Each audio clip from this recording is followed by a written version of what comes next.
Yes? What is it?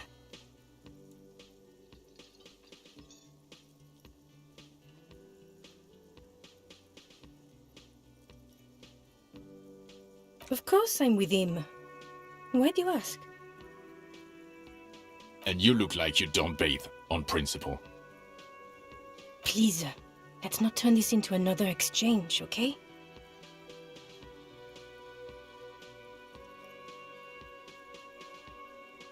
God damn it, you leave her alone. Keep your weird bullshit to yourself and be professional for once, for fuck's sake. Can I actually help you with something? Yes, of course. Preposterous. I mean, you would remember if they were, right? Who forgets their squad mates? That's not possible.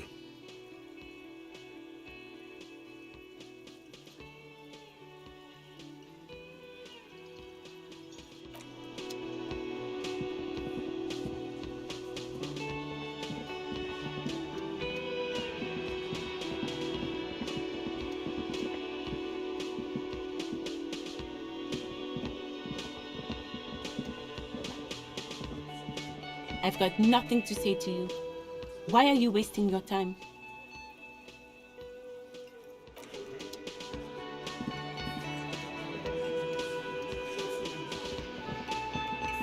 Behind the dockworkers, a ceiling-height window. The hawthorn branches scrape the glass like bony fingers.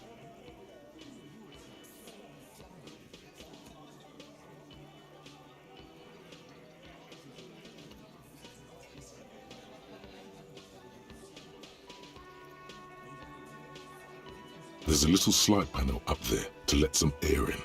No need to open it in spring. It's still too cold outside.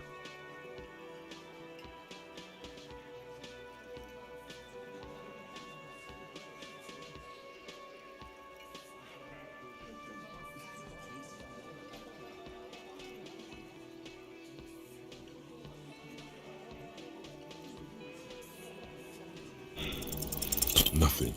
Just black tangles like the hair of an old woman. Motionless. The wind in the yard doesn't reach the hawthorn, nor does the light come in from this window.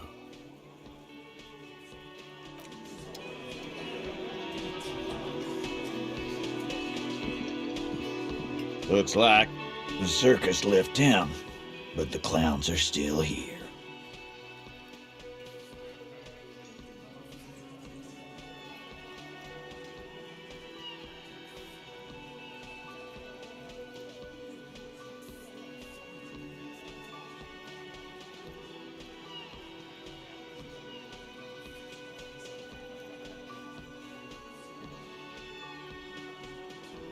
Incriminating. Now that's a big boy word.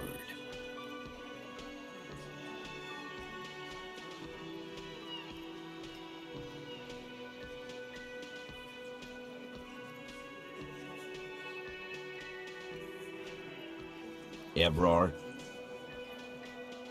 And what did he tell you? That we killed him? That we took a cargo belt from the harbor, went out back, and used it to hang him? Because we did. All of us together. I hope he told the story straight. I hope he told it well. Goddamn right. No. These 7 honest men have equally come forth. They told you what happened, so that you don't waste any more of your time. All 7 together. They're diluting responsibility. It's an anti-arrest tactic.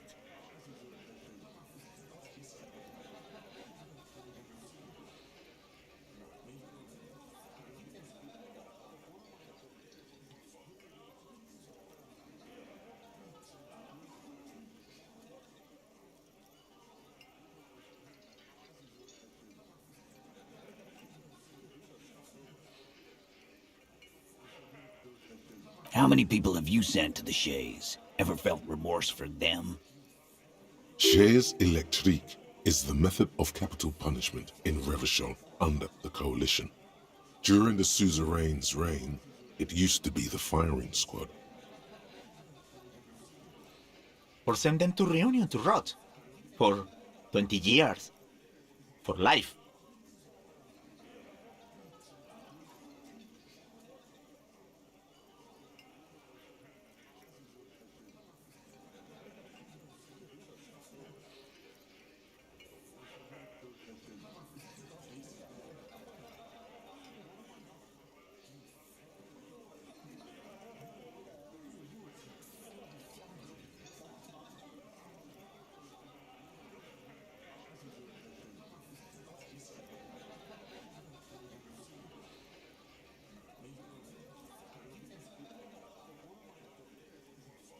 Oh, so you are just a simple, well-meaning man, eh? Ever been in solitary? Prison is a charter. That's what it is. So is hanging a man, slowly, without breaking his neck.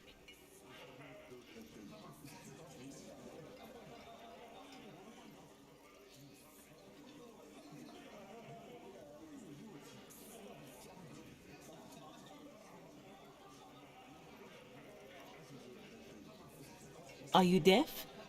There will be no singling anyone out. You can't arrest a Hardy Boy without arresting all Hardy Boys.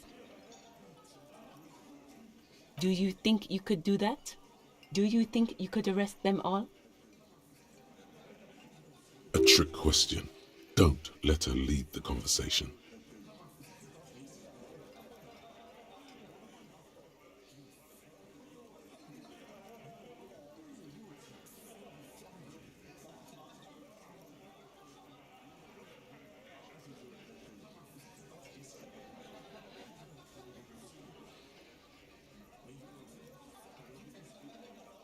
That's for the courts in Les Jardins to decide, not for the officer making an arrest, which we all know you won't be. What you can do right now is go back to your station and write a report. No. We'll stay here and discuss what happened that night.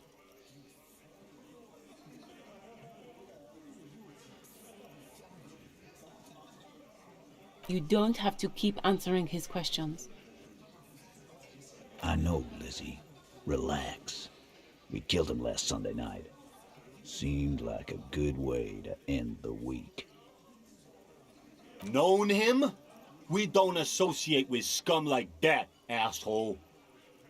Yeah! Who do you think we are? Quiet. He came around about 3 weeks ago when that Pines cow first sailed into town. Happy? By the Pines cow, you mean Joyce Messier, the representative for White Pines? The same company you are striking against? No. I mean the Pines cow. The stupid-ass cow they sent in to fuck us over. But you know what?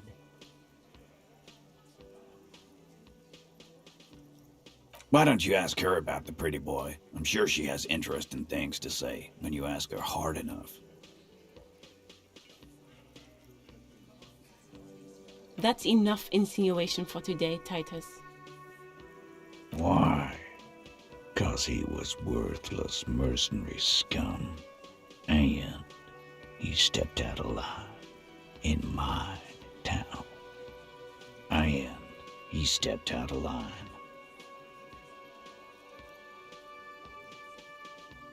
What kind of mercenary?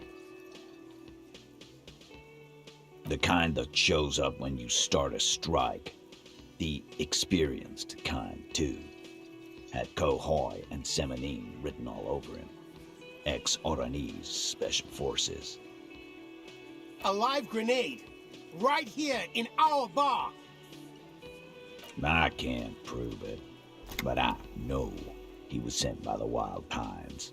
They hire merc shit like that. Story of every strike from here to Samara. 'Cause one night, he walked straight up to the mic and said, "I'm one of these goddamn special forces, and I'm gonna fuck you all." Really?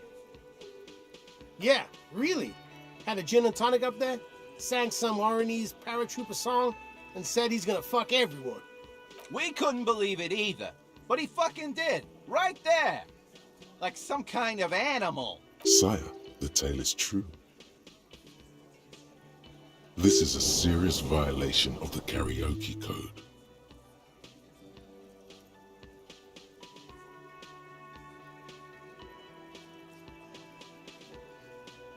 Wrong. He harassed women, raped one, harassed workers, threatened to kill some as a warning. From rape to harassment to threats of violence. Why the strange de-escalation? To kill us all, if we don't open the gates, if we don't let the scabs in, if we don't bend over.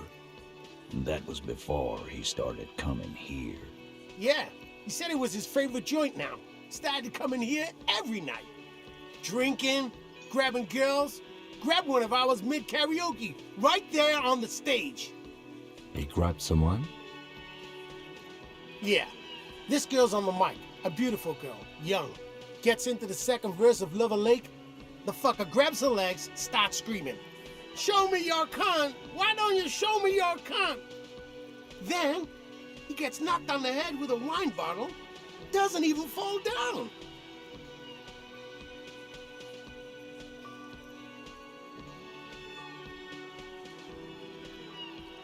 Aren't you fucking listening? My man is talking to you. He took care of it. They got the girl out before anything else could happen. Yeah, me and Eugene got her out. Aren't you fucking listening? There's something odd here. Seems like they don't want to talk about that rape Titus mentioned. Why not? This is a serious allegation. Make them talk about it.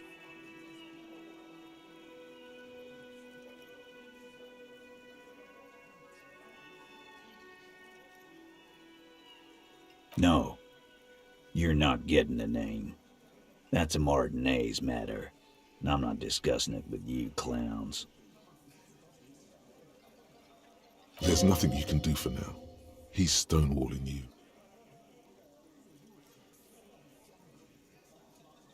We hanged him up by his neck until he got real still. Wasn't that obvious, Copper?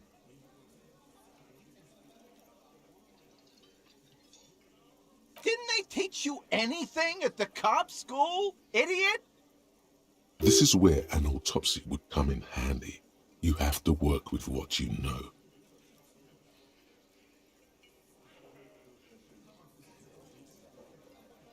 Titus, you don't have to clarify anything. We overpowered him, dragged his unconscious body to the tree, put a noose around his neck, and hanged him till he was dead and steady. Then we left him for seagulls, maggots, and you fucks. Make them a bit more uncomfortable first, then see if it all adds up.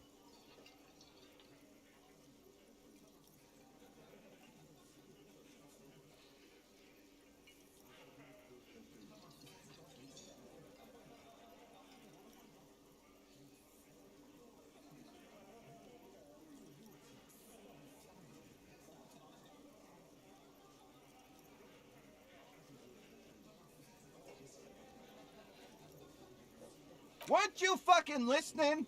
The fucker came to our bar. It happened right here.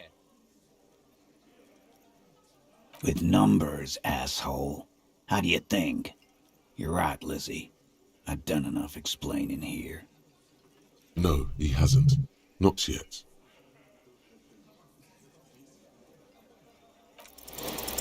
Actually, they're admirably, surprisingly composed. The entire room, given how many questions you've lobbed their way.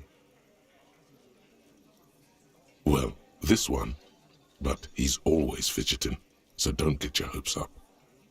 Like what, Copper?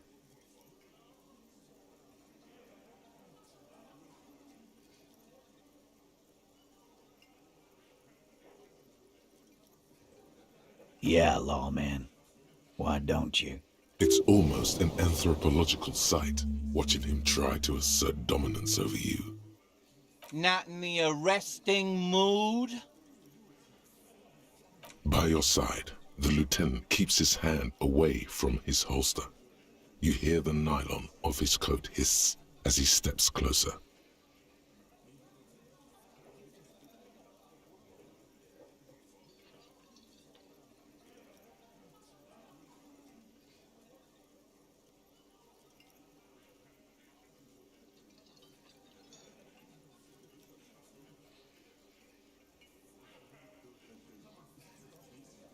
Wise move. You made the right choice there. Now make another one and get the fuck out of... Nothing. Your investigation here is done. Leave Martinez, go back to your stations where you belong. I think we're going to stick around, thanks. Some things don't add up here, Titus. I've done this job for long enough to know that people don't just confess to first-degree murder.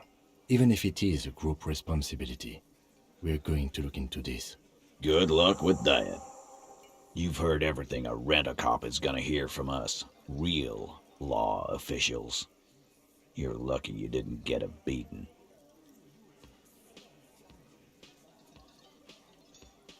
Again, just get the dead guy's autograph, since you're his biggest fan. Good one, Titus. About fucking time. Oh, so you went and talked to my mommy, and now she's making me play with you. Is that it, Lo? And what's gonna happen if we don't? You gonna go and tell on us?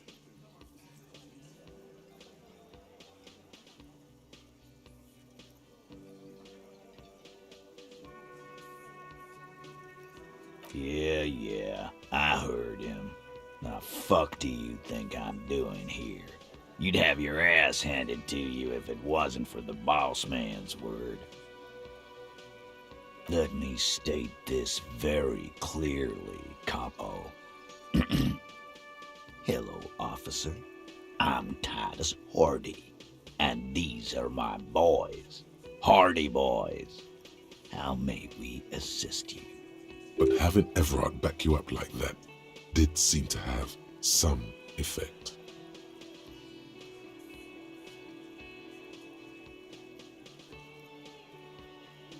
What are you talking about, madman? There's no 8th Hardy Boy. There's 7 of us and we're all here. Or what? You want to be the 8th Hardy Boy? We ain't hiring. Actually, boss, we've been talking and we think she could maybe... She? So there's an 8th Hardy, and it's a Hardy girl? Who might it be? Elizabeth? The gardener? Shut the fuck up, Glenn! I do the talking here. Now what the fuck do you want, cop? So let me get this straight. There is an 8th Hardy Boy. It's a she, and you don't like us talking about her? That's right. We're not talking about this. This is a private Hardy Boys matter. Nothing to do with your shit. End. You're not cops here. Don't go digging around if you don't want a bullet in the back of your head. I'm watching you. Good. We are all watching each other. Officer, your question.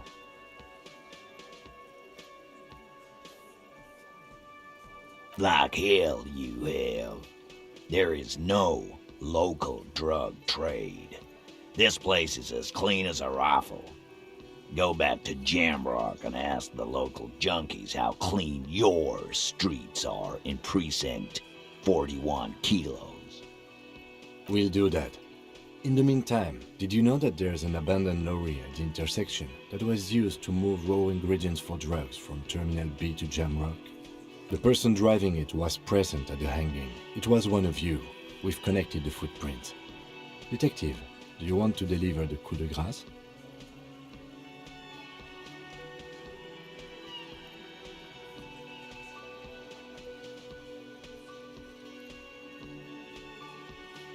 Thank you.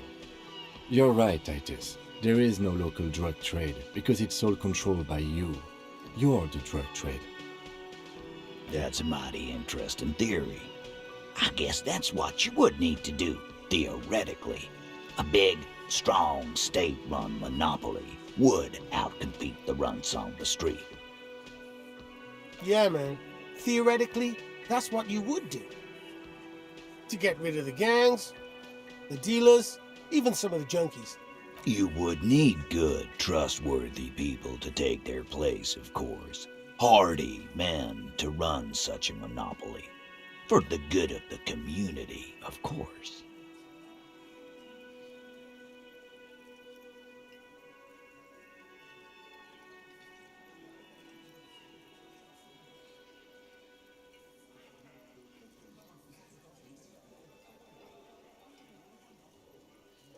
Boo fucking who. People will always be taking drugs. Might as well do it clean and organized. Yeah, that's what the labor movement is all about. Clean and organized. And the Hardy Boys are running it. Theoretically, of course. We're just talking politics here. My answer to your drug accusation is, how dare you? Go fuck yourself. Not quite yet, Mr. Hardy. There were 8 sets of prints on the crime scene. There are only 7 Hardy Boys here. My answer is, fuck off. Mind your own business. There is no 8th Hardy. I run this goddamn scene. And here we go. Back to the usual. I know! Fatty walked on all 4s.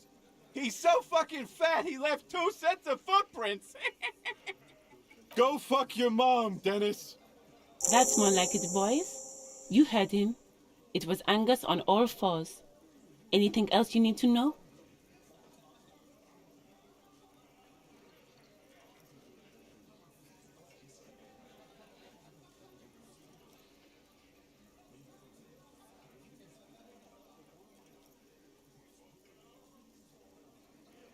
Yeah.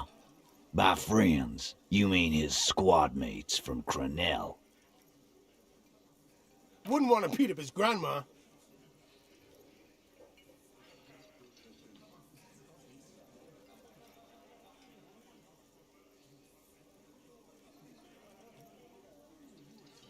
This is what happens if you take the law into your own hands. Other people start doing it too. Let them come. The Hardy Boys are right fucking here. You heard the man. Right here. We're armed. We got the whole district behind us. And Glenn. Glenn is fucking crazy. Yeah, a well-oiled murder machine.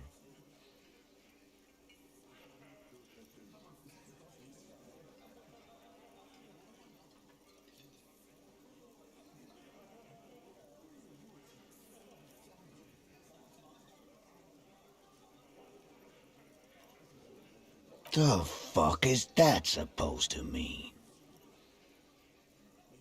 We're not bees. We're men. We're socialists. Easy, E. He's trying to phase you. What are you trying to do? Scare my men? So are the local gangs. The fucking Barmy Army and the Madre scum. You've been out there. Seen any around? Yeah. Where are they now, huh? Sent back to Madre in an airtight cargo crate. These people are trained military professionals, special forces, as you said. They are not a gang or a barmy army. No, they're not. They're uncoordinated and drunk. We know more about them than you think.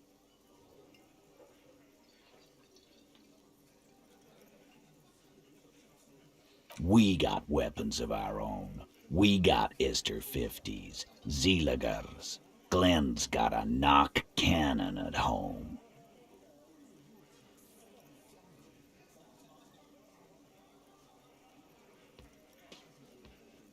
I guess we're gonna see, aren't we? That was an unsure phrasing.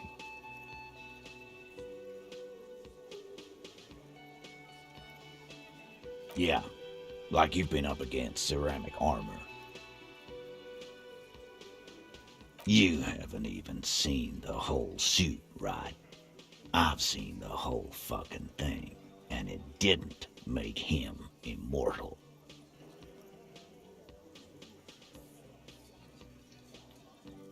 Big fucking surprise.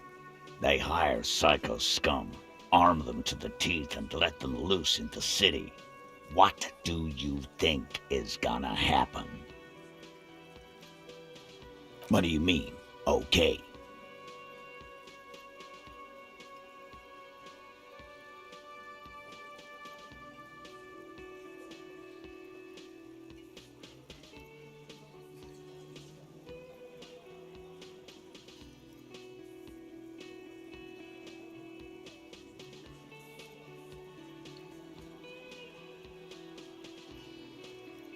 Yeah, just try not to get in the way when the whoop-ass flies open.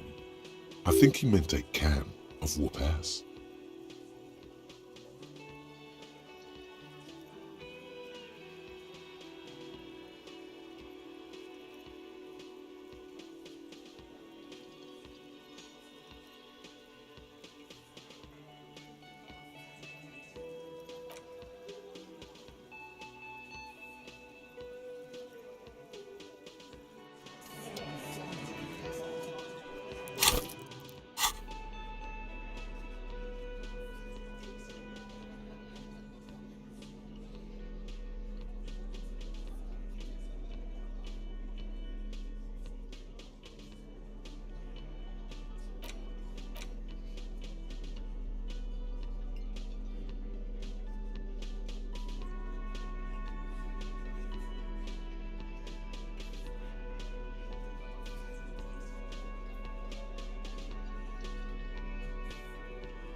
It's you again. What is it?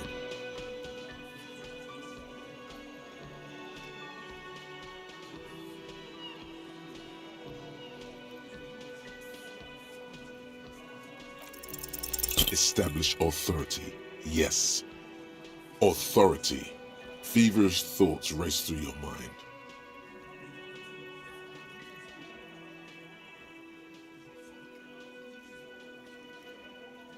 Stop shitting your pants.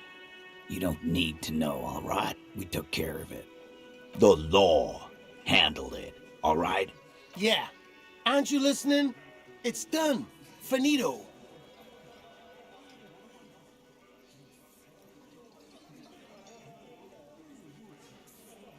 No, asshole. You're nobody. I'm the law. Stop yelling about the goddamn law in my establishment! We get it. You're all the law. Let's just all cool off. We had some questions, that's all.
is such a pleasure to see you again, officer. How... Officer!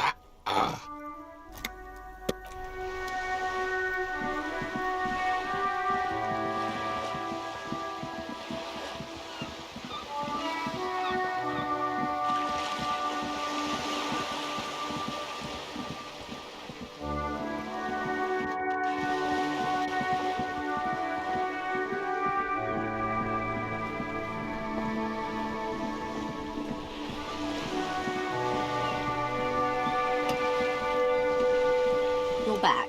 Good. What can I help you with? Not an umbrella, I hope. I don't need one myself, you see. All around you, rain keeps falling down. On the wooden boards she's standing on, and on the water around you.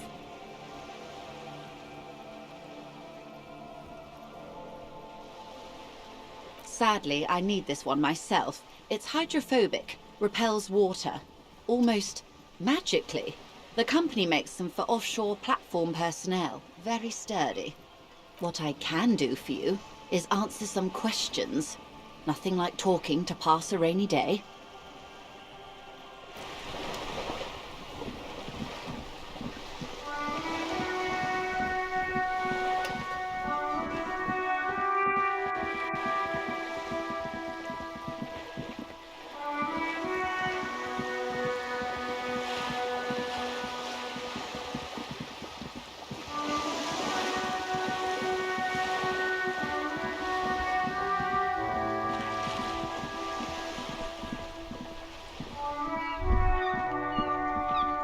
All around you, rain falls on the great city of Revachol. Rain drips from the eaves and floods the gutters, washing the filth away. The spring thaw must be here. The snow is melting. Looking up at the sky, cold water dripping from your hat. Grey sky like great battleships, clouds colliding with one another. Rain falls down on the world. Your shirt sticks to your chest. The shoulders of your jacket grow heavy. The cold finds its way under your skin. You shiver, and the city shivers with you. You're not dressed for this weather. You should get an overcoat or a patrol cloak.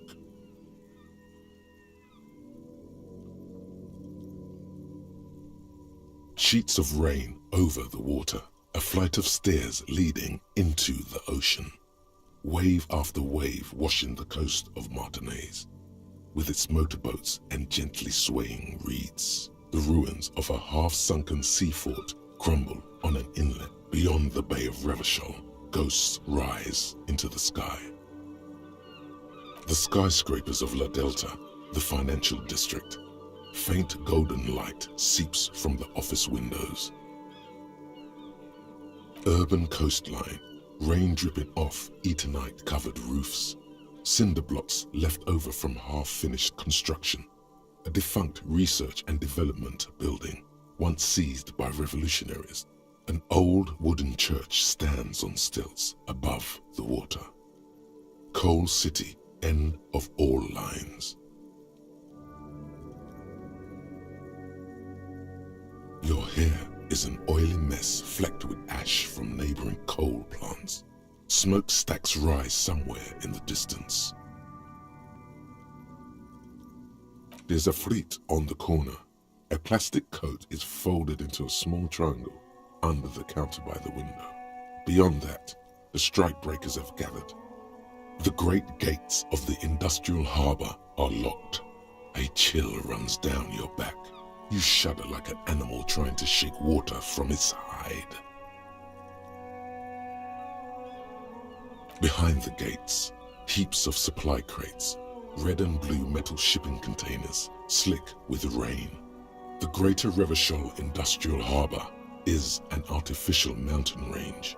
Immense wealth resides within, and immeasurable poverty in its shadow. La Ducienne, King Dries passenger harbor.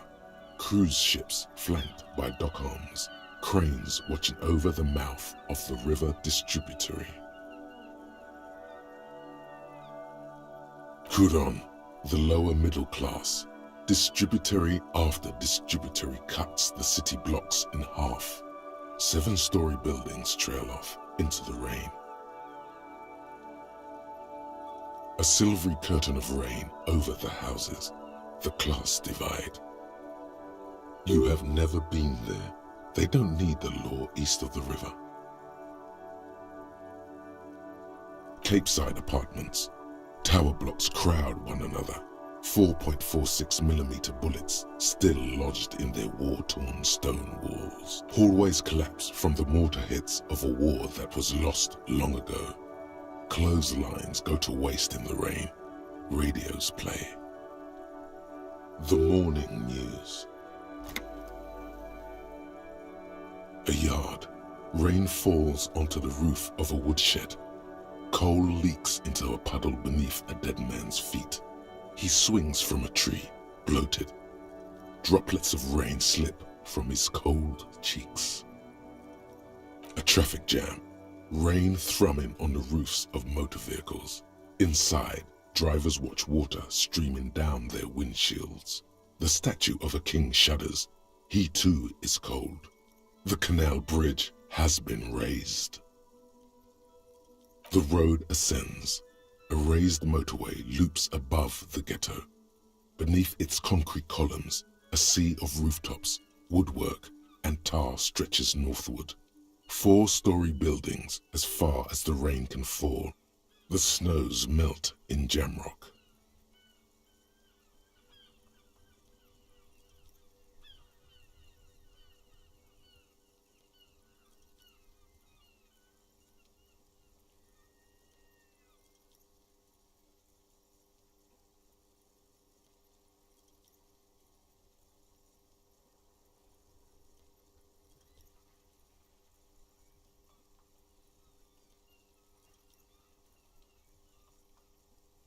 Have a brother in the cut. Where the wood at? To be in Martinez, where no one goes, at the runoff point of a long-forgotten canal, in the whitest part of town, in the shadow of the day the revolution failed. Standing in the rain, looking north, where Jamrock Rock City stretches inland. In the rain-swept distance, above the rooftops of Jamrock, a repurposed silk mill stands perched above the motorway exit. Precinct 41 hunches in the rain. Your vision blurs. You wipe your face with your hand. The rain stings your eyes, making you look up and blink. Coalition aerostatics hang like apparitions under the cloud cover. Way up there, where rain forms, rotors flutter silently. Your sight clears. This rain will not let up anytime soon. I'd recommend you put on your coat.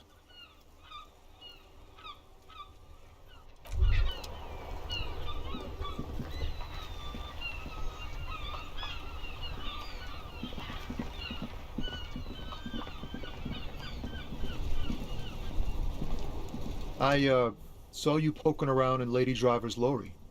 She in trouble?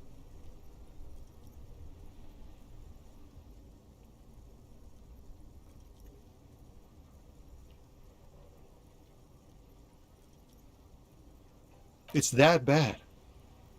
Man, what should I do? What should I do to help her?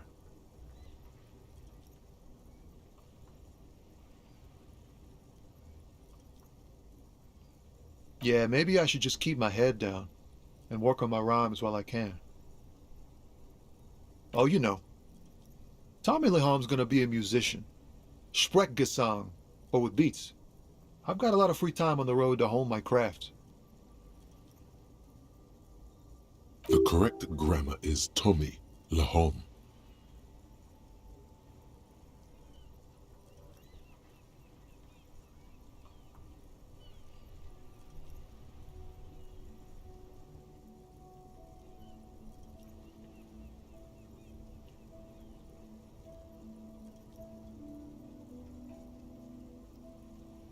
Tommy Lam was taken.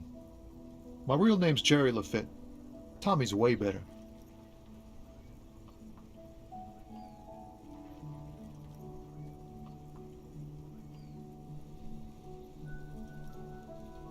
The man taps his fingers rhythmically against his arm.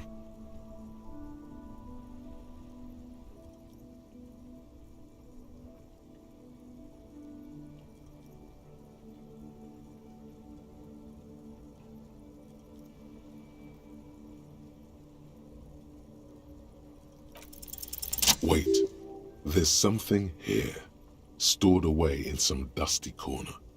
It starts like...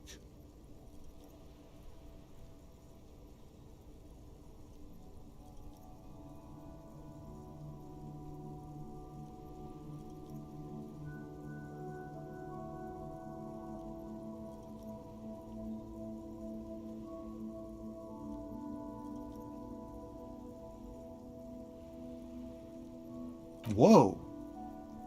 What else?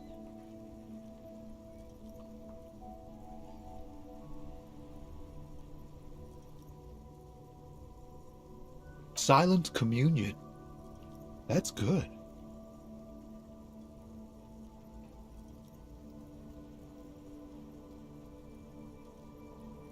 Dang, that's some great shit. You came up with that yourself. Or did you learn it in school? More importantly, who can prove if you did? Go with it. You deserve some acclaim.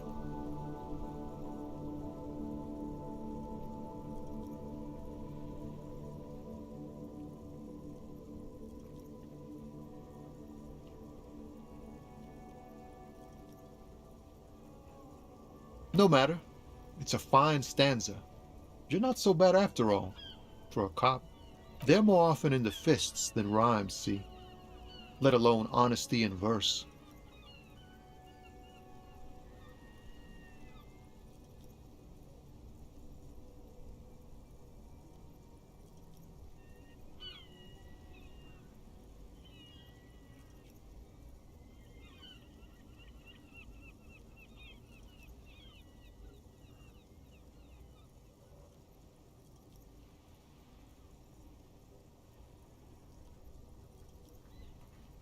Well, you've given me some hope, I guess. You found some common ground with this man. Even impressed him. The next time you look in the mirror, though, remember those words.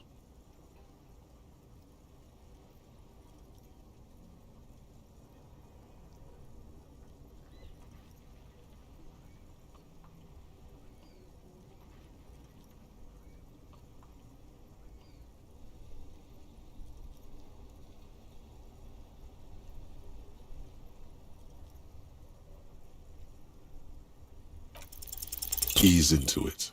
Don't go too far. This seems like a personal matter.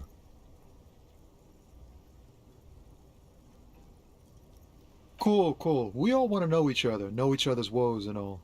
But people, man, they have slippery souls. Just like that, he slips out of your reach. It is possible the yelling didn't help.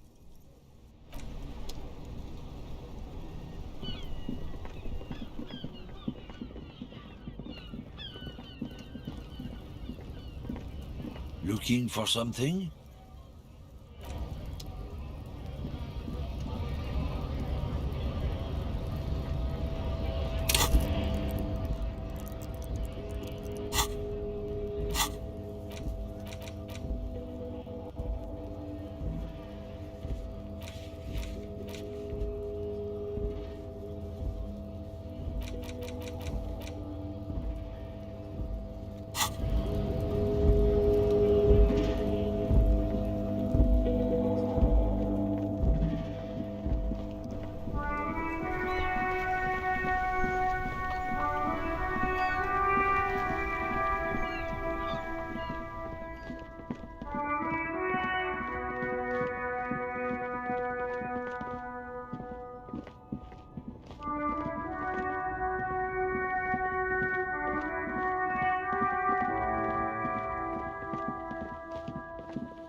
rusting control panel.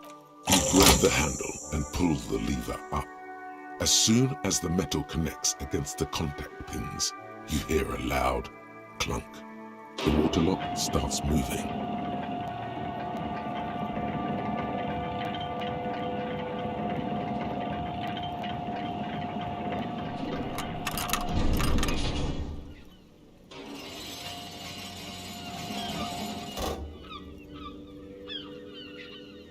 Okay, if we ever need to get to the coast, then this is the way. But please, contain your wanderlust for now. I don't want us to get sidetracked, what with everything that's going on.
A banged-up motor carriage lies half submerged in the icy water, slowly sinking into the Insulindian Ocean. Only the cabin top, rear wheels, and the engine remain visible.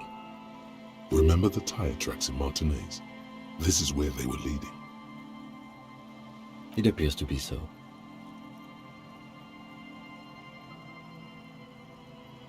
I agree. We should definitely investigate. You get a sudden sinking feeling. Stomach acid comes up as you look at the motor carriage in the deep, dark, cold water. The motor carriage is properly stuck in the ice. Getting it out would require a team of specialists. A single day in the salty seawater would ruin most vehicles, but this one looks worn even in places the salt water hasn't touched it. The logo is too deep in the murky water. You can't make it out, but you do see a monkfish float by. The ice hasn't closed around the vehicle yet. My guess is it's been here since last Saturday or Sunday. The estimate is correct. The incident probably occurred on Sunday evening. Your mocking tone finds no response, but the motion of the waves.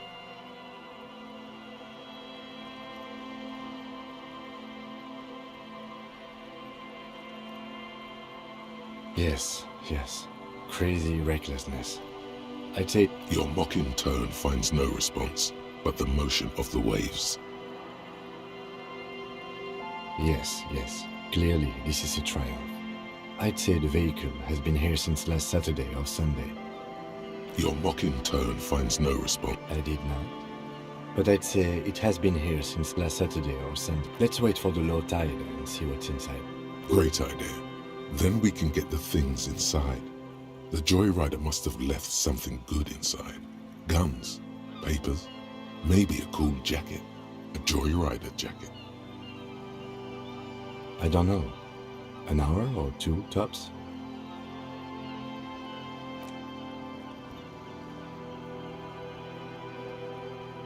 As you sit down in the old, rusty playground, the world around you becomes very silent. The hinges creak under your weight, dangerously so. Nothing but the sound of seagulls high above in the sky, echoing like distant laughter. Ice cracks around the blue motor carriage in the sea. Yes, it does.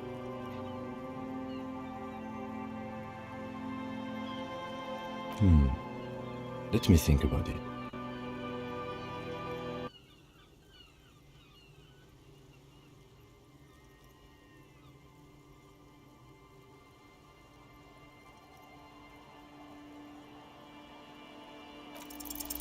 The tune on your lips forms a strange yet undeniably beautiful contrast with the surrounding bleakness. The lieutenant gives you a quick glance, then, still looking straight ahead, he joins you with a higher pitched and slightly more melodic trill. Two birds on a wire, whistling by the seaside, looking at the water and a sunken car. The wind blows. In the distance, behind the church, some vagrants are having an argument over a bag of tear they found in the reeds. Further away, a flock of seagulls lands. The clouds pass in the sky, and the shadow of the swing moves like the hour hand on a timepiece. 30 minutes have passed. Looks like this might take a while. Time to present a good topic for discussion.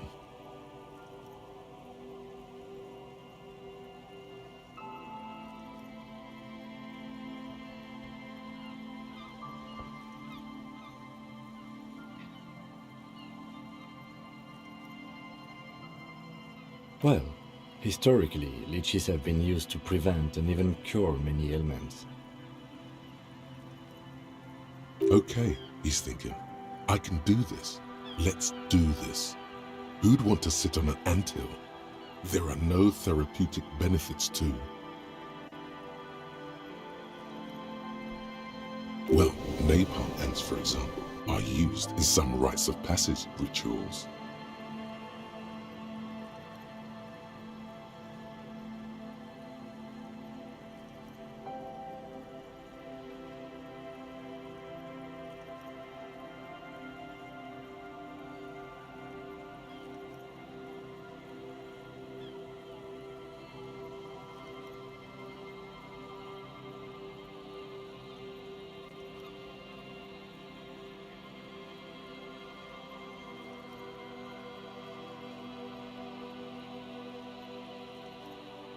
Clouds on the horizon grow darker, and the shadow of the swing set keeps climbing.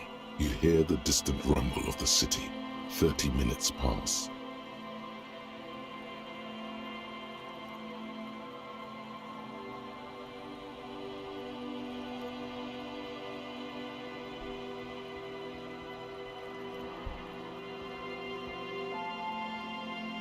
Luckily, I am already a member of an independent organization, and therefore do not have to choose between a rock and a hard place.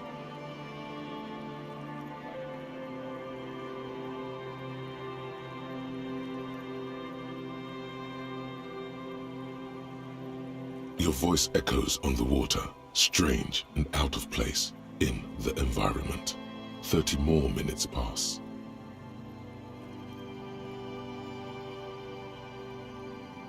Detective, I've been able to make out the mark ever since we arrived. I find it odd that you haven't. It's a Coupris, Model 40. Yes. Why haven't you? It is a simple and rugged machine, favored by working men, government offices, firefighters, animal control people, you know, those kinds of people. Yes, 41. What do you think it stands for? It's as if he knows what it stands for, but wants you to say it. It's pedagogical. Does he know something about that speed racer?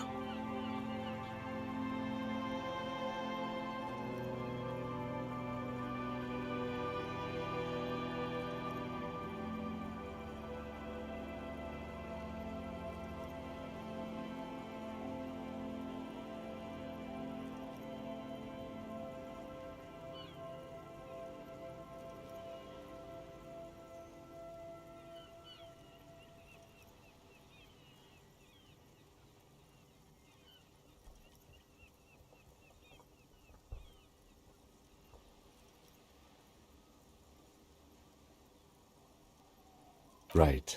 Or 41 is the number of a police precinct? Your precinct. A massive pit opens up in your stomach, and the most terrible feeling comes over you. No. Just nope. Say no to this, Harry.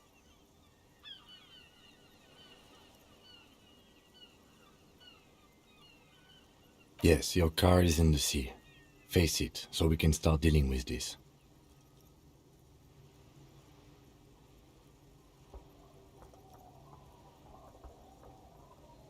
The lieutenant just shakes his head.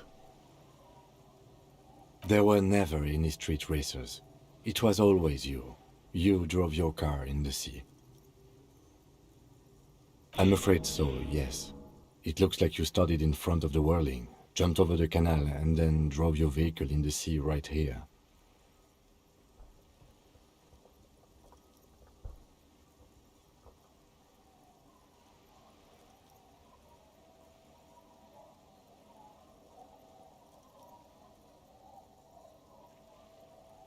Of whom?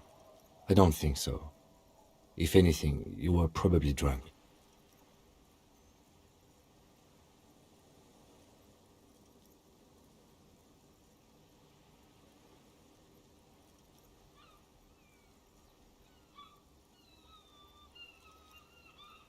Detective, we don't. A rescue operation really isn't viable at this point.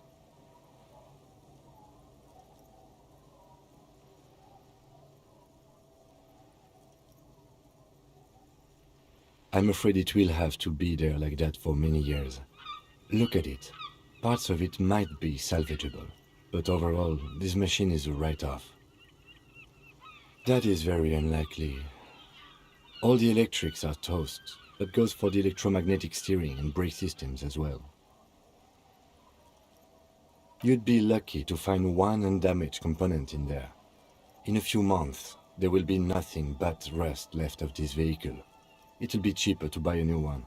Well, not cheaper. This motor carriage costs 40,000 real. But in the long run, it still makes more sense to buy a new machine than try to refurbish this.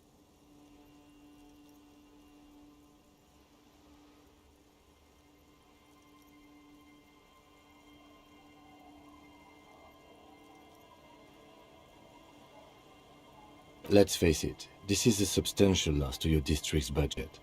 I mean, my station only has 4 other vehicles in addition to my kinema. This was 20% of the station's vehicular budget. Well, it isn't. It's you. I'm very sorry.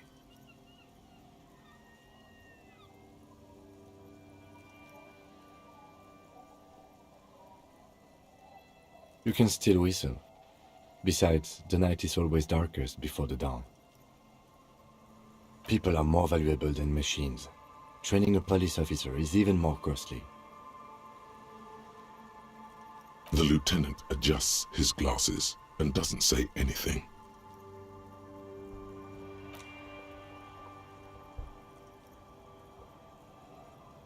Yes, let's go take a look.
Great news. The boat is big enough for a grown man like you to fit underneath it in a supine position. I don't know. Sleeping? What do people do under boats? This is merely a measurement from your visual cortex. Do with it what you want. Huh?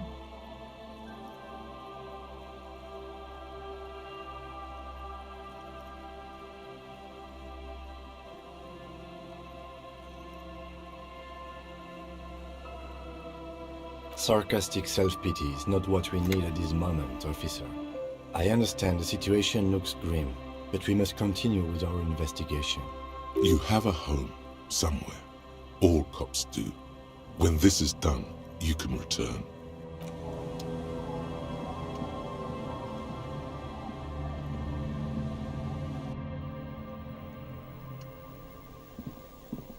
Yes?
Police badge on which you see the photo of a man.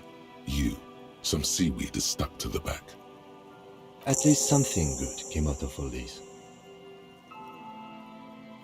Encased between two durable plastic sheets is a bluish card with lines of information and a watermark in the shape of the street grid of Revachol West. You see a photo, a name, a rank, a document number, the date of issue, and in the lower right corner, your precinct. The man keeps winking at you with his green-gray eyes. The photo is old, no doubt about that. But the badge is new. You used an old photo for a new badge. 8, maybe 10 years. The guy in the picture is rather good looking. He's got a nice haircut and is distinctly lacking in massive sideburns. What do you think? His face is already contorted by the expression, although it looks less grotesque on him than it does on you now.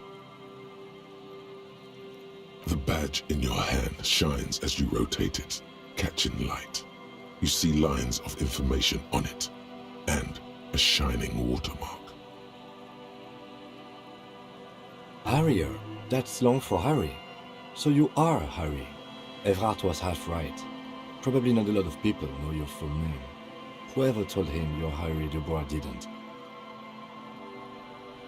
It's a wartime name, revolutionary. The kind mothers give their sons during troubled times, like Undying or Boxer or Ironhide. A name like armor.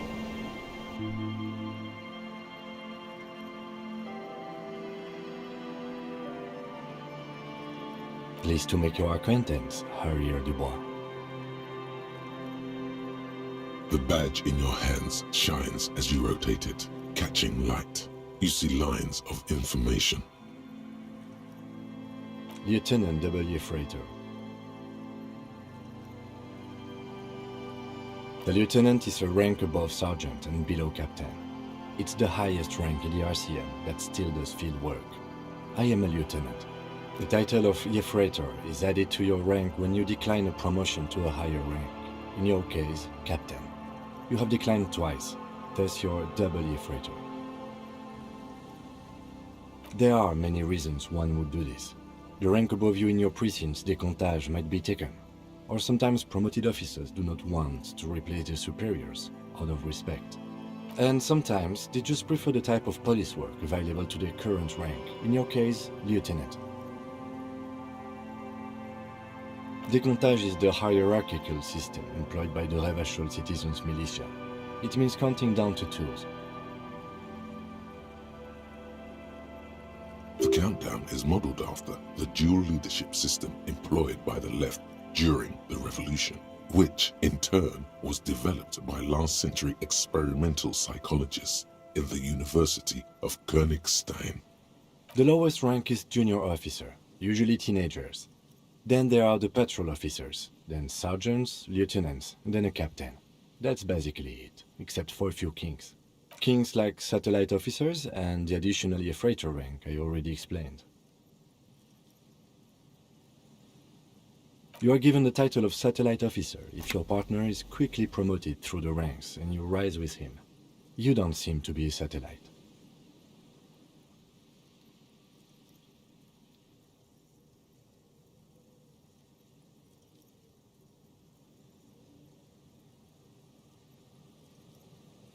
No, I've been putting up with you because despite an unconventional approach, you are doing good police work.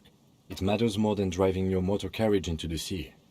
And now we've even found your badge. Yes, apparently you've had a rather successful career in the past, and this leads me to believe maybe your current situation is only temporary.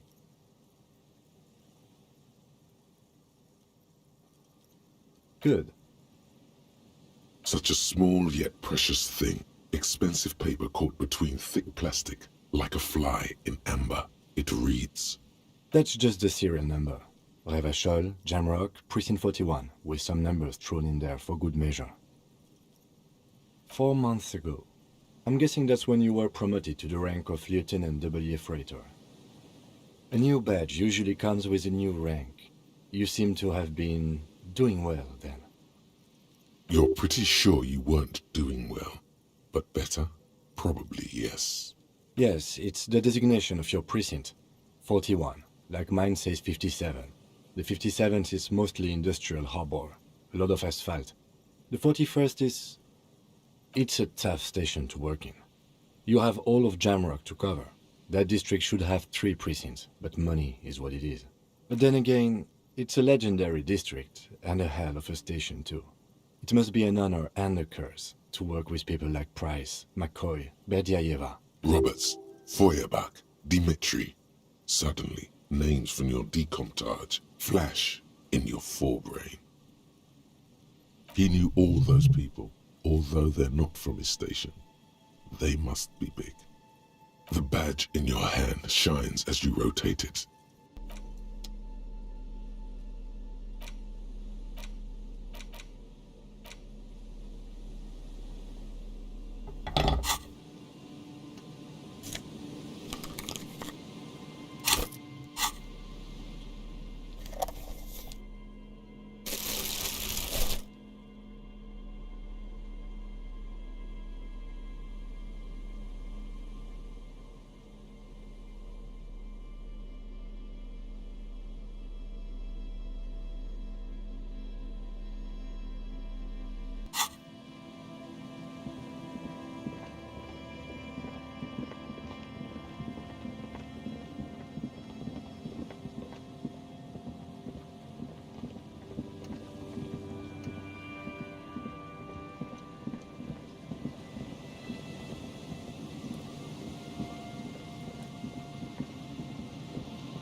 The worn and beaten wooden planks of the bench do not look overly comforting.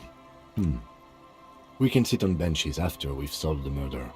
Let's go. You can revisit the bench if you ever need to pass the time when Lieutenant Kitsuragi is gone.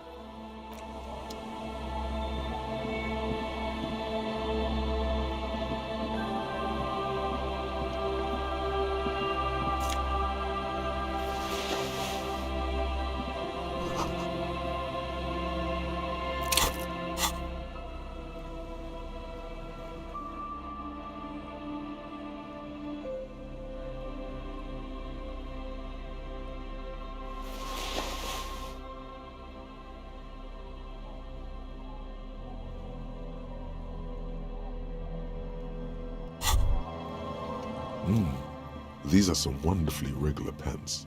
Not too tight, not too loose, moderate in every sense. You'll blend right in at some pleasant dinner party.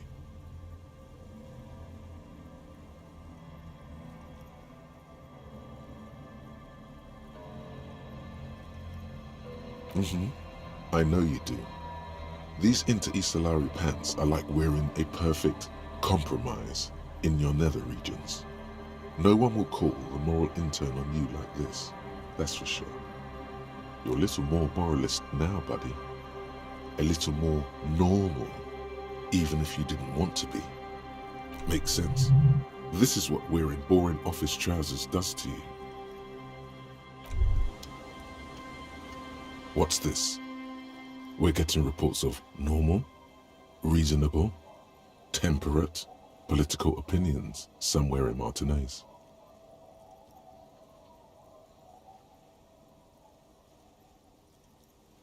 The air suddenly feels calmer, more transparent in a strangely tender way. Perhaps it's the hangover. Perhaps it's a temporary surge of serotonin. But something tells you, it's time to become a citizen of the Kingdom of Conscience.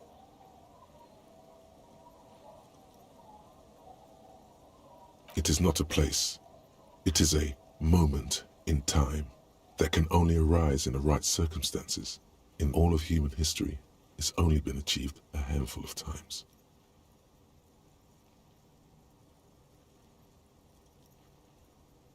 Incrementally. History's greatest catastrophes have been brought about by people trying to make the world a better place. Too quickly. That's the genius of Dolores Day. She recognized that progress is meaningless if its gains are lost because of instability. Real, lasting change can only come about gradually, increment by increment.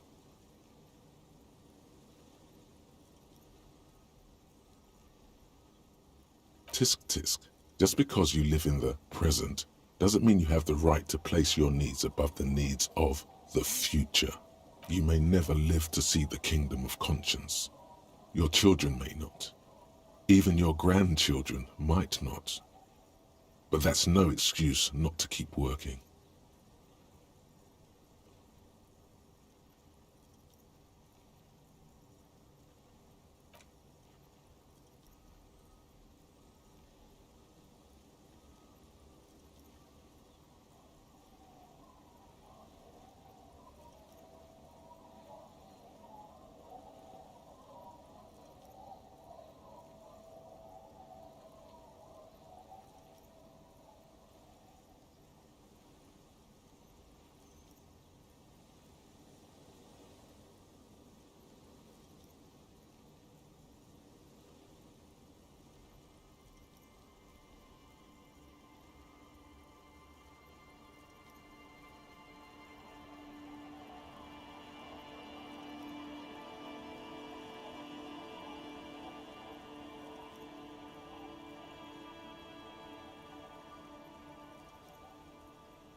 rationality? What sang-froid?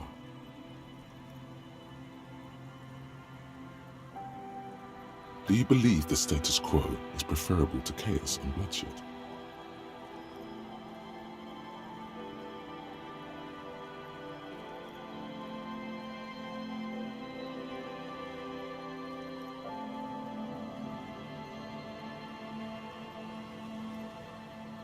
There you have it.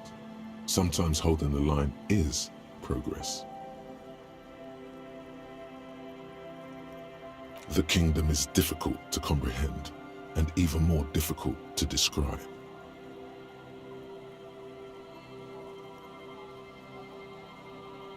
Partly because humanity will need to discard many of the categories that define and limit it today. The kingdom of conscience is post-capitalist, post-national. It's also post-industrial, post-ideological, and even post-sexual. Slow down, Mr. Reasonable. Did you miss the part about compromising and taking things slow? That's right. Remember, real democracy is just around the corner for Revachol. When that real democracy kicks in, a long time from now, we are all going to be so much happier.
Hi, officer.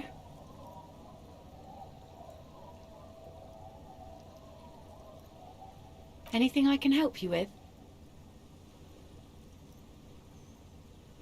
A fishing village on the seashore. This place doesn't really have a name. It's sometimes called Elysium. The sign on the street leading here is illegible.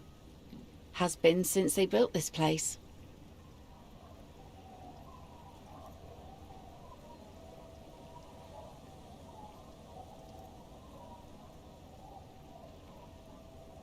The name is Lillian. People call me Netpicker. I think I have time for questions, and that was actually the second one. Indeed, you're always confused as to your whereabouts. Let's see. Who are you looking for? I don't think I know what these are. Care to elaborate?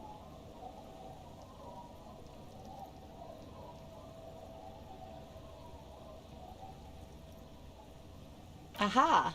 Like snowmen. Two odd guys have been wandering around here, nose in sand, talking nonsense about snowmen and the like. Right. Not only snowmen, also green men, monkey men burning rhinos. You get the picture. Oh, you're getting it. And it is gorgeous. I don't really know. Further down the peninsula, I guess. I mean, well, how can I assist you then, officer? Oh?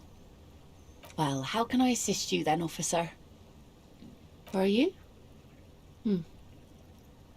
This says by signing, I agree to living with construction noise. What exactly is the Union building? What a nice idea. Wouldn't have thought that... She sounds incredulous about the niceness of the idea. He has a pen and everything. Here you go. You're welcome. Like I said, fish mostly. Sail the waves, take care of the kids, pick nets. Right now I'm tarring a little skiff. I sell the fish to people in the Delta to serve at their fancy restaurants. Authentic Insular Indian cuisine.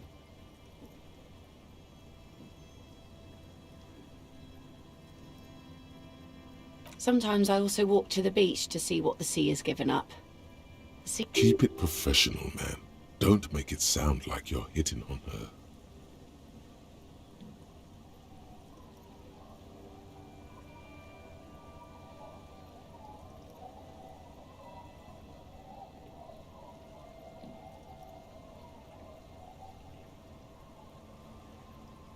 Oh, very. Finding pieces of glass, bits of wood.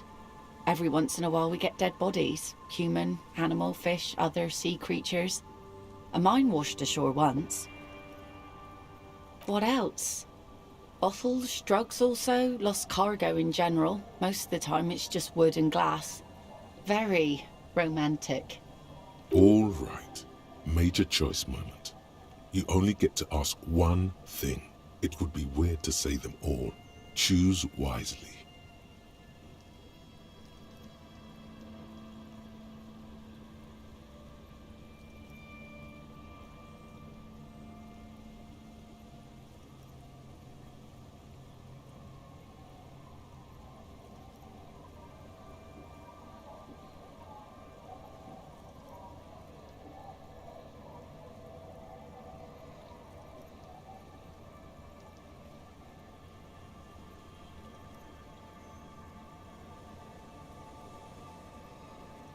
Well, you're barking under the wrong tree then, officer.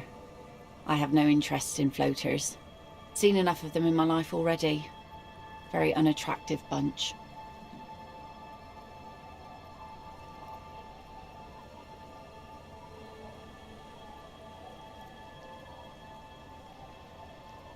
Unfortunately, the factory sold this one with a 3-year warranty instead of story. It's to intimidate folks mostly. Not really. I know some basic moves, and I know it sure as hell beats a knife when you're in a tough spot.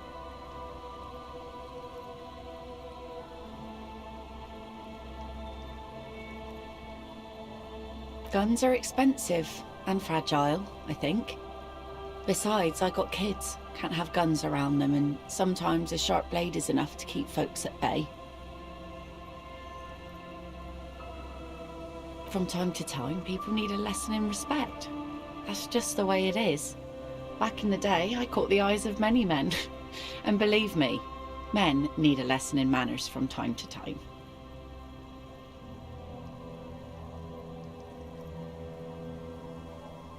No, I'm afraid not. Tempting to confiscate the blade I used to keep these animals in check? You would put me in an early grave. What makes you think we haven't? The truth is that almost everyone in this life is scared and tired and stupid and too dull for that. That goes for men too. But they put on an act for us. Pretend like everything's good and living in shit doesn't bother them. Like anyone falls for that.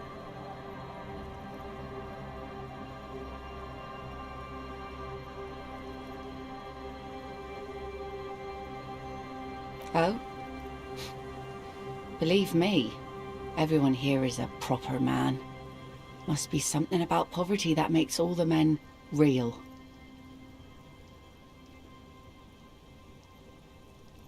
Some went to patch their wounds, their lesson learned. Others were more thick-headed. And one of them, I ended up marrying. Guess I enjoyed the way he bled. Gone.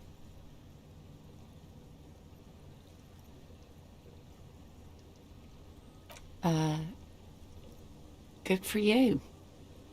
He, however, was lost to the waves. It's been quite a while now.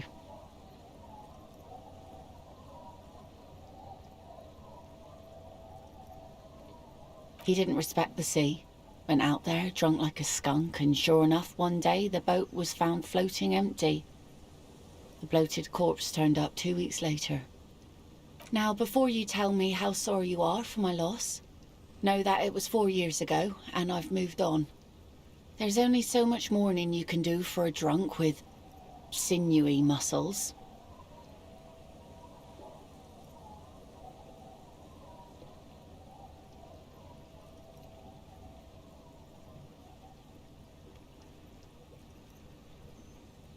Us working folk don't have the luxury to be bedsick with melancholy. I buried him, mourned for an appropriate amount of time, and went on. Life didn't really change that much for me and the kids. She looks like she's ready to go on a date with another, better, drunk. Ask her. Both of you could need some action.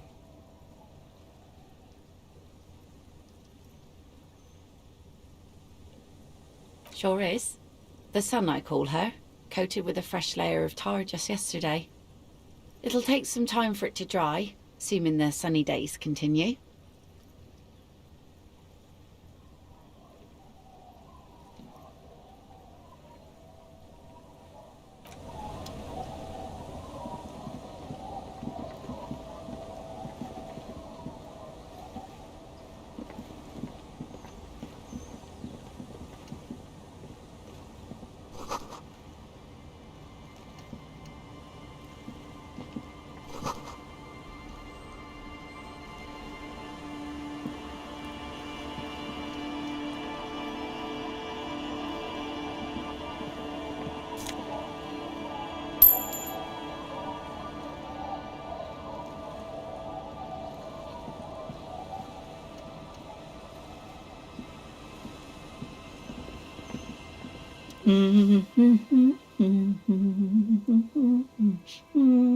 You're not sure about the melody, but it might be South Samaran, possibly Sigayan, also known as the apricot suzunti. Welcome to the fishing village. Please lean in closer. I have cataracts. Then how does she know you're here? Oh, welcome, police officer. We don't cause any trouble around here. And we don't want any trouble either. We are not here to cause any trouble, madame.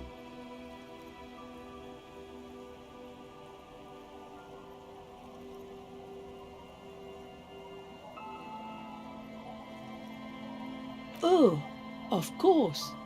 Last time we saw you around here was 12 years ago. You also came to take care of trouble then. Wish you did. But still, in Martinez, you're considered an ill omen. No, not you personally. I meant the RCM. Some of the men got into a fight. One of them killed another, locked himself in that woodshed over there. He was brooding, needed some help opening the door. You got it open for him and took him to think about what he'd done in a more secluded place, somewhere more quiet. She says it as if he was on some kind of spiritual retreat. Oh, the usual. Dark tidings. Black hound.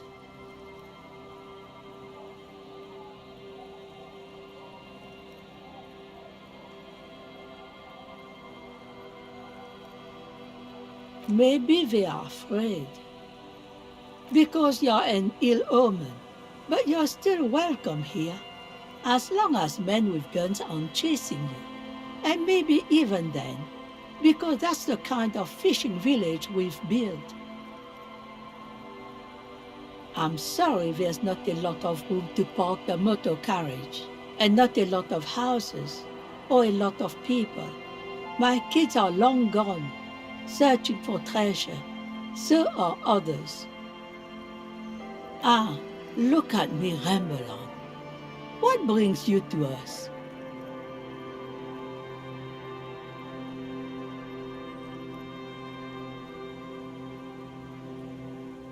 Stay? Most people here are trying to leave. That said, if lodgings is what you're looking for, I've got a free room in the shack.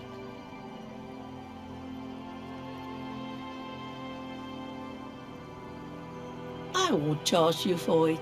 Take it as a gesture of goodwill from the village to the RCM. No one is using it, and God knows it's not much anyway. You can stay there.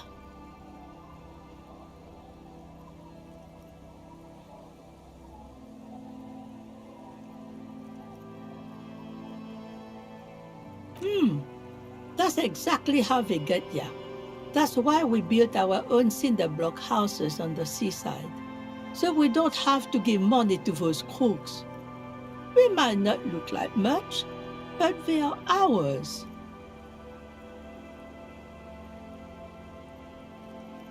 Don't make an old woman regret opening her house to the police. Well, if you are not in the hostel in the morning, I'll know where to find you. Here, in a shack.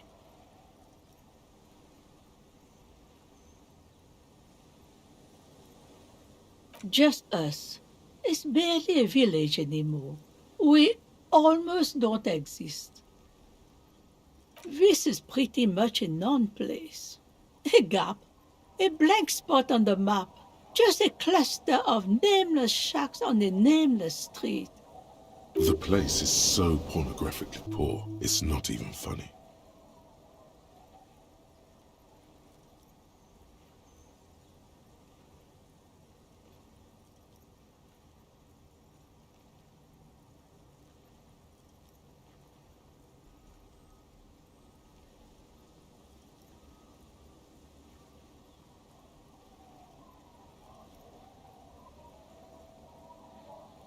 Here? For you? No, officer. The only money we have here is some coins the drunks tried hiding from their women and then forgot about. Under carts, boats, in little boxes. It's not hard to find. Well, there's Lillian and her kids. A few new folks live in the house to the east, but they are away right now. And then there's the drunks. Not a pretty sight, but there's little we can do about it. Home is home, even for them. Lillian is tough.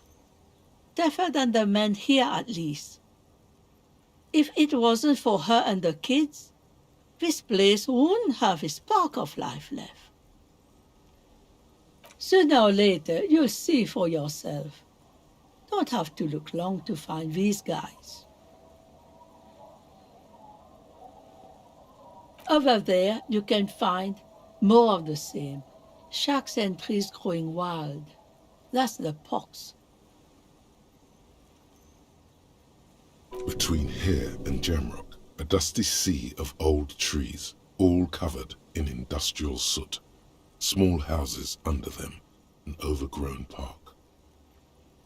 An old military hospital and its surroundings. Or it used to be, during the time of the suzerain. After the war, it was turned into a goodwill hospital for shell-shock veterans and folks looking for some quiet in the old sanatorium gardens. Now the area is crisscrossed with nameless streets and makeshift cinder block houses, shacks as far as the eye can see. The goodwill ran out. The staff left and the place was shut down. It's long gone by now. The lack of wealth is the one thing we've got in abundance. It's a cold, cynical smile. Riddles. Fits with the general ambiance here. Aye. Sometimes it's as though I'm also gotten lost inside this nameless nothing.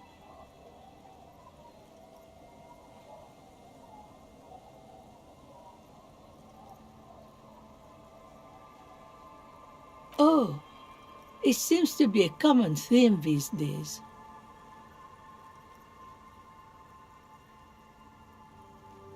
Isn't that what people always think when they are lost?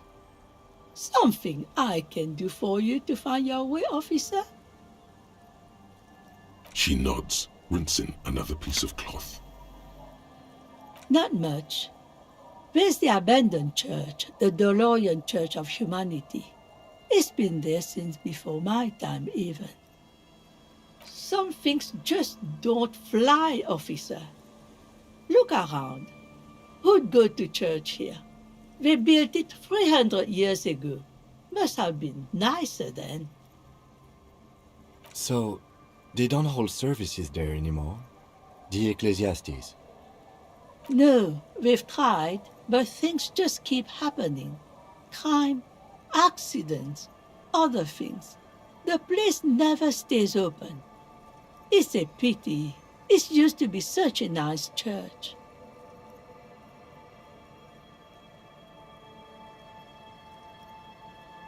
Before you get to the church, there's some ruins, an apartment complex, or some kind of electrical plant. Run-down bunch of houses, empty.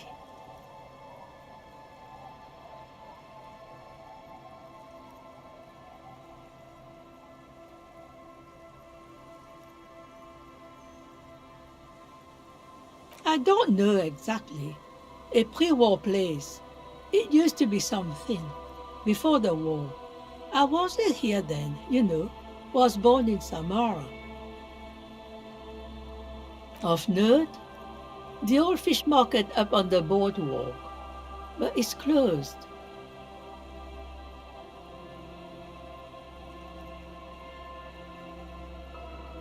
No one. That's why it's closed. It was once a bustling place, back when I was young, and so was everyone else. Now, what catch we do bring in goes straight into a lorry for the Delta or somewhere else. What? You're one of those real estate people with big plans? If you want a development opportunity, you can check out the abandoned building over at Land's End. Used to be a supply depot, we think, sending goods and ammo across the bay. It's jammed shut though. We tried to get in, see if there was anything to sell or scavenge, but it's impossible. And now you know everything there is to know about this coast.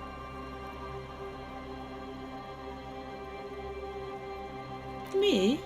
No one. Just an old washerwoman. Mother called me Isabel, if that's what you're asking. And my married name is Sadie. Now it's your turn, Mr. Quite a handle you got there. So many titles.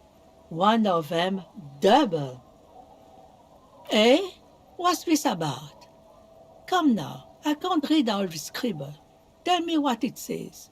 Test the waters here. Say that there's nothing to be worried about.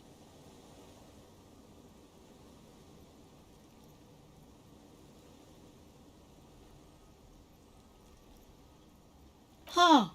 I might be half blind, but it looks like part of the village is gonna be a street. The best part. The part we need to get out of our houses. I see Lillian's name is already here. The girl is too trusting. Either way, I won't sign union papers. I've seen it all before. You think they've got our interests at heart? Rich men are always selling poor men promises they never plan to keep.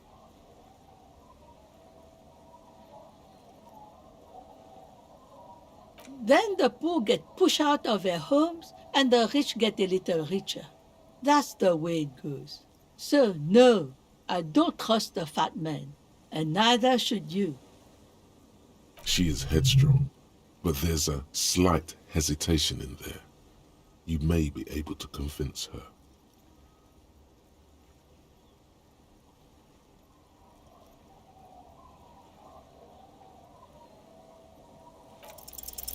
It's really in her best interest to listen to you. You know how the world works.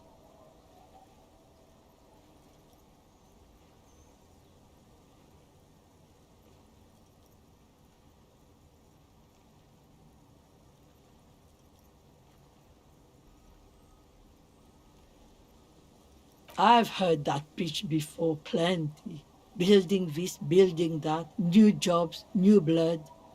Somehow the people here always end up holding the short end of the stick.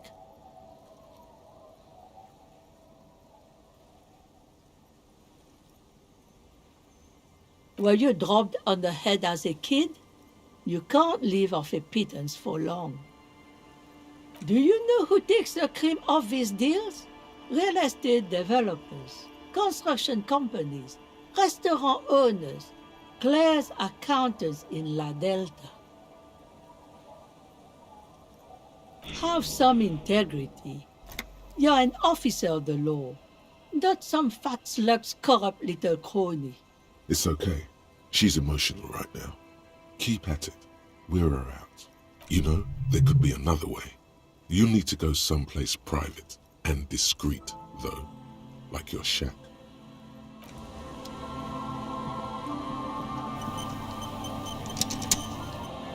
The door has seen better days. The layer of paint has started to peel off due to the salt and wind from the sea. Even the lock looks slightly rusted. I'll wait outside to give you some time and privacy to check out your new living arrangements. But just so you know, after we are done with the day, I'll still be staying in the whirling in rags for the night. We'll meet in front of the shack in the morning.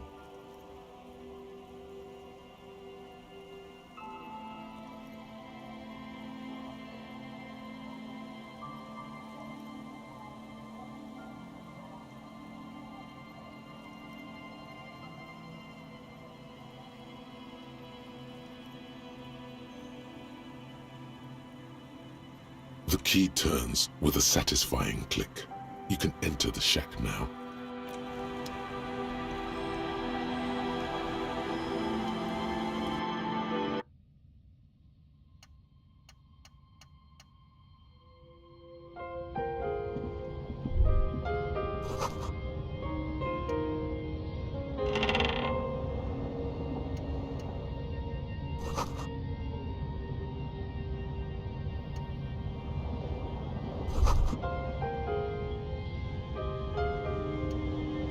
A brisk coastal wind still howls against the window of the shack. Occasionally, the waves crawl in under the foundation, producing a low hum. The room feels muffled, like you pulled your hat over your ears. Outside, it is cold and windy, but you're inside, and it feels safe and warm. What is this place to you?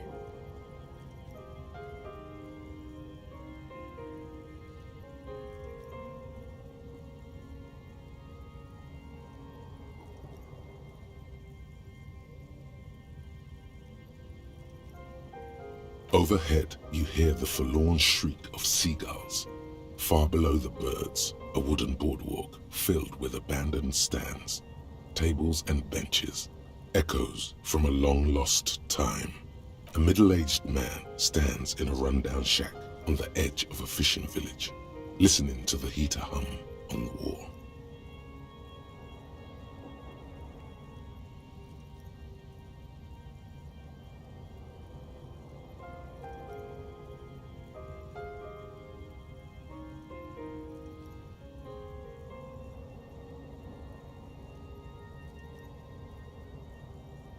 Outside, The howl of the wind has picked up. The waves crash against the stilts again. It's as if you think the thought, but in someone else's voice. Look under the floorboards. On the table, you see a bowl of water, a rough soap, and next to it, a small hand mirror. A straight razor soaks inside the wash basin. The water reflects back a vague image of your face. Nose bulbous and red, hair unkempt, wrinkles lining the eyes and forehead. The stash is gigantic. A fresh start looms ahead. Clean yourself up and be born anew.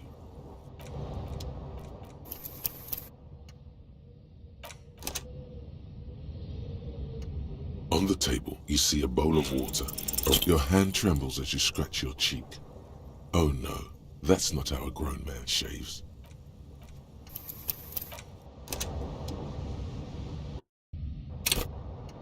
On the table, you see a bowl of water. Like an artist with a brush or a master swordsman, you use the small mirror and the straight razor with some soap to remove all that unkempt hair from below the nose line. The sharp blade chafes against your skin, producing a scratching sound. The surface underneath the beard feels tender, the air brushing against it chilly.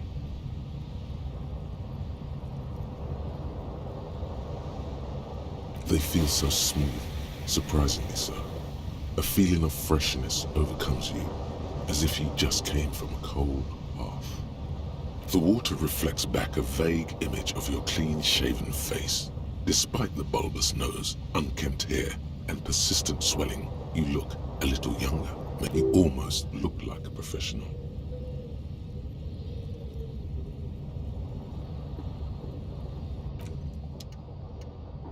On the table, you see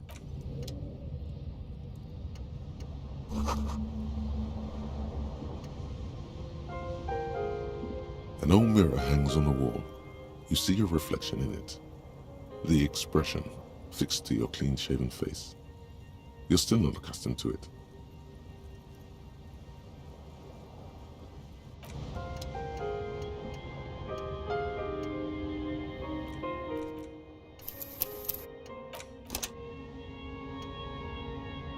An old mirror hangs on the wall. It's still not happening. It won't come off that easy.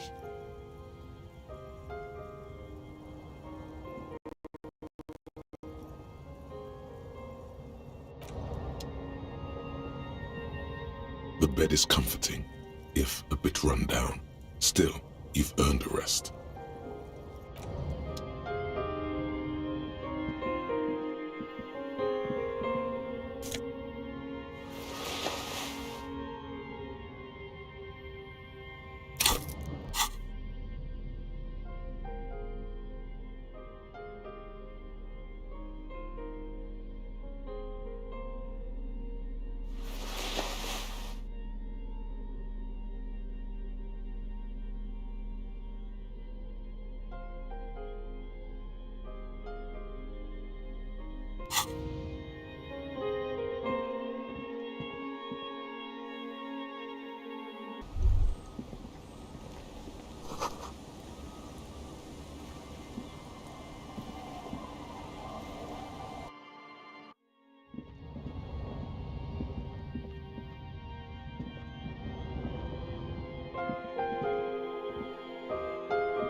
An old mirror hangs on the wall.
tequila!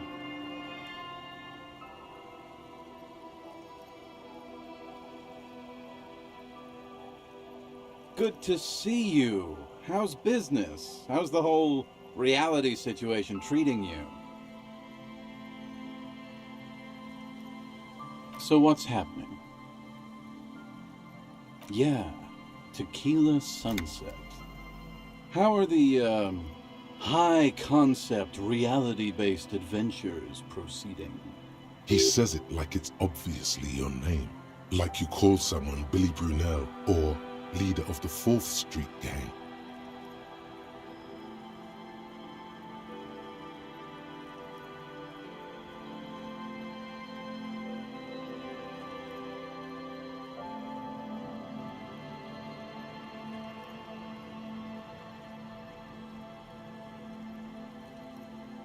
That's the spirit. I used to shape reality into my image, a long time ago. Those days are over now. Sadly, things aren't going that well in Idiot Doom Spiral Land. Haven't found those keys yet, haven't won that great piece of ass back. No word from my business buddies.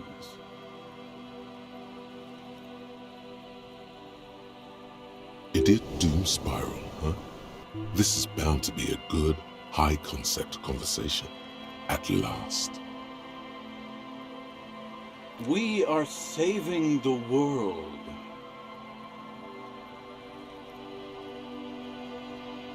Please! Please don't go! Don't go!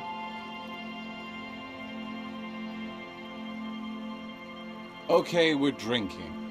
We're drinking alcohol. That's what we're doing.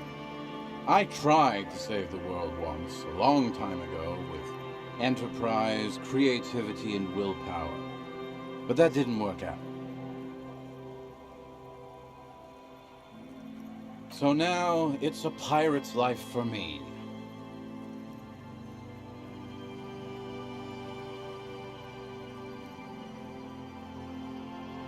It's you.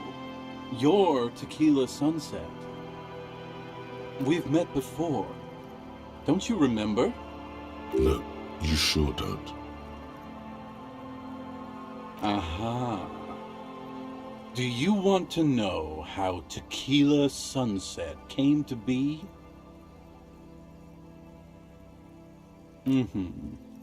Let me take a sip to moisten up my chords. Tequila Sunset rolled into Martinez last Friday, and by Tequila Sunset, I mean you, the man, the myth. Hey, let's not jump ahead of ourselves.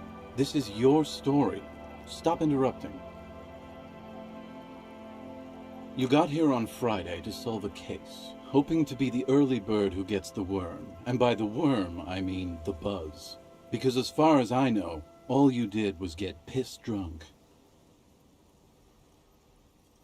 Word on the street is you went around the local hostel telling people that you're a police officer, and that it would be really fucked up if you shot yourself in the head right in front of them. That's pretty high concept, if you ask me. It is.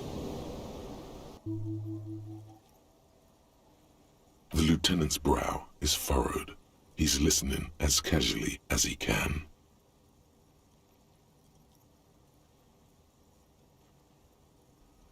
Hey, man, I'm not judging. This life's a valley of woes. Some of the highest concept people in history have killed themselves. And been drunks.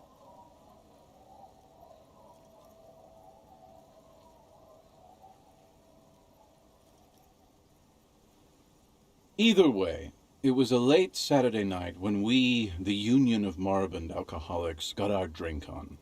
Nothing remarkable about this. We get our drink on 24/7. Makes everything warm and glowy. I trust you know the feeling. One moment we hear the sound of a motor carriage revving up somewhere on the plaza, followed by a series of dings and bangs. Do you remember the sound of wood cracking? The billboard? Naturally, loud noises pique the interest of anybody owning a pair of ears. That's just the reality we're in. Anyway, there was a brief silence. A gasp of silence, if you will, followed by a real commotion.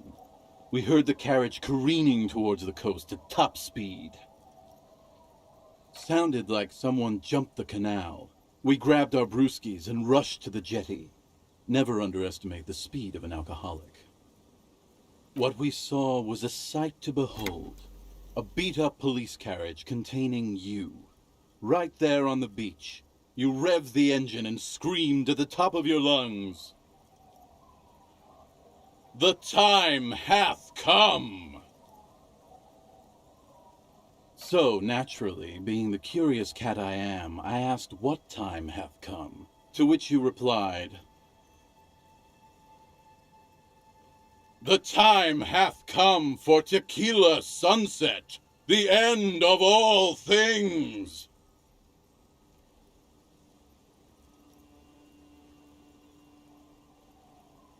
Yeah, looms. Why not? Then you jammed the pedal and plowed right off the jetty and through the ice. We ran towards the ice whilst you crawled your way out, miraculously unhurt, covered in seaweed and shit, like some kind of sea monster. When we finally got there, you were sitting on the beach crying. You said that your badge and uniform were in the car. It was too late to get in there, though. The carriage had sunk too deep. Recognizing a brother in need, we offered our condolences and invited you to party with us, which you naturally agreed to.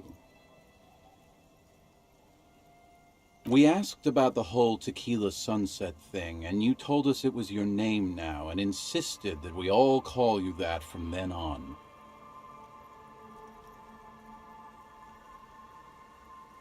I think you said that you were the event, and that you would smash the looms of reality. Yeah, I knew I'd heard that looms line before. Yeah, I agree. Hours. It was an all-night drink-a-thon. Then, at some point, I think it was Sunday morning, you got belligerent and wanted to talk about Revacholian women. How they're beautiful and also whores and so on. How one of them fucked you real bad. After a short while, you crossed the event horizon, looked sullen, got up, and left without saying anything. Wow, that's quite a story. Yeah, I bet Tequila's a fucking legend around the precinct. You must be proud to work with him. If you only knew.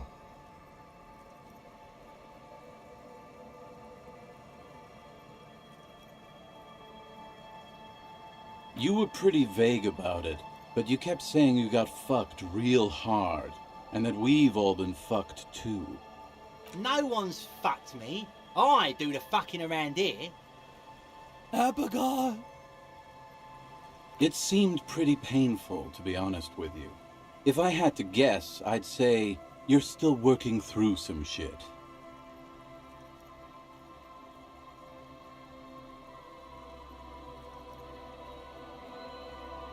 Beside your gun and your badge, you said something about your hope or heart or something. To be honest, the details are a little hazy.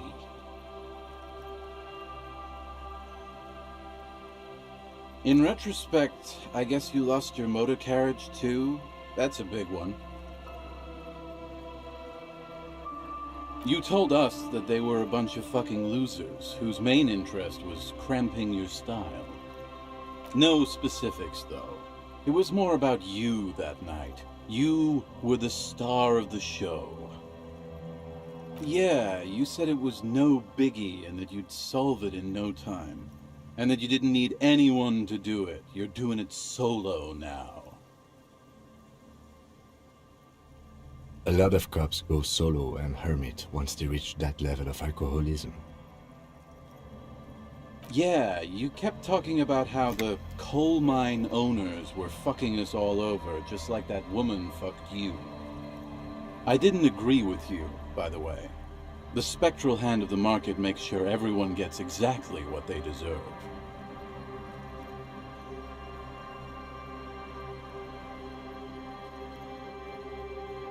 You kept calling yourself a goddamn superstar who'd cleared 501 cases.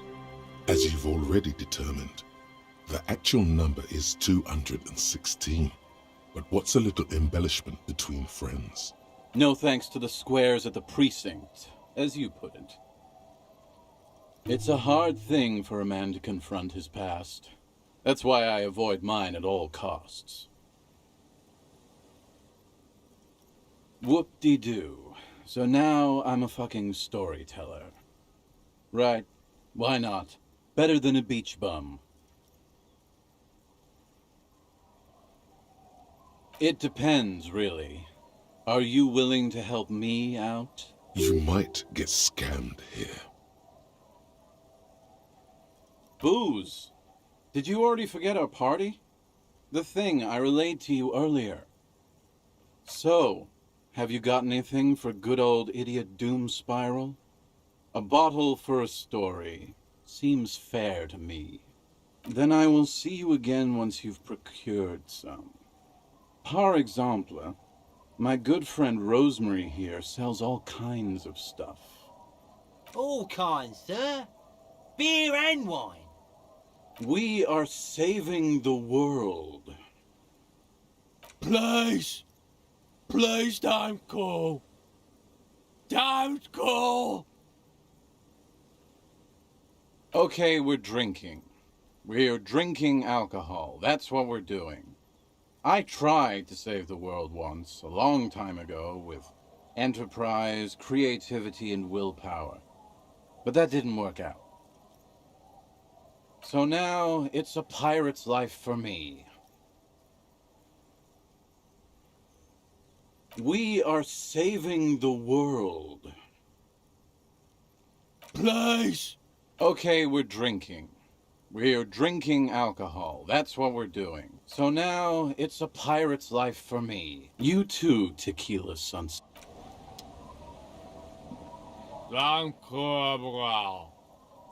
The noxious odor emanating from the drunken man is strong and familiar. Don't you call her? Yeah! Don't call Abigail! Abigail, don't you fucking call. You're not going to get anything out of this guy. He's too drunk. He snorts and beckons you to lean in closer. Don't call Abigail. Don't call Abigail.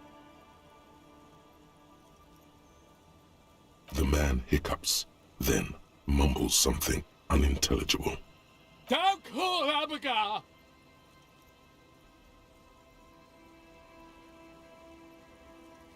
There's no use in yelling at drunks.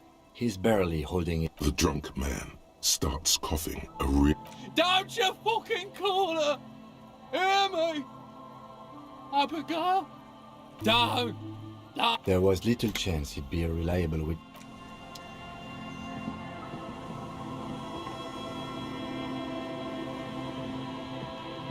Good to see you, friend. Do I have deals set up for you, buddy boy? So what do you want? I got smokes. They're cheap. Very cheap. I got Pilsner. Great deal. You won't get a better deal on that piss. Spirits I can let go for 300 real. I also have speed. And by speed, I mean amphetamine. Aye, by amphetamine, I mean speed. Aye, that's what I said. Good, my man. Now, aye, by amphet, sure did, buddy boy. That's why I said amphetamine. I mean speed. I mean amphetamine. I got good, my man. Now, what can I offer you? Oh, the system's been good to old Rosemary here. And you see, friend, man makes his own luck. And I made mine real good. Got my hands on 3 bottles of liquor, bought cigarettes, bought beer, even... The hook. Where is it? I can't see it.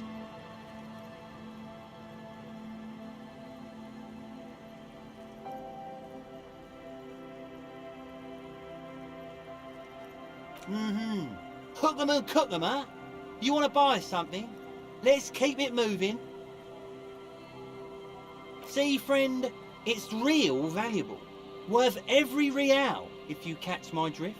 Got it from a bit of a business venture.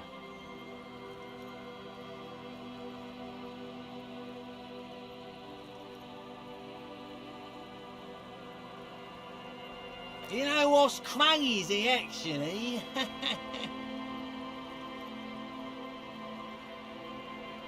He's finding it difficult to focus his watery gaze.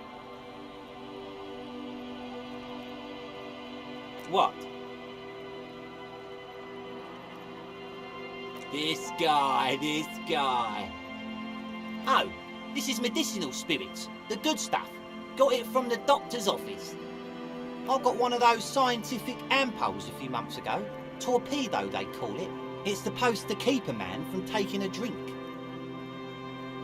Didn't stop me for shit, that's for sure. 5 lemons with half a pack of butter and you're good to go. It really isn't. In a week, the goddamn kidneys started giving me all kinds of help.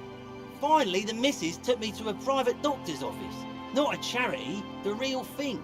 Those arseholes charged me 4 real to remove the damn thing.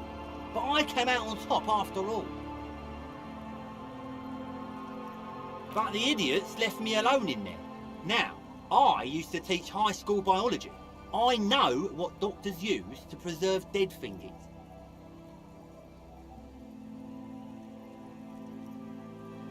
Fight 3 cans of this blue medicinal stuff from the back room. Threw the snakes out and voila! What's left is this beautiful blue stuff. 98.7% almost pure alcohol. 2 I already sold to these fine gentlemen here. But this last one is yours for 3 real, if you want it. Don't say it.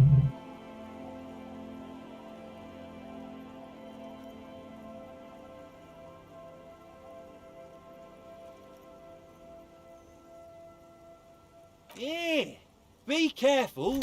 It's extremely flammable. One spark and the entire city of Revachol is wiped off the map. Feels like someone set a mustard field ablaze right inside your nose, then drenched it in tear gas. Your nose is a singular source of pain, but at the same time you don't remember the last time you felt so alive. In all fairness, that might be attributed to the retrograde amnesia. So, what's the deal, friend? Want the spirits or not? 3 real and it's yours, friend. The deal of a lifetime. Well done. You got it. That's a much more reasonable price right there. Makes sense now. Just make sure to enjoy that one, friend. If you drink this, then you'll die. That's a fact. And that's why we're going to save you from yourself and store this as a sellable item. Go sell it at the pawn shop for a profit.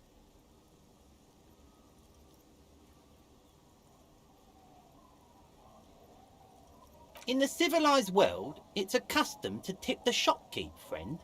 But come back anyway.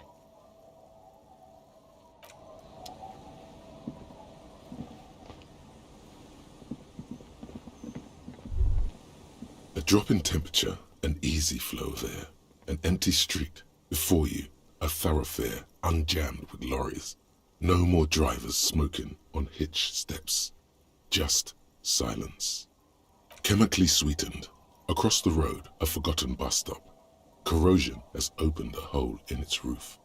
An elm tree watches over the building. Its branches are dripping with rain and snow. The road is smooth and motley, craters filled with a black asphalt. The asphalt, first laid, is grey already. A row of tenements are under construction in the distance.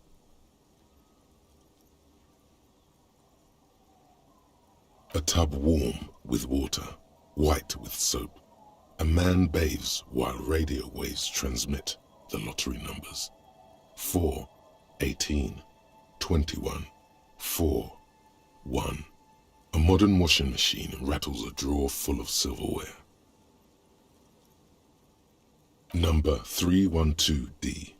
Young girls used to come here, huddled up, hoping for more warmth than their thin coats give them. The bus took them to school. It has not run for 8 years. There were not enough girls to sustain its cost. Craters pocked the surface. Children played in them until heavy trucks full of black pitch rolled in. The landowners have filled the craters with money. It is a vital artery of the flow of trade. There's one bump on the road. A dead dog lies flat about 200 paces away. Tragedy comes from the wheels of a fast RCM vehicle, hurrying to work. The cold washes over you. The sound of the sea has grown distant.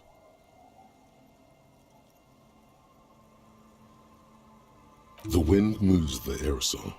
A detective stands behind the boom barrier. A breeze moves a curl of his hair.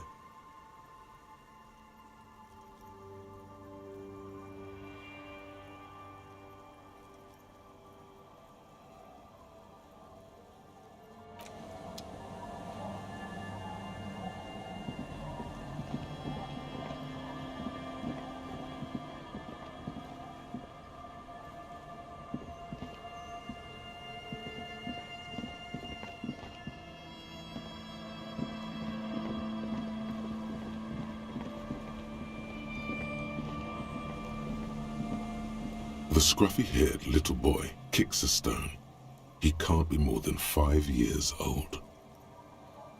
The other one looks indistinguishable from him. He watches his brother kick the stone with his tongue lolling out of his mouth. This one doesn't say anything, kicking the concrete with his worn-out sneaker. Lily's our mum.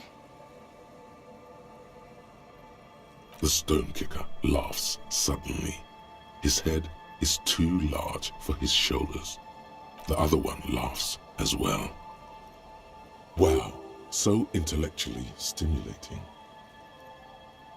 The stone kicking one becomes frantic all of a sudden, as if that's something to be scared of. The obvious fact that you just stated. He looks just like me. The boy doesn't answer. His brother throws another rock. Both of their hair is covered in some kind of dirt. The rock kicker was just being shy, but now he's enthusiastic again. You're bad with kids.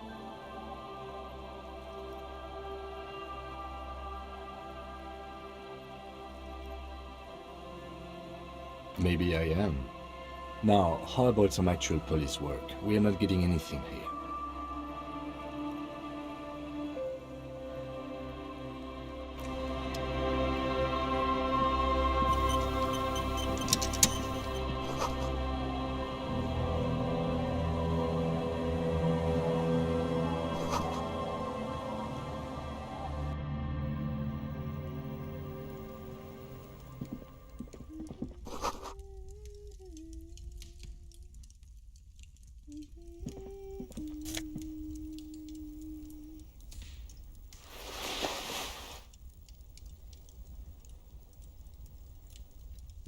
Hello, mister.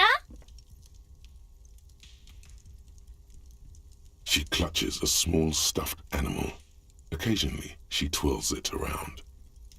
Yes, I am. Little Lily. You know my mom? That's nice.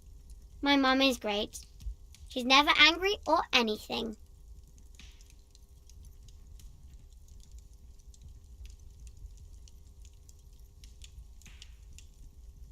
Yes. They don't want to play with me. They're older and play outside. They look the same. Sometimes I can't tell them apart. They look identical.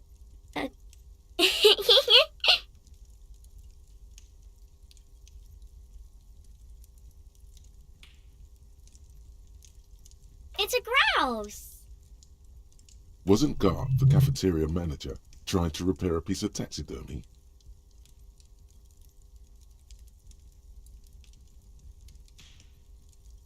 know. Sure. I mean, you already took it. I don't like it anyway. It looks angry. It's Lammy! He's my friend. Sort of. Like... Lambie is a stuffed lamb that, admittedly, has seen better days. One of the eye buttons is missing, and the fur is tattered in several parts. Yes. Very soft. Isn't he soft? Bye!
Someone has left an unidentifiable article of clothing on this railing.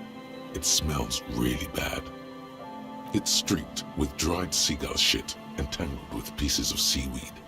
A dangling arm suggests that there might be a jacket beneath the crust of filth. It seems likely that it was left in the surf until someone laid it out on this fence to dry out. Unfortunately, that just seems to have stiffened it into a shapeless mass. Please tell me you're not taking that with you. It's a guano-encrusted jacket, and you're already carrying around enough as it is.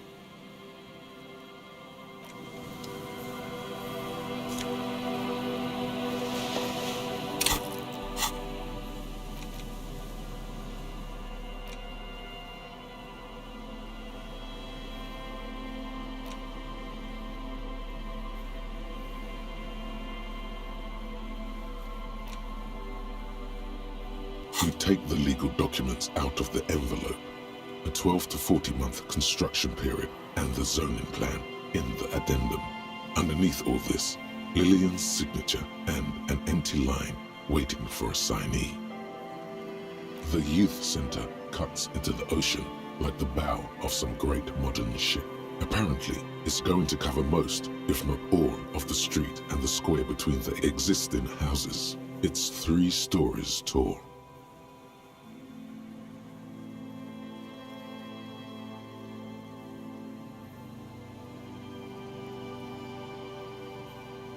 It's going to be awfully close to the already existing buildings, almost wall to wall, practically integrating them into the youth center. I'm no property lawyer, but it looks fine. I like the print size. They're not selling or leasing anything.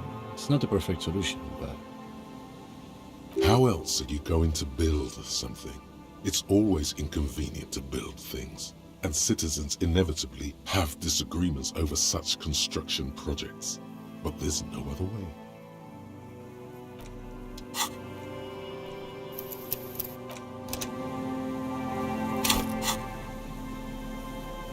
take the legal documents out of the envelope, there is no loophole. The simple truth is, the current residents are going to lose their street access, and for the next 12 to 40 months, their lives will be dominated by constant construction noise right next door. Once the construction starts, it will probably take a few months, a year maybe, for even the most stubborn occupants to get tired of living like this. After that, they'll sell their property for cheap and move out. Of course, I should have seen it. Everard probably has eyes on us, but if the second signature were to be somehow wrong? He won't say it outright, but he's suggesting forgery. Forgery, yes. It would render the document invalid.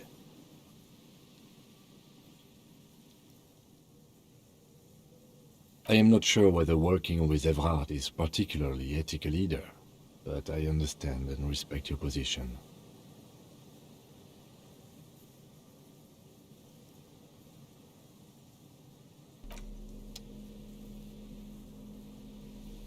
There's no way to listen to the tape without a working tape player or portal reel at hand. A pawn shop would have a tape player. As you hold it in your hands, it makes an uncomfortable crunching sound. It's a sordid, filthy tale, not for the weak. Are you sure you can stomach it? Some secrets are better left uncovered. Don't even try. Seriously. It occurs to you that you're not even holding the jacket itself, but rather the thick crust of jetsam and seagull shit that ensconces it. It smells like a dead sea creature, tangled in grey strands of seaweed. It must have spent quite some time in the water before the tide deposited it ashore. Somehow, it was carried or dragged to the boardwalk. If not by human hands, then perhaps the feral dogs that prowl the beaches at night. The faint impressions of many footprints are also present, though it's impossible to tell what kind or how many. Suffice to say, the jacket spent some time on the ground before someone draped it over the railing.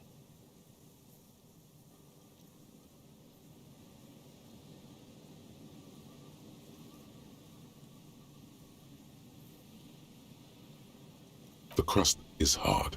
This jacket spent at least a day baking in the sun. Who knows what happened to it then? Somewhere, high above the city, a pair of seagulls trace loops through the air. They are like the bombardiers of the aerostatic brigades, gliding above a target-rich environment. All of a sudden, the bomb bay doors open, and their white glittering payload rushes to the ground. Splat! An explosion of white on a man's shoe.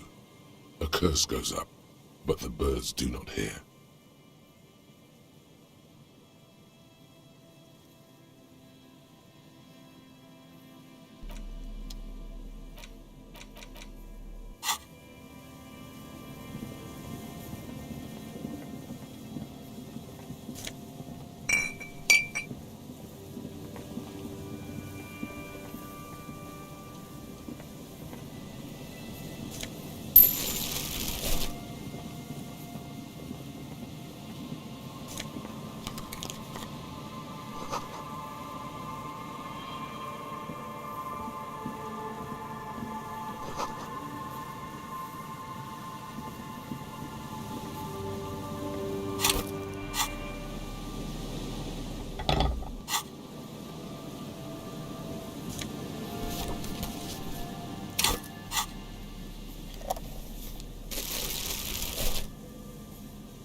the smell. It's awful and familiar. It doesn't help. You can still smell it. Don't you recognize it? That hideous pungency, that faintly cloying sweetness. Only death smells like that.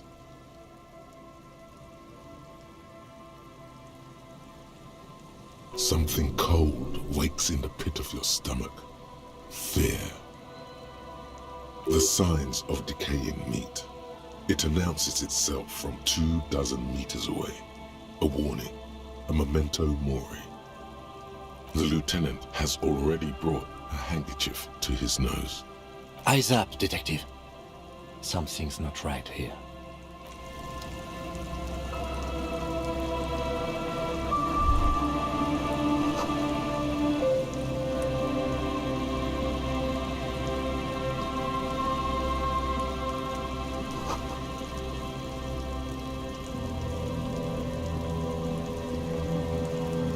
There's some tear, an empty cigarette package, and a crumpled kebab wrapper in the trash bin. 2 empty bottles of Tallulah vodka and a can of black potent porter is all you find. A tragedy.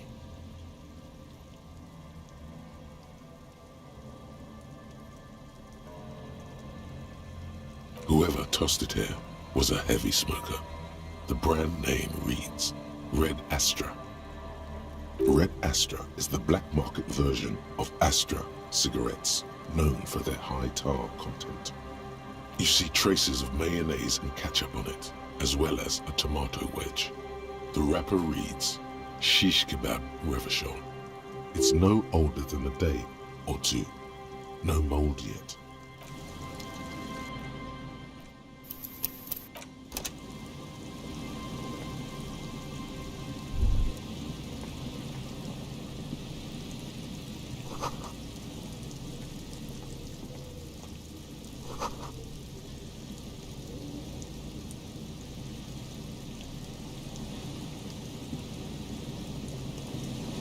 A man lies on the boardwalk, his limbs bent and neck turned at an unnatural angle.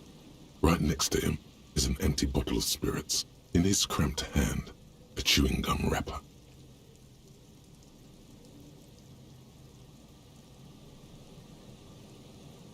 Hold on.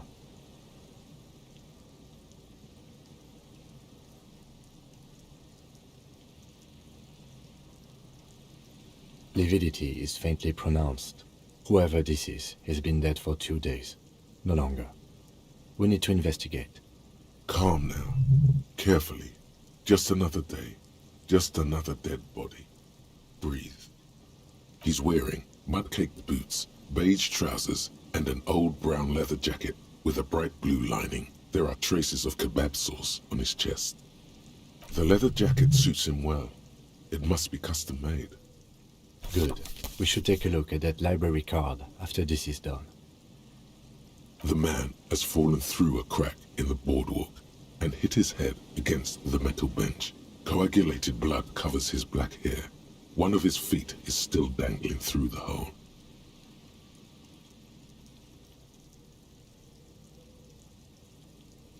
A bad fall. It might have been dark outside. This place is a minefield in the dark. His expression is dull, like the sea behind him. Drops of water shining on his mustache. His eyes, empty and wide, look frightening in their frozen gaze. Height, 170 to 175 centimeters. Curly hair, stout build. Age, approximately 50 to 60 years. There's some dried blood on the metal bench, right where the corpse's head rests. The floorboards are rotten and slippery wet around the hole. An empty bottle lies nearby. A chewing gum wrapper is clutched in his fist.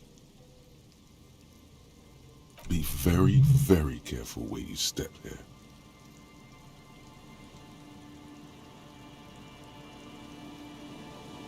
Grabowski spearmint chewing gum.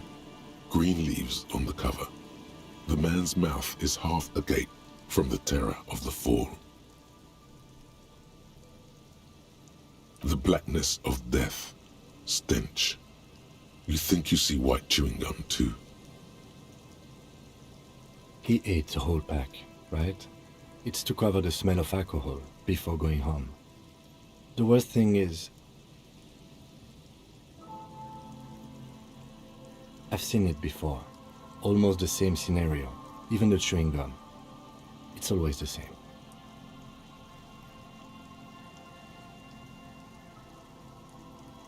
A .75 liter Tallulah vodka with its cap missing. There's hardly anything left inside. Tear all around us.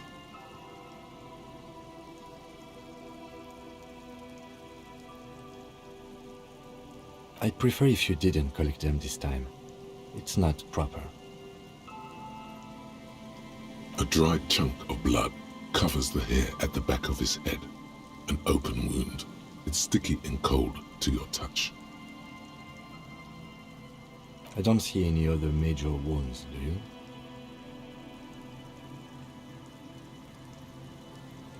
Seems like the head wound was fatal. It's exactly the shape of the bench. The entire boardwalk creaks in the wind as you take a step back.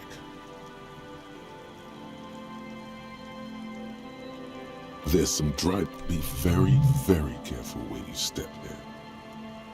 The entire boardwalk creaks. Looks like one of the locals. He'd have to know this spot to come here. You don't just walk over here. But that's just a lazy assumption. What do you think?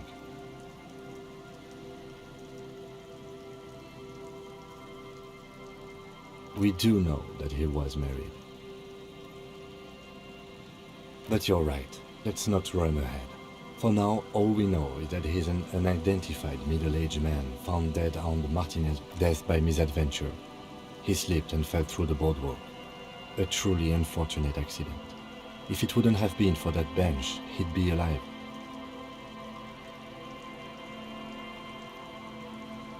No, I don't see anything that points in that direction. For now, let's treat this case as a simple, albeit sad, accident, unrelated to the murder case.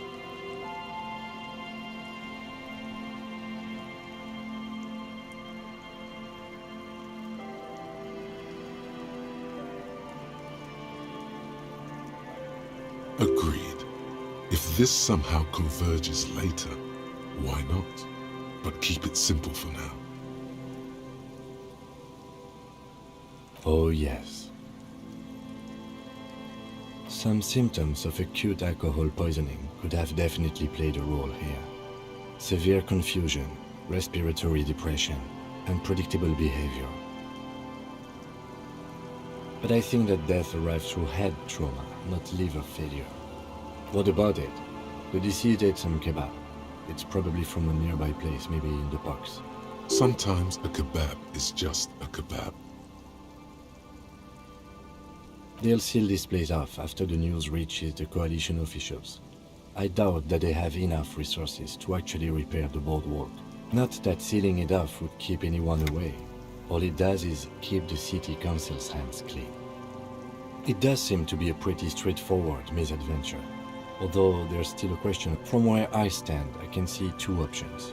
We either take the case and follow the leads to identify the body on our own, or we report back to the station and leave this for our colleagues to handle.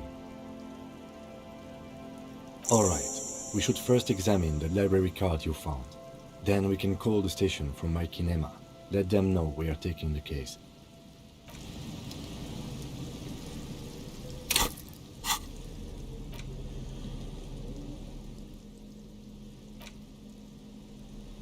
The library card is folded into two and still slightly wet to the touch.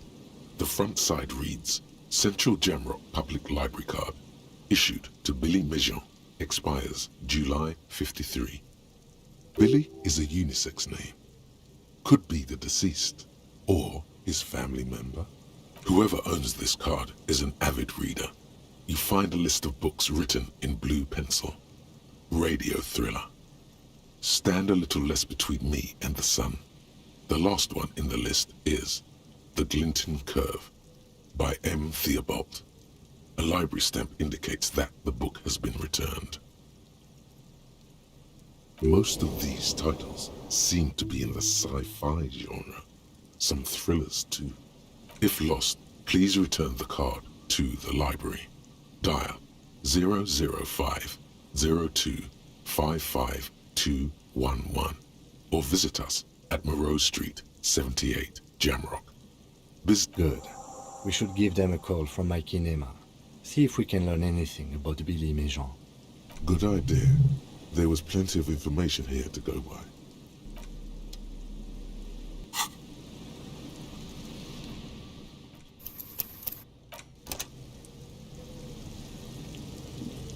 A man lies. There's some drug beef. They screech under your feet ominously. It's hard to say whether the dead man's weight was the cause of the boardwalk to break. It definitely looks fragile. He could have easily disappeared into the sea through that hole, and you would have never found him. The entire boardwalk. Cop of the apocalypse. It's not fire. It's not ash. There will most certainly be a sea of corpses leading up to the event. But it won't be war or pestilence that causes it. Oh no, the event will belong to a genre of cataclysm no man has dared to suspect would ever come to pass. You can only sense the shape of it, like a cavity, a pit opening up in your stomach, a throat into which the world will vanish. The streets, the grass, the stars, all will be rolled back. By whom? By what? And how? You don't know. All you know is, you're not joking around.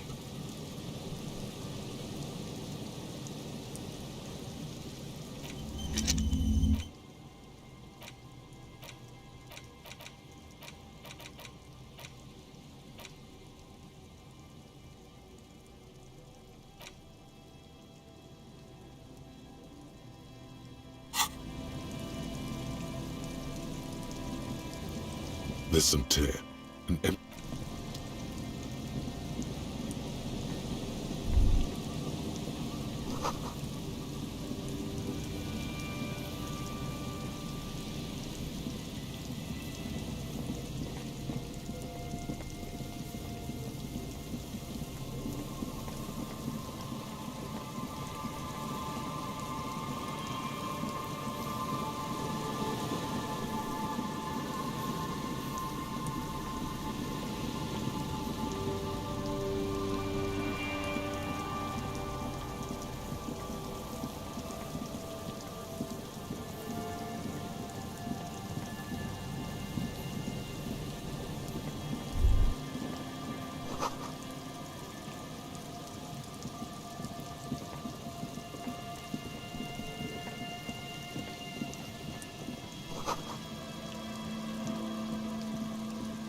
an old door, worn by elements, guards the depot. The wind has blown a sand dune in front of it. The door hasn't been opened in a long while. You see a handle. It's military, a service depot of some sort. The washerwoman mentioned a depot at the coast. She said it was for moving ammo and cargo across the bay. This might be it.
The tent is just tarpaulin fabric covering a pile of stuff.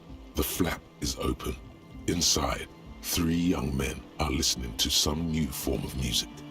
It's like nothing you've ever heard. One of them looks at you. Come on, get in and close the flap behind you. Sorry, we barely have room for one. You go ahead. I'm too old for this. I'm sure you will feel right at home.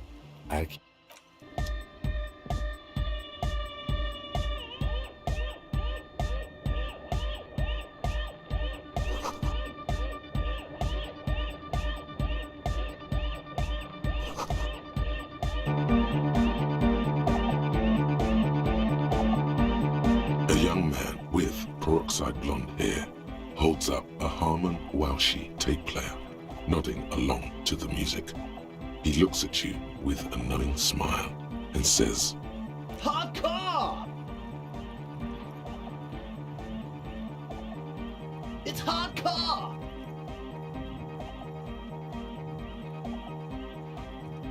Skibber-dee, skibber-danger. I am the rearranger.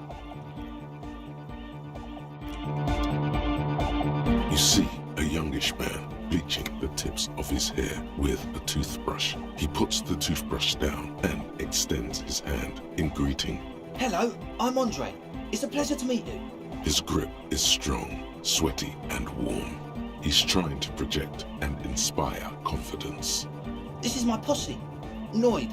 The young man with earrings looks at you suspiciously. And Egghead. Egg! Together with a Settle Burger, who's out there right now, doing some seriously progressive sonic experimentation, we like to think of ourselves as music venue organisers. We have many in the pipeline, officer. That means they haven't set up a single one yet. You see, we've been all over Jamrock North, prospecting for real estate to establish a new venue in. Also for talent.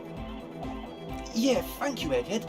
And while there is no shortage of raw, unfettered talent spinning tapes in Jamrock, we've had rotten luck with the real estate part. Place is a shithole. I apologise for my friend Noid's potty mouth. I realise this is not how you speak to a police officer. He has authority issues.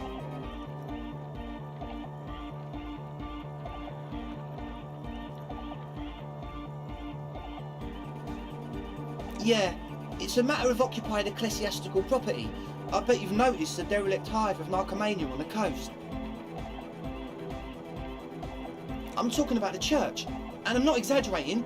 Even a place of spiritual refuge can become a magnet for all sorts of dopeheads and burnouts if left unattended. Dopeheads! Burnouts! Well, I'm sad to say, that's exactly what happened. Sad because we were just about to put Martinez on the map with one of the maddest dance clubs in Jamrock. Nah, strike that, in Revershoal. Strike that! The world! And sadder yet, because the dopeheads and burnouts holed up in there are the worst kind. He leans back a little, watching you with a steady, serious gaze, letting you imagine just how bad those dopeheads and burnouts really are. Good. This calls for an opinion. You're an expert in those.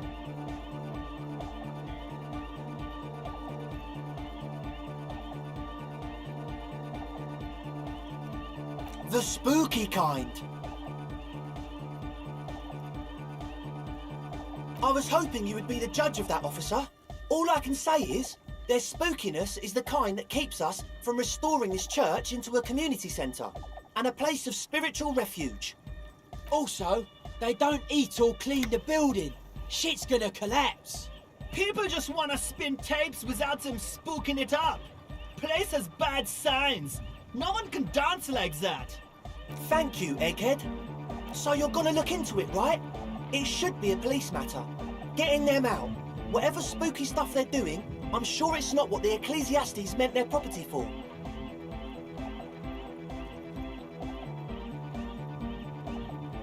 right, man.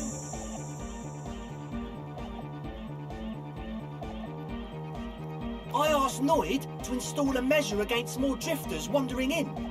A padlock. It's a temporary fix. Just something to contain the situation. I had to do it in an hurry. Not my best work, but it should hold for a while. Of course. Noid, give the officer the key. All right.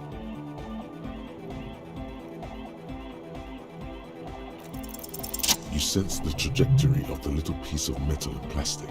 The object makes a small ringing sound as it approaches. Just ka-ching! The key hits your palm. The speed freaks nod to you approvingly.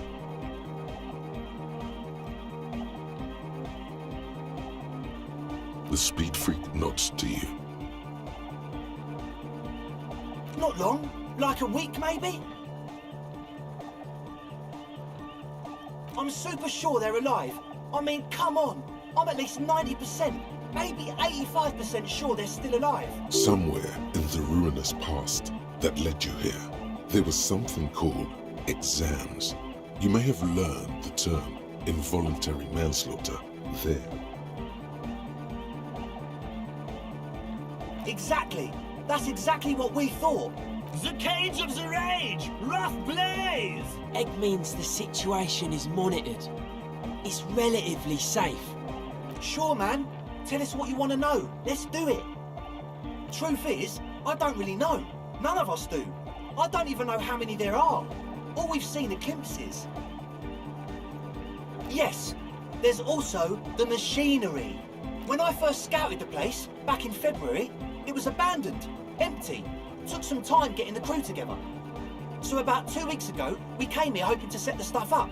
Suddenly, there are all these strange machines lying around in there. One of them has wires running into bowls of water. Wires into water.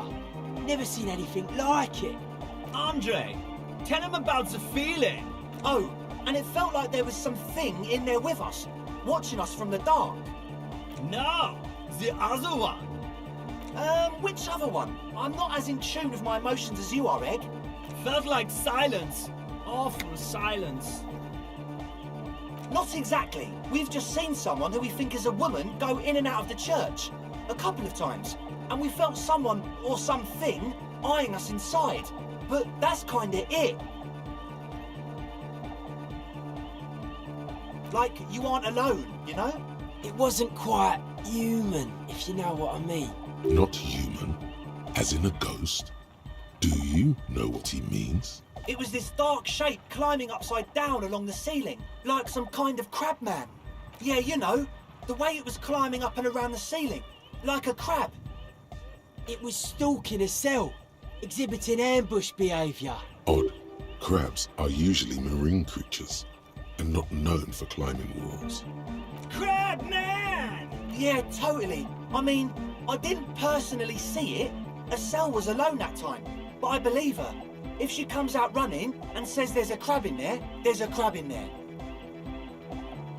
You should ask her about it, but be nice. Don't tell her you don't believe in the crab. There probably is no crab man.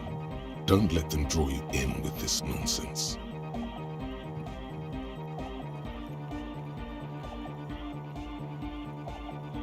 You should talk to Noid about that. I just got a distinct burnout and dopehead sign from them. Probably jacked up to some snuff station too. Probably, very likely. Well, honestly, I can't, but I am. This is a below-feeble attempt at avoidance. Basically, he is attempting to weaponize idiocy.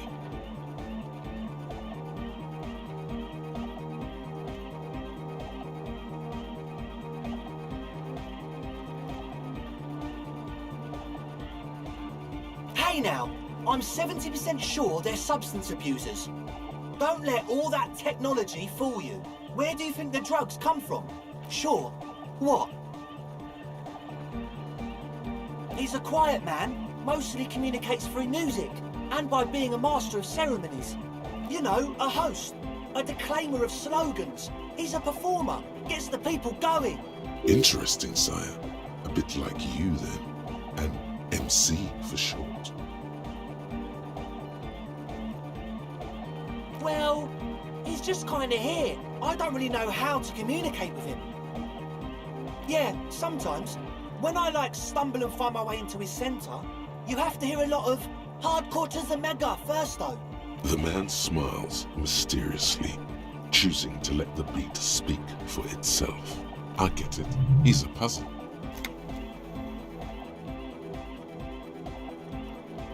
Oh yeah, that's a meteor and name for the founding party.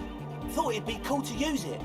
If you don't know what the founding party is, there might be a way to mask it with minor demagoguery.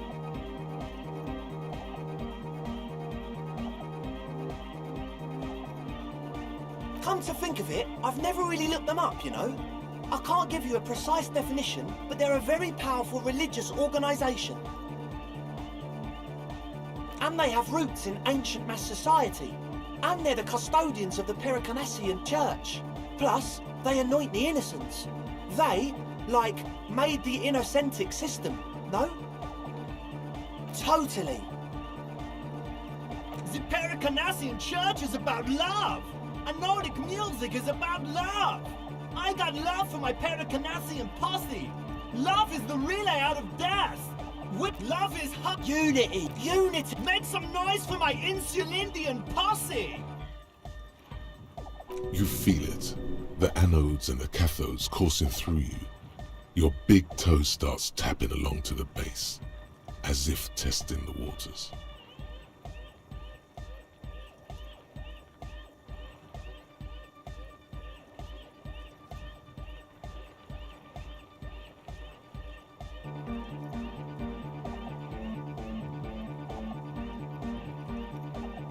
Yeah! Yakokata! The place to be! Do it for the masses. Do it for the crew.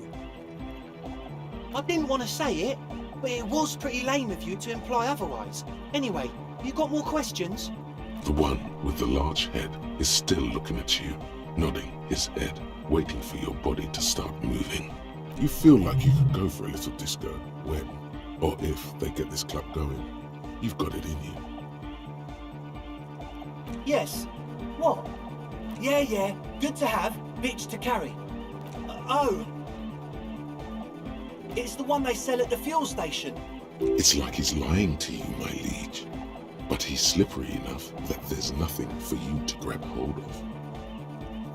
He nods enthusiastically, no doubt a little relieved.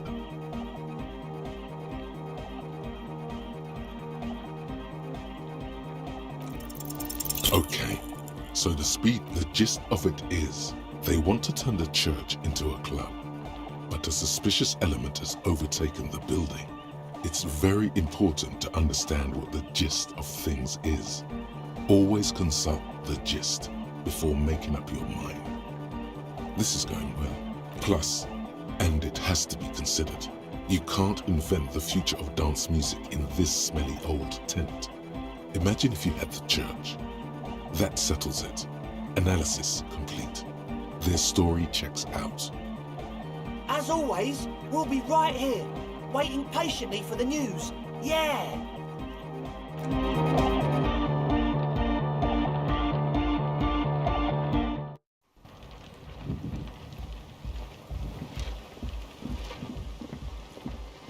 A shaggy-looking girl in her late teens or early 20s kneels on the ice with an electronic. Oh. She must be Estelle, the last of the speed freaks posse. That's my name. I take it you have met the others. Did they tell you about the church and the club thing? Will you help us? Great. Let us know if there's any progress, will ya? Huh? So should you.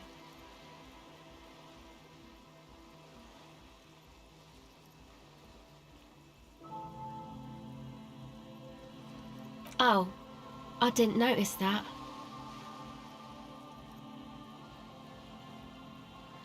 Sorry, man. My mind was elsewhere. Shoot. Oh, that. You're not going to believe me. There's no point in me telling you. She's less prone to blurt it out, crab man, than the others. Okay. I went in and I saw a woman next to one of those machines there. Noid calls it a mainframe. She was dressed like someone who's been raised by their grandmother, you know, strange old clothes. Had this absent expression, didn't say anything, just stood still. And then, you know, right behind her, a man crawled down the wall, upside down like a crab, down the church wall.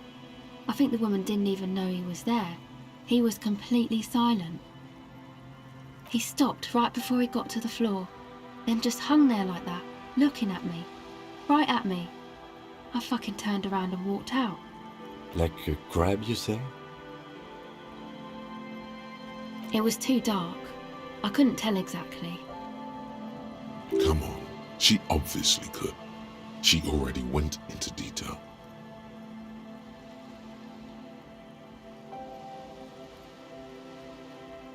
He looked like a banger, okay? He was all muscular and stuff. Had a mesh tank top.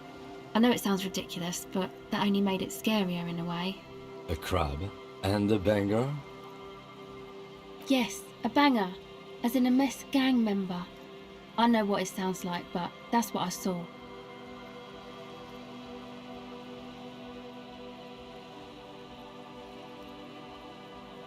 Why?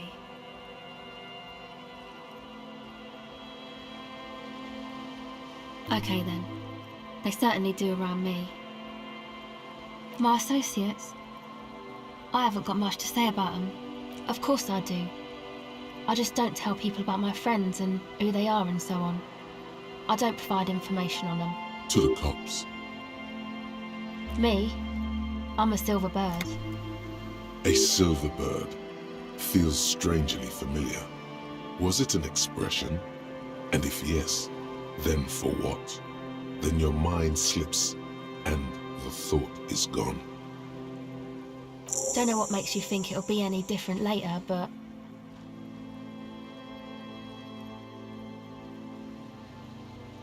This is a portable recording device. It's for field recording. Low quality, but still. Actually, just one wire. I picked on it till the braiding came loose. The wire leads to a contact microphone. A contact mic records sounds from inside things, like this ice. Your mangled brain would like you to know there is a boxer called Contact Mike.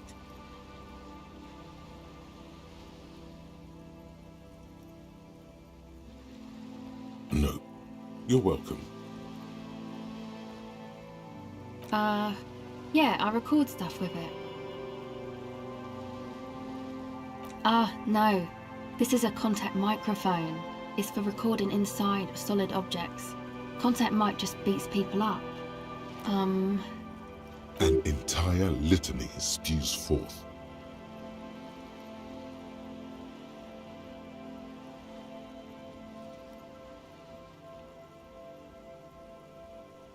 Man, you are one weird cop. What is it with you and this Mike guy? Okay, if it floats your boat, I'll be more like Contact Mike and less like me. Uh-huh. Good on you. The mic? I don't exactly know. Somehow it doesn't pick up vibrations from the air. The book said it only picks up structure-borne sound. If you like, same place I got the recorder from, the Elysium. Oh man, you haven't been to the Elysium? It's the coolest place in this whole drug-addled shithole. It's a music club and a synthesizer workshop on Boogie Street in Jamrock. Musicians live there, like real musicians. I once saw Arno van Eyck. Oh yeah, guess you wouldn't know Van Eyck, or really be a Palaceum-going kind of person. I don't know what that means. I don't know what that means either.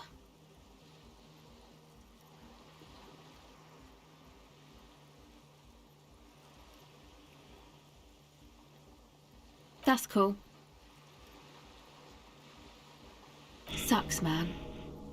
Was there something else? About the contact mic, perhaps? Okay. Recording, I guess. I think I'm recording cracks in the ice, but there's no way to tell. Not without headphones. I think I just recorded your footsteps too. Not sure how that'll sound. What happened to the old headphones? My boyfriend sold them. I don't know, man. Things. Just stuff you need for life. A lie. They were probably pawned off for something suspicious. The musicians in the Elysium used them for making music. They looped the stuff, cutting the tapes together. They make music out of cracks in the ice and keys jangling. Crazy sounds like that. It's hard to explain. Anyway, I thought I'd make some too. It's supposed to be, like, a music place anyway. I don't really know what I'm doing. They use synthesizers too. Take this, you're cold. No, man, fuck that, I'm cool. I'm sorry I said that. It's okay.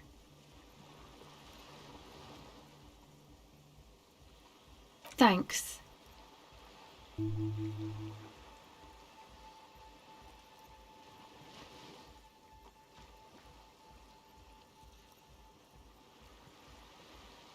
Yeah, the boys think it could be a place, like the Elysium or something.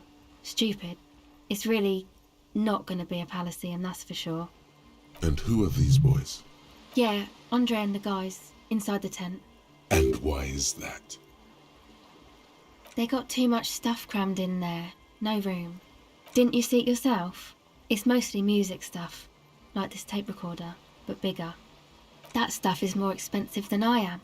More expensive than any of us, really. Doesn't matter. I can take the cold. It's probably amphetamine. It makes you feel impervious to the elements. I got my recordings to do. I feel better outside.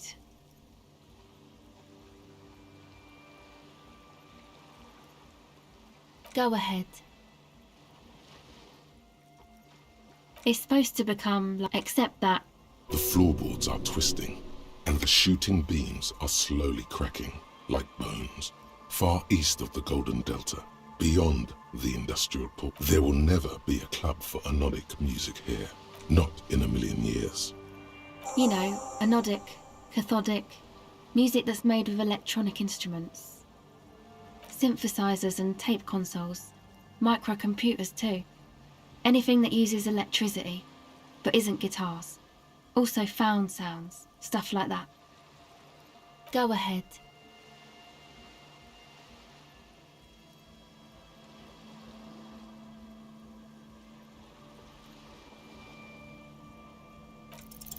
The device is cold to the touch. An angular Omicron logo adorns the yellow plastic cover. Okay, bye.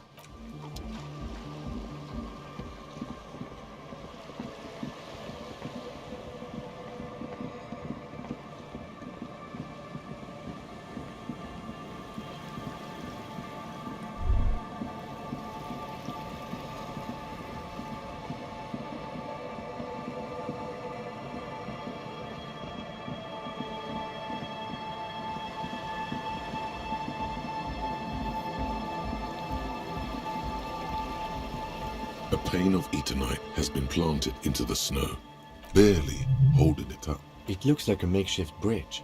The pane falls into the icy snow with a soft thunk.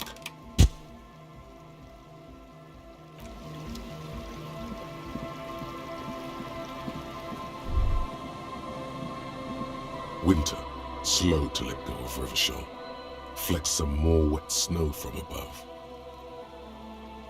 The snow falls lazily, making the beach sand paler still, mixing with the rust-colored sewage runoff. And to think, it seemed as though it were already spring.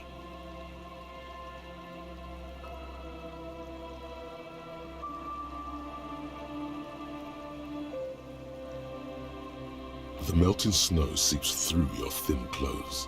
Grandmothers don't let their grandchildren out dressed so lightly in this weather. More winding coastlines lined with abandoned buildings, crumbling piers, salt water lapping at their dark piles, grey and red forgotten city blocks, what remains of the pre-revolutionary effort to gentrify the coast. The waters turn black, Coal City in the shadow of San Martin, a boomtown. Back when coal extracted from countless shafts near the city was needed to power Rivershaw.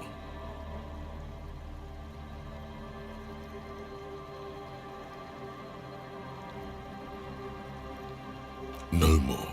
The coal was supplanted by petroleum from the ocean floor and hydropower from the Esperance. Everything crumbled. These days, only the weakest remain in Coal City. Their hopes of getting rich linger in the defunct shafts under their feet. Below the old mines, L'Océan Municipal, Revachel's underground cemetery, Le Petit Rat braved the underground passageways, trying to get to Le Royaume, where the Philippian kings were interred with their doctors and their admirals. Mausoleums, burial chambers. Children under 14, they go underground looking for artifacts to sell to foreign museums, and for fabled relics. Their parents let them. They go deeper. After rubies, melchiorite, lapis lazuli, plundered from Safle and Seol during the time of the suzerain. In the burial chambers of the kings, Grand old Philip, Guillaume II, and even in the mausoleum of Philip the Opulent. 2 kilometers underground, in a winding shaft along whose walls mirrors have been placed, so that daylight may eternally fall upon the richest of all the kings. The mausoleum contains untold quantities of gold, and that special, purest of the pure magenta cocaine. How can it be pure if it's magenta? Snow falls, and there is no answer. Some things are not for mortals to know. Few Petit Rat return from the shafts. Even fewer find what they're looking for.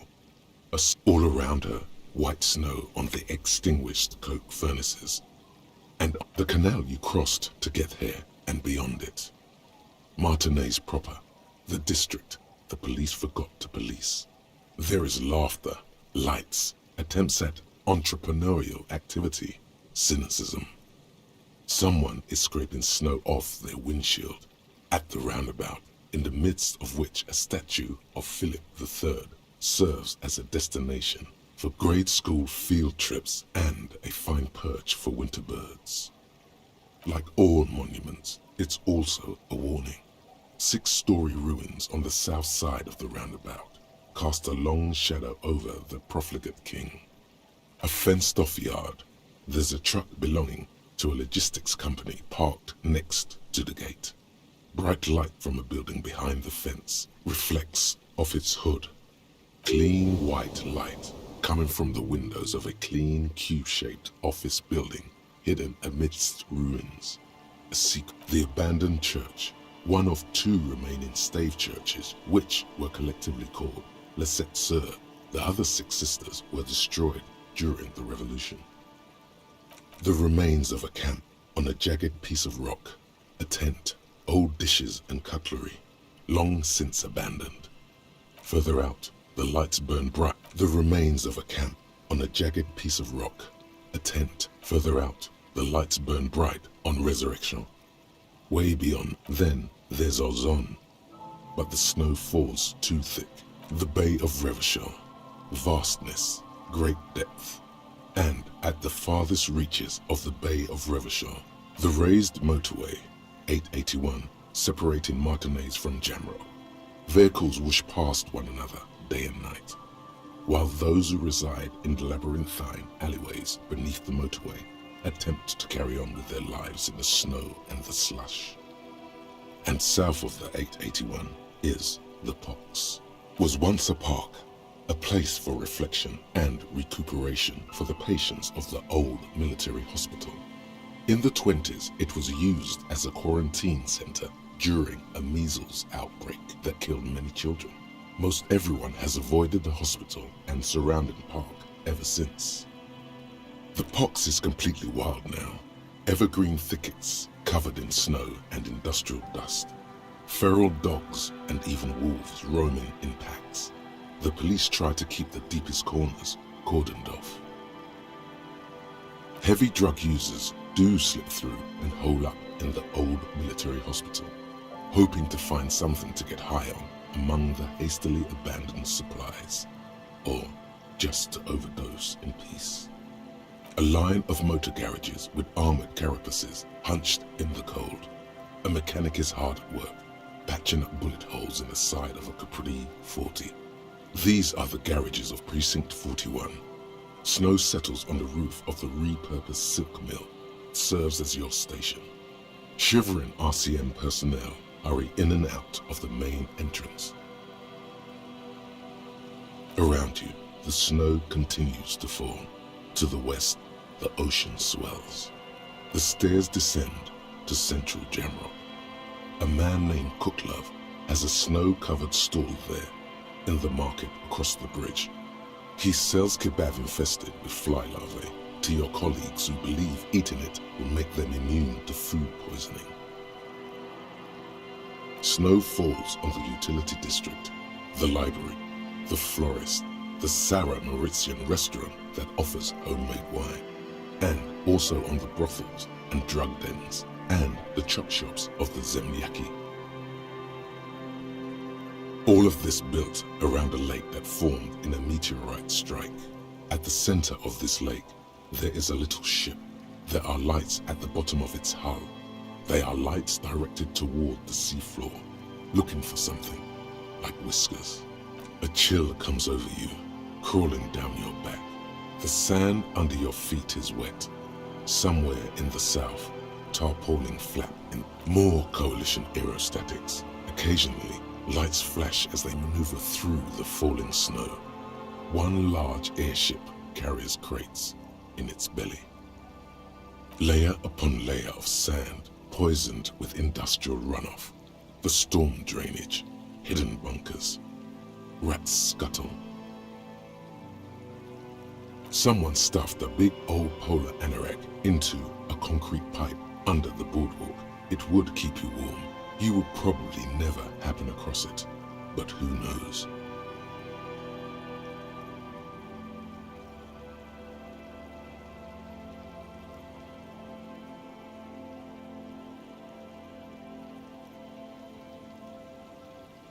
We should keep moving.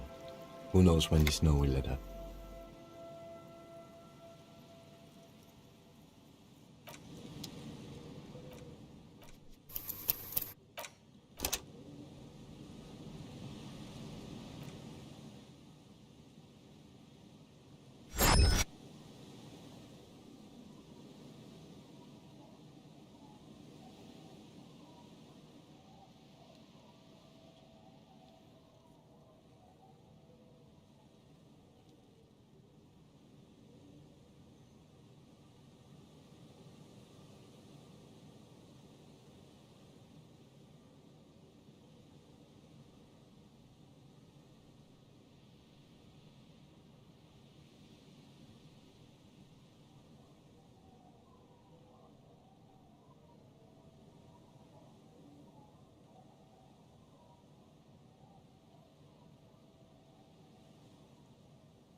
windows, more than twice your height, stand shut in front of you.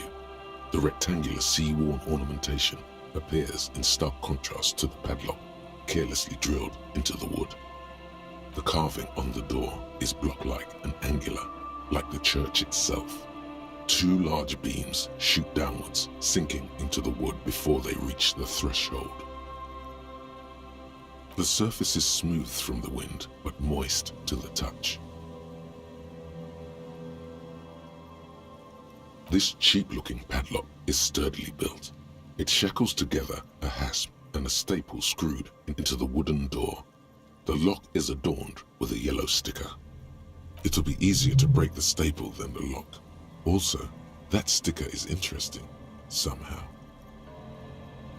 You see a yellow circle with two X's and a big curve below them that looks like a mouth. You're pretty sure you haven't seen it before, but what the symbol depicts is clear enough. A smiling dead guy. The curve makes it smile, and the X's make it dead. There is something blindingly modern about this symbol. Its modernness puts to shame everything you've seen before. It's the contrast between the cheery, chemical yellow and the rigor mortis. As if the cheery guy didn't know he was dead, or the dead guy didn't care that he was. Either way, you get the sense the forces of future are at work here. He takes off his glasses and uses a blue handkerchief to thoroughly wipe them clean before inspecting the sticker.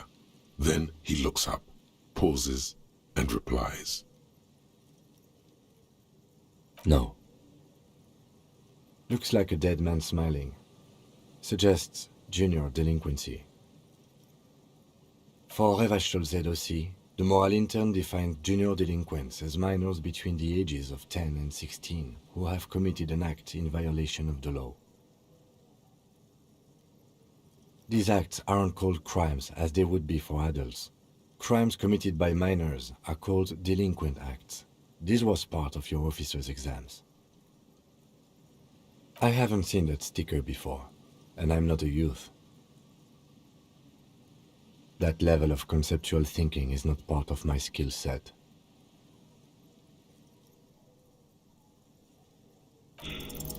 Your hands are clammy from the sea air. The piece of sticker keeps slipping away.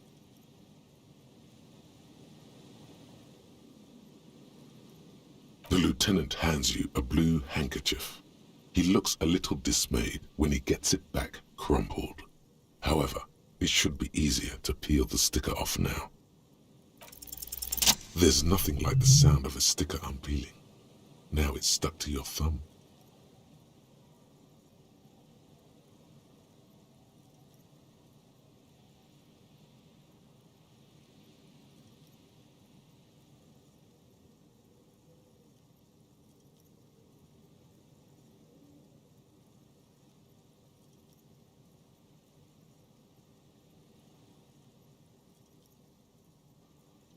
Voila! Looks very modern. You're part of the future brigade now, and so is your formerly humdrum ledger. Neon, baby. The lock turns easily. You hear a click as the shackle pops open. Let's go. A great whoosh of air rushes into the dark innards of the church, as though rushing to fill a great vacuum. In the heart of the city,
silence in this part of the church, it's almost palpable. All the shifting matter and shuffling of living things is gone. Nothing seems to exist beyond the church anymore. Maybe if you were to stand in just the right spot, even your footsteps would be completely silent. And then it's gone, almost all of it, but for the faintest of hums. You can hardly hear your own breathing.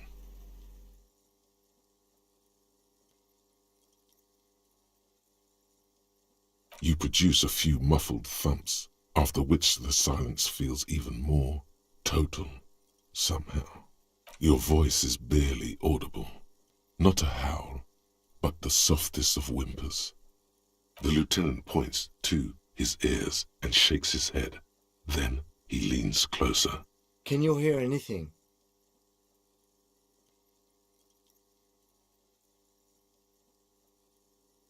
I wonder why the church was built with such strange acoustics. Maybe the church was designed this way to prevent boisterous activity, singing and dancing, on its premises.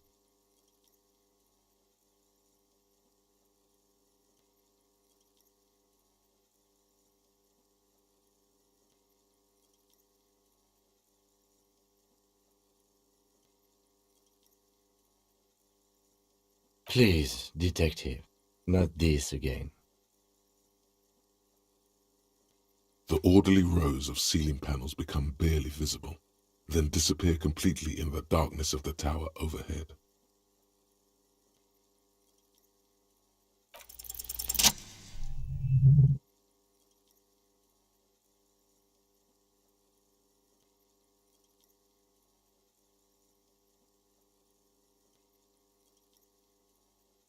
It's like there's something moving up there. A shadow has emerged from the tower and it's making its way toward you through all the other shadows.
It's not a shadow anymore, becoming more substantial as it gets closer.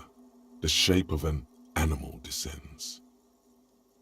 Officer, is there something up there? Oh no, you've lost sight of it. Where did it go? Yes, the darkness makes the ceiling feel infinitely far away.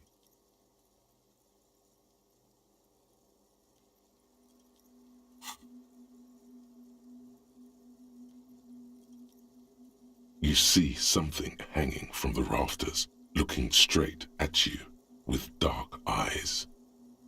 Maybe it's possible to talk to it.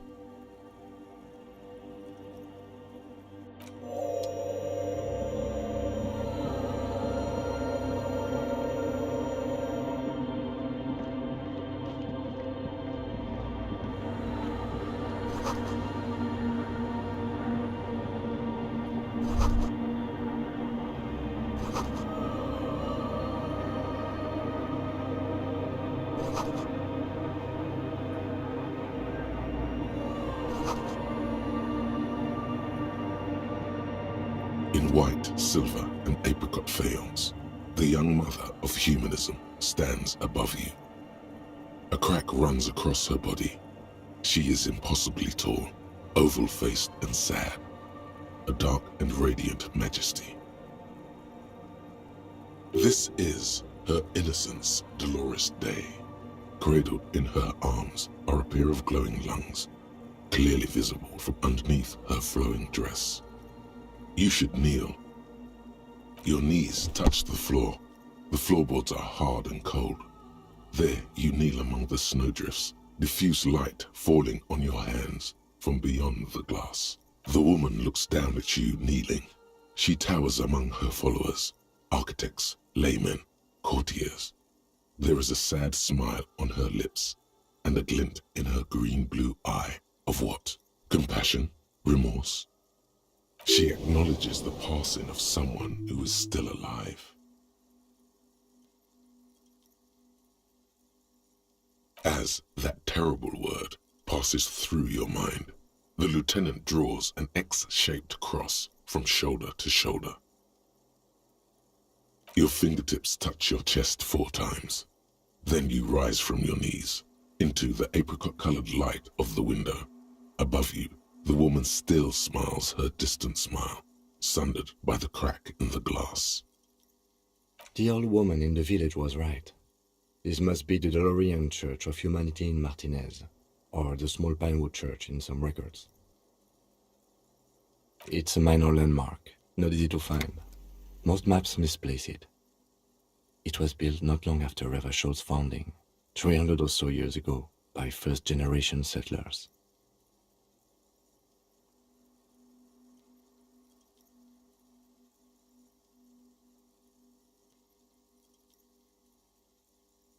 On the coast of an uninhabited archipelago where only animals had roamed before, in the wild reeds. There used to be 7 stave churches on the coast. Les Setsa, they call them, the 7 sisters. Only one remains. The rest were burnt in the revolution or used for building materials.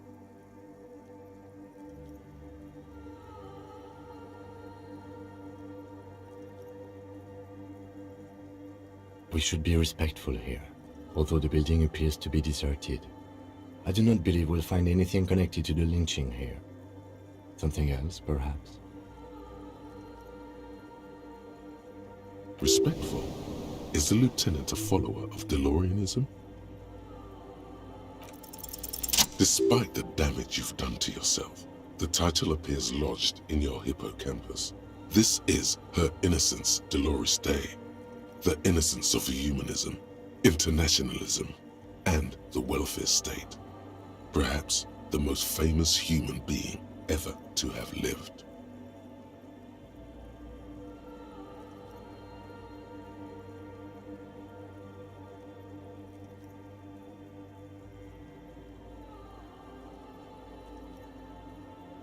No amount of Commodore Red can wipe her sad smile from your brain thing. It has survived the deluge and haunts you still, and will haunt you forever, as it haunts all men. The highest category of historic individual, an embodiment of the world spirit. More, an innocence is elected to office by the founding party, a precedent that has taken place a mere 6 times in the entirety of history. The legal system of the Real Belt is built to accommodate an authentic rule should it coincide with our time.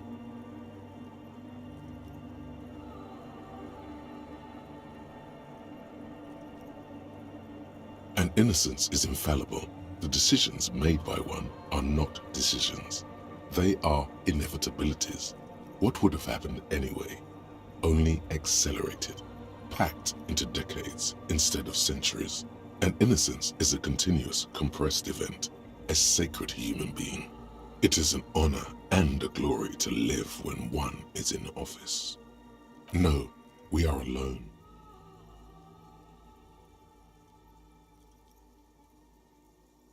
"300 years ago, in the wake of the discovery of this Isola, the Insulindian, by explorers from the continent of Muindi, she is, among other things, the innocence of inter-isolary travel and the connected world. Many things. You know she was a woman of the court, the wife of an influential Marchese, and eventually the principal advisor to Irene La Navigateur, Queen of Serene. More terribly, women of the court were expected to play both contract bridge and chess sufficiently well to prove an interesting challenge to a man. A simple grasp in matters of philosophy, theology, and science was encouraged. She was, by all means, a kept woman. She made the most of her position in the antediluvian court, a court visited by the most prominent thinkers and artists of the day. In secret, she was becoming the era's preeminent philosopher of the state. A scalpel, a piercing gaze. She was an almost preternaturally magnetic and intelligent individual. To her contemporaries, she appeared out of time, a messenger from the future of the species. We all fell in love with her, head over heels. Even before she was declared an innocence, her influence was tremendous. It was on her advice that Irene La Navigateur sponsored a number of voyages into the Pale, a costly, often tragic endeavor, ultimately vindicated by the discovery of the new world, the piece of reality you're standing on. She was crowned 2 years after the first expedition returned, setting in motion what is widely considered the greatest era in history. The DeLorean era. Wow, indeed.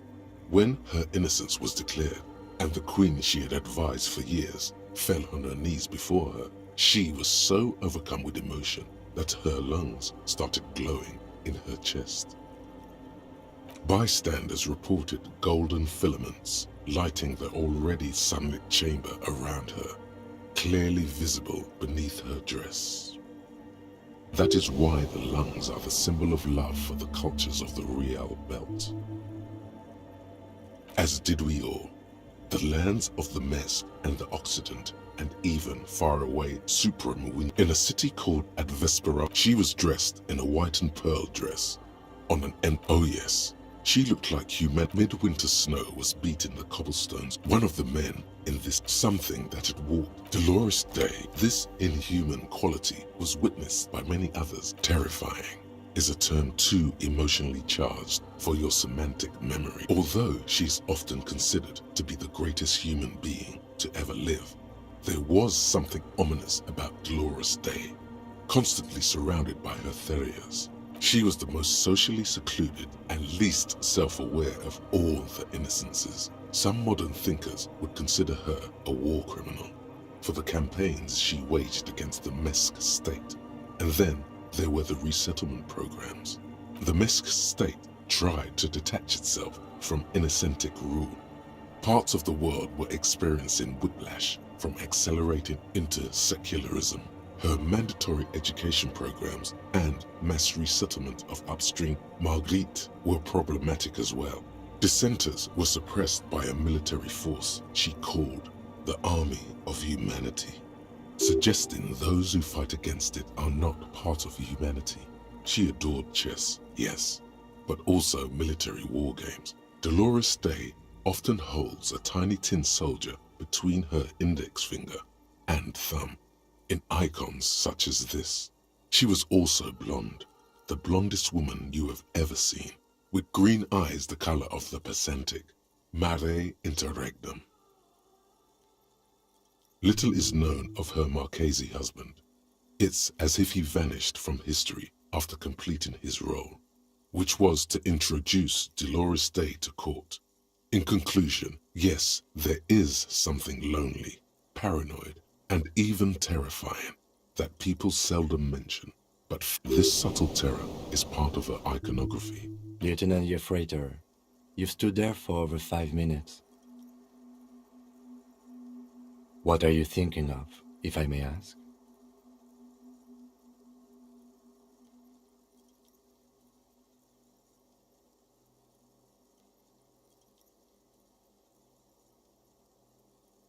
That she is. A great sacred piece. I wonder what we are doing here, however.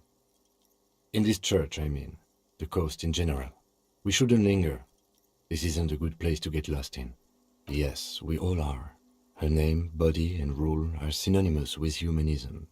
The laws we enforce are DeLorean in origin. It's not spiritual, it's constitutional. The DeLorean system does not demand faith.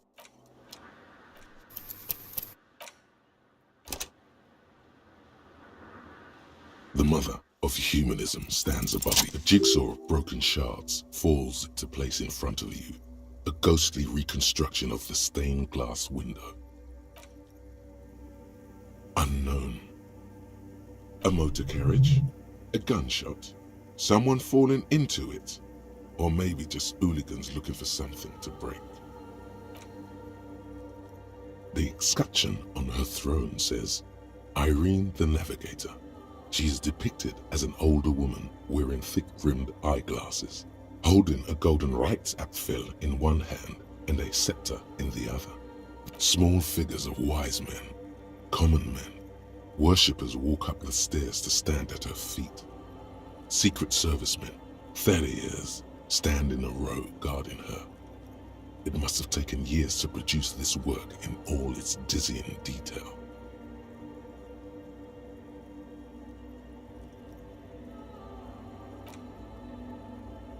Below both women, in luminous black letters, Après la vie, mort. Après la mort, la vie de nouveau.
And then, along the left side, après le monde, la gré.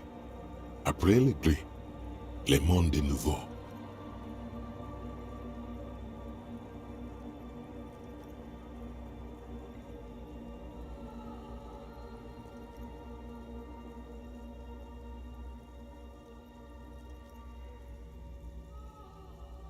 After life, death.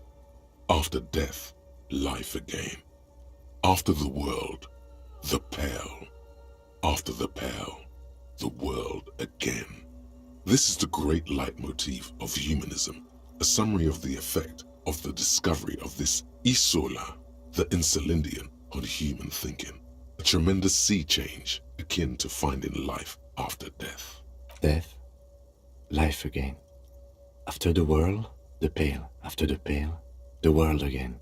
This exaltation is common in DeLorean sacralism. In the early years, it was even incorporated as the RCM slogan.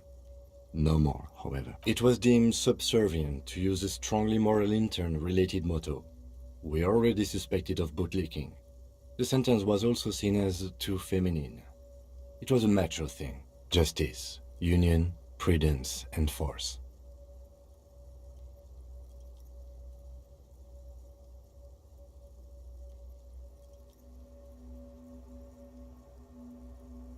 So do I. The mother of humanism towers above you, a wax painting on a cracked pane of glass. Nothing has changed in her expression.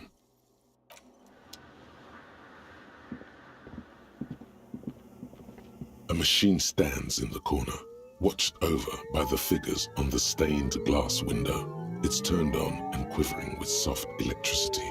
Another radio computer. And this time it's already turned on. We should leave. I doubt this place bears any connection to the case. It's also quite similar to the one we have down at the station. Must be the same model. The one you saw earlier was the Ream Civic. This is the Ream Prefect, a model number RC7024, equipped with a Fell mainframe. The Ream Prefect is the governmental version of the commonly used Ream Civic model. Although mostly based on the same technology, the Ream Prefect is equipped with better noise attenuation circuits. You see fluorescent play and print buttons on the keyboard. A hatch connected to the central compartment is wide open. The lieutenant says nothing. Behind the hatch sits a cube-like crisscross of filaments, smoldering in the dark like fireflies. Silver tape on the side says, in black marker, log, February to March. Another filament memory. Press play to talk with the repeater. The speaker comes to life. Static seeps through the machine's planar magnetic driver. An old lady greets you. Her voice sounds 100 years old. Good afternoon. Fortress accident on Saint-Brune. This is the East Elysium Repeater Station 1. Please repeat. Is this the personal log? It's the same old woman you spoke with through the radio computer in the doomed commercial area.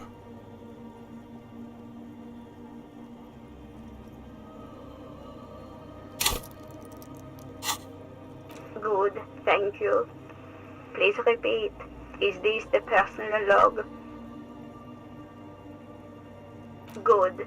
Please repeat the password. Let's look around. There's no use trying to guess the answer. I am contractually obliged to protect the privacy of the filament holder Fortress accident. Without filing a warrant with Lintel, I cannot give you access to this filament. I'm afraid we are not Now, can you please repeat the received Fortress accident? Is there anything else I can do for you today? Good. Let's look around. There's no use trying to guess the answer. No. A hint system is not part of... Still no. Received Fortress accident. I have 2 machines registered to this company name in Martinez. One on Saint-Brune, the other on Rue de Saint-Ghislaine. Saint-Brune, that's the church. And Rue de Saint-Ghislaine? That's the doomed commercial area. Anything else I can help you with? Good. The machine's keyboard is still... Nothing happens.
The shadow is a man made of the same stuff as the carpentry of the building. He is studying you intently.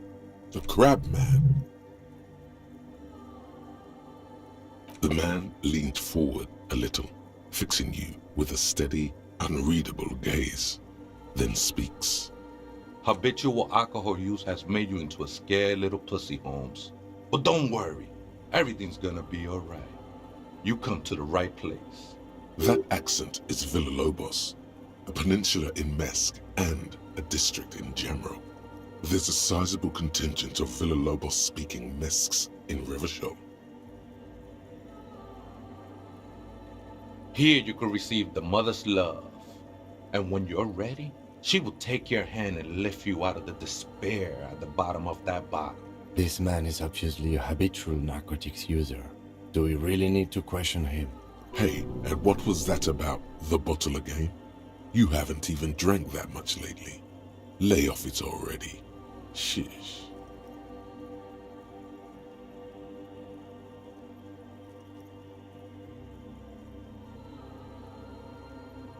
Oh yeah, sure. You don't know anything about alcohol use. You got it all under control, Way. I could smell the control all the way over here.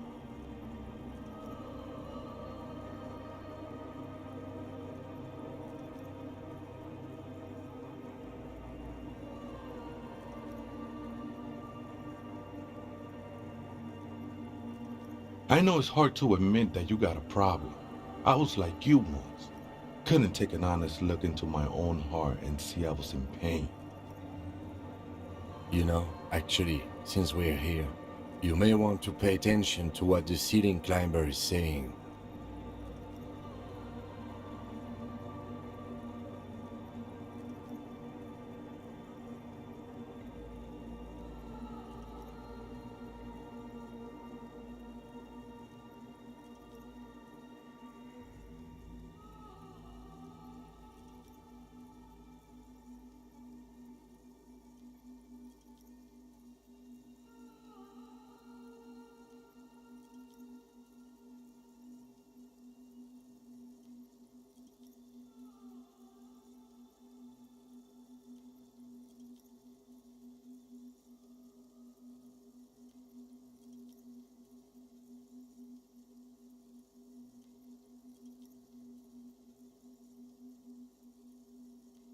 Don't trust me. Trust the mother. I'm only the messenger, Holmes.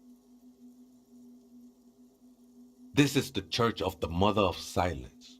You are welcome here.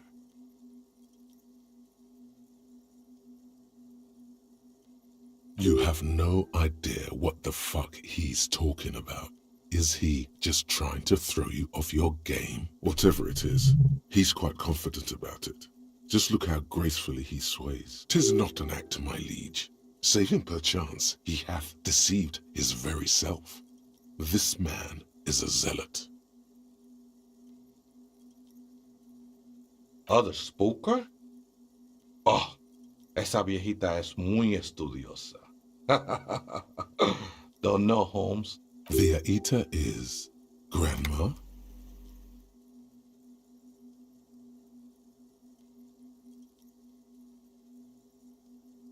No, I just call her viejita because of her clothes.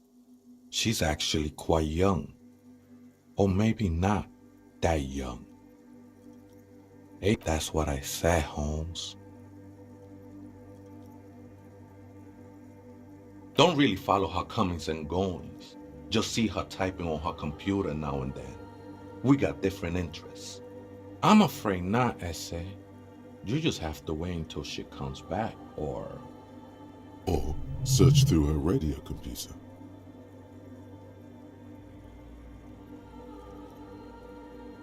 Too many times, Essay. You need it for something. Surveys are a good way to fish for personal information, especially in the name of public safety.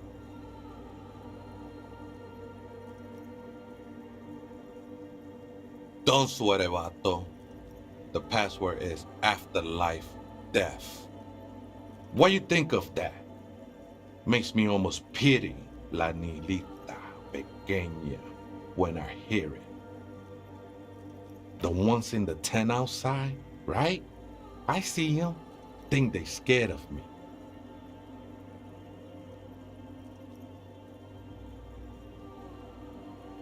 Nah, man.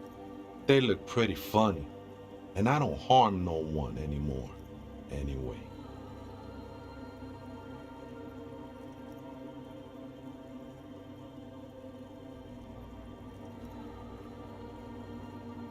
Why not? They wouldn't bother me none. I'm usually way up there, imbibing. Ain't no music on earth that can reach where I go. Might even be nice to have some company. Never known myself to be a crab, but if that's the name you got for me, I won't stop you from using it.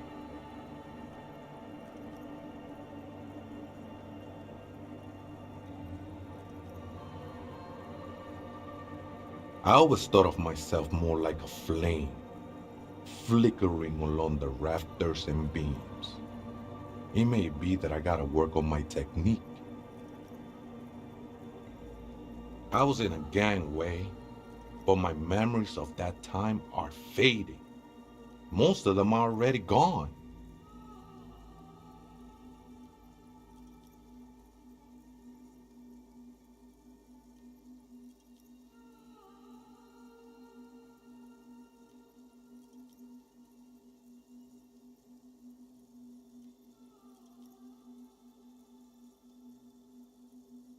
No, man, you gotta let that shit go.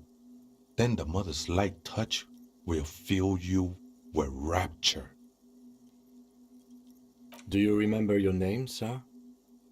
Tiago's my name, but those syllables don't mean much to me these days. A name isn't just your identity, but also, so to speak, your place amongst your fellows, your place in the world. I ain't got no use for such a place anymore.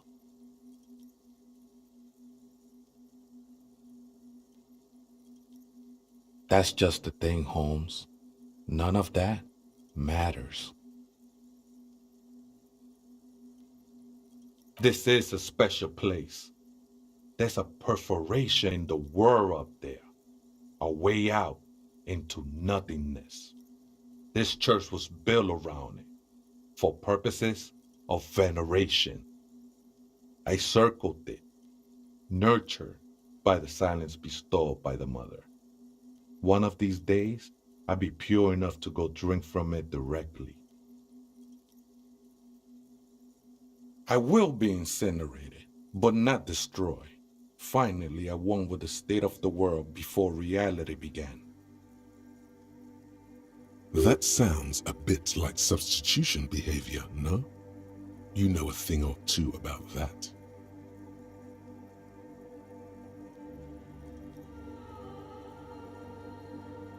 No. There's a new god in town, and she can be painted or sculpted because she has no limb or even a face. She is the end. She is a cavity in the dark beyond sense. She saved me, but I couldn't describe her to you. No one can, Holmes, and no one ever will. It's not like that at all, man. It's just faith and joyful service. Too gleeful, those words. He is lying. Not to you, to his very own self.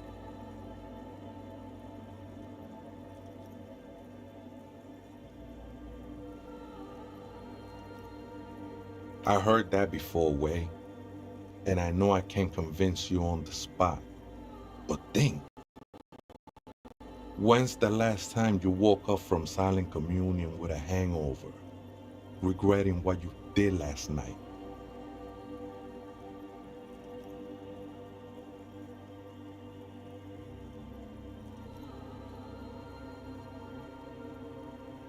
She took you for a good spin, huh? Don't worry, bro. That love is but a drop compared to the ocean of the mother's love. The mother will eat all of you and never spit you out. I know it will take time. Don't sweat it. I know it will take time. Don't sweat it. I'm a seraph, Holmes. I sing the mother's glory. I ain't from no Marietti, if that's what you're thinking. And the song I sing is silent as the mother. Marietti is a mesque style of music and dance, commonly seen at all manner of festivities, especially weddings. It's delightfully quaint, owing to its peasant origins. He lost his cool there for a moment. Seems you hit some nerve.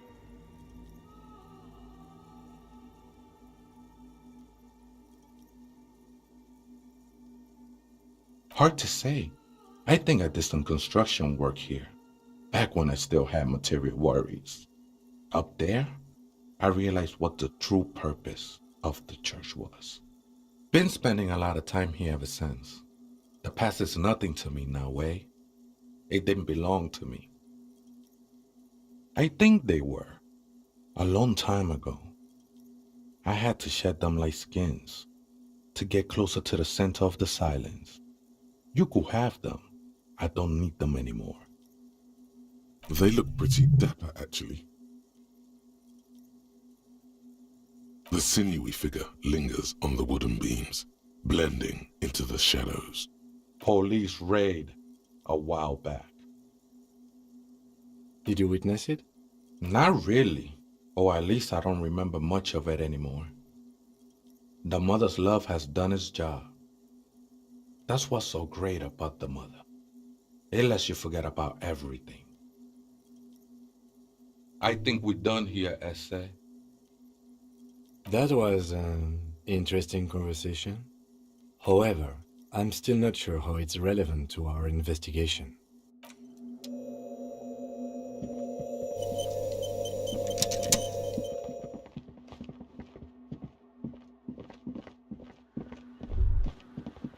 Hey, her Innocence Dolores Day liked little figurines, right?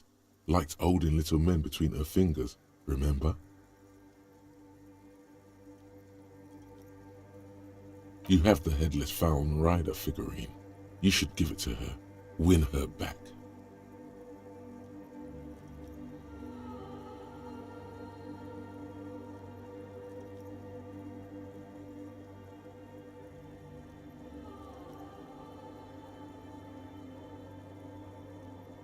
Don't be so pessimistic. Look so very, very, very nifty. Nifty and mysterious. This is surely what the figurines are for.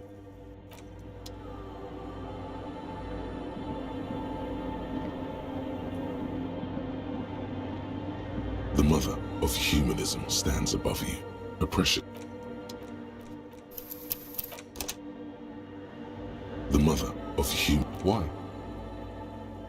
That does seem to be a problem. Maybe you meant something else? I don't know. What are we thinking of?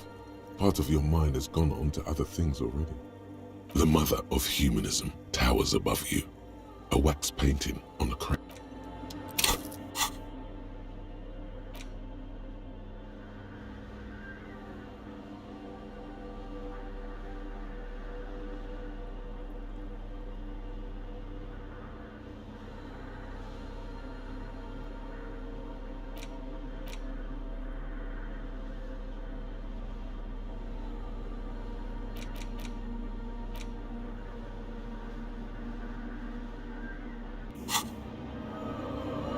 The mother of humanism stands up. Why? That does seem to be a problem. The mother of humanism.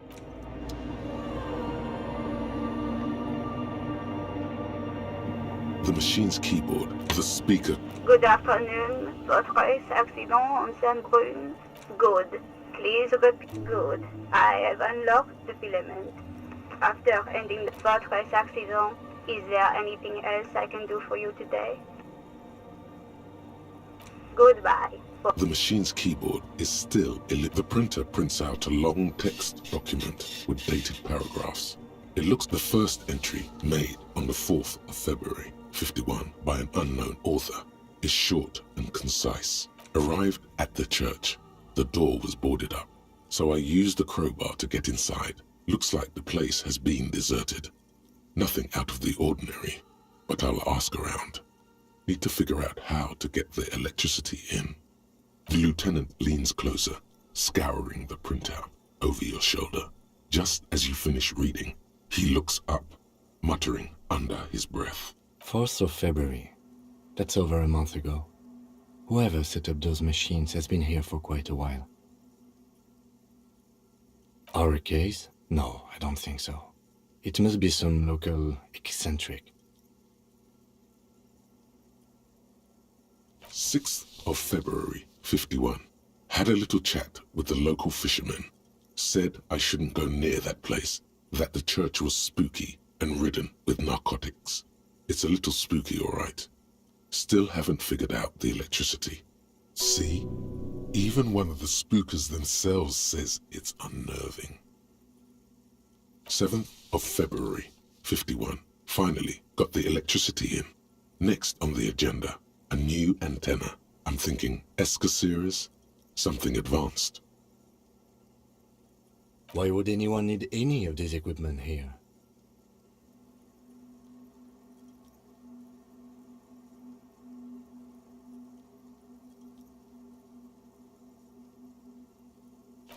of February, 51. Bought the antenna, had some problems setting it up. Called Simor for help. Heard the others are back to making art. Drinking somewhere out of town. Sulislav started a rock band again. Lexi has been seen asking money from strangers.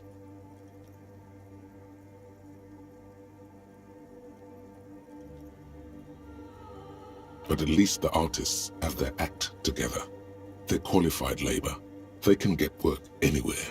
Graphic design, ads. The programmers are doing fine too. I mean, they're programmers. The writers, though, they're fucked.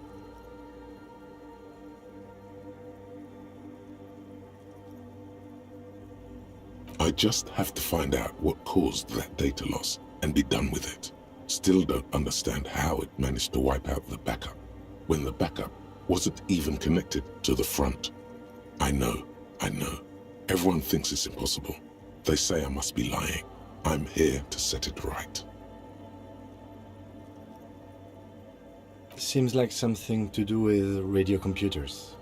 Unfortunately, I don't know enough about them to understand what the author is saying. Something about the backup data getting destroyed, and how everyone thought it was the author's fault. Let's just keep reading. I think these people worked in the radio computer games business, the one we saw in the Doom commercial area. They must be our former co-workers. 12th of February, 51. Brought some food from the grocery store. Apparently, there's a strike going on in the harbor. Definitely not happy to see the Martinez people again. Everything's now set up in the church. Going to start working tomorrow, 8 a.m. The strike. We are nearing the date of the murder. Keep reading. I'm interested now. I want to know what's that radio anomaly that sent this person here in the first place. 25th of February, 51. I've been sending data up to Lintel for a while now, trying to recreate the data loss, but nothing. Didn't even feel like logging in for disappointment. But I did discover a curious audio-spatial anomaly at the back of the church. I've named it the Swallow. It swallows sound. Need to get some mics. Is she talking about? 28th of February, 51. Yes, the first recordings confirm that the Swallow is real and I'm not just losing my mind. It's a pillar of silence with a diameter of approximately 3 meters. Seems like the higher I go, the less I record. This might be a coincidence, or it could be connected to the data loss that led me here. The pillar of silence. She is talking about the silence. Is she suggesting it's more than just an architectural quirk? The lieutenant doesn't answer. He follows your gaze, studying the basins. The water shines in them. No ripples. March 51. Some kind of young disco men have appeared next to the church. I've been trying to record the silence to find the epicenter, but now it turns out I've also been capturing the future of dance music, one neo-disco song over and over again. Fortunately, the song is so monotonous, I was able to devise an algorithm to factor it out. The other day, one of the disco men came in. Before I could even say hello, she got scared and left. Good, I don't want anyone distracting me from my work. That disco man must be a cell. The girl on the ice? Sounds like her, yes. March 51. I got a call from the repeater station. Someone has tried to access the radio computer in our old office in Martinez. Can't do anything about it. The storekeeper still doesn't want to let me inside the building. Thinks I'm part of some kind of curse. How Martinez of her. I knew it wasn't a good idea to meddle with that machine. No. It was a great idea. You're learning things. This is how you learn things about machines. March 51. A new 2-meter aux cable. Noodles. Crackers. Ping energy drinks. Water. Toothpaste. Gum. Also some canned air. Your reading was interrupted by the sound of the church door opening. A strange woman makes straight for the radio computer.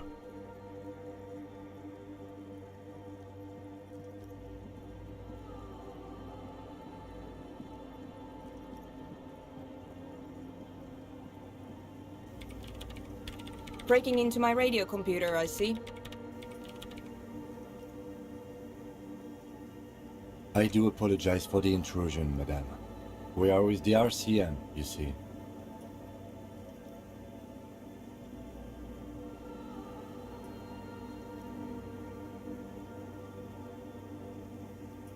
Well, you won't find any music venue organizers here.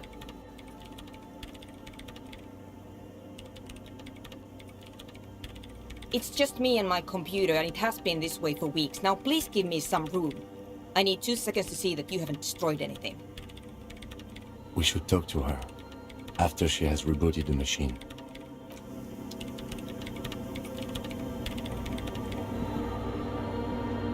The mother of human. Why? That does, I don't know. The mother of human.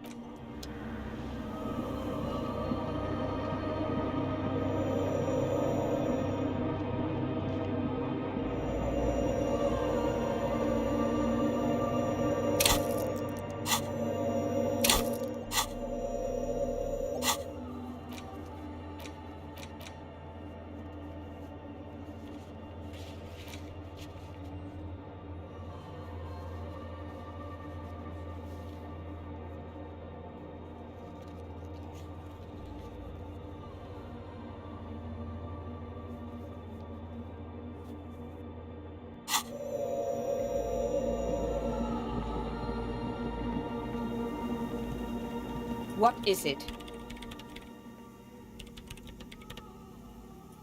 Yes. Or no. Not anymore. That project is dead. I am Soona Luukkanen-Kilde, the former lead programmer of Fortress Accident and RSA radios. I have over 16 years of programming experience, and I'm proficient in both Vox and Orbis languages.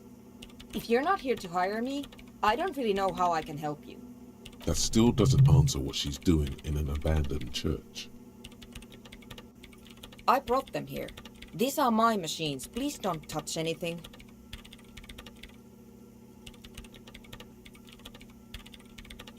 I use the AR-1 as my RAIM prefix processing unit. Yes? You really don't know anything about radio computers, do you?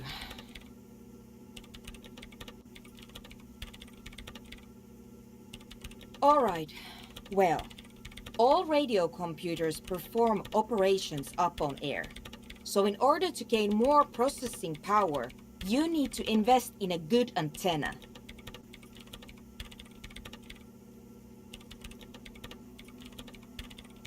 On the front, the unified front of radio waves, licensed and controlled by Lintel in the East Insulindic region.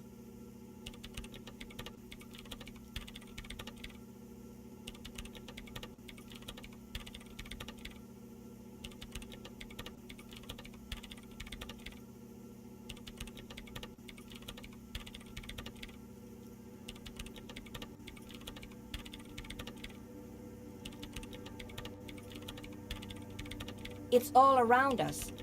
That's what on air means. Like love.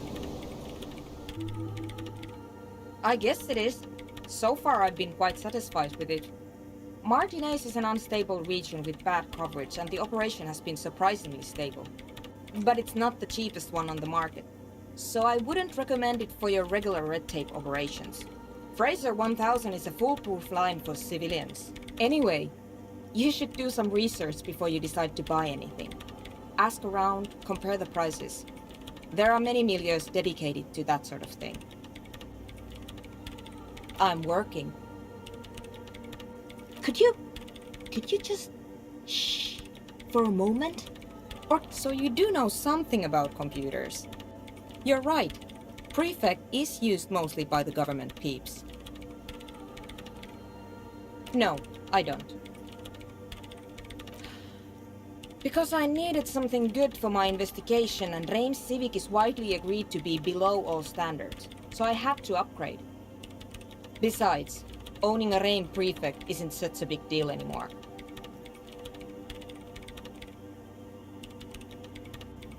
No, actually, it is kind of a big deal. You don't see Ream prefects in every police department, for example.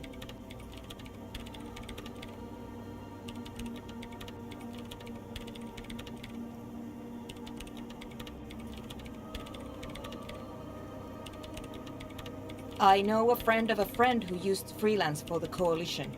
I was actually aiming for the military-grade Reim Rational series, but couldn't find one. Prefect is mainly based on the same technology as Reims Civic, so it's kind of a rip-off. But it does have better compatibility with newer antenna models, so I won't complain. They are connected to my Reim prefect. Whatever you do, just please don't move them, okay? Thanks. Short and terse. There you have it. Whatever she's using them for, they're hers.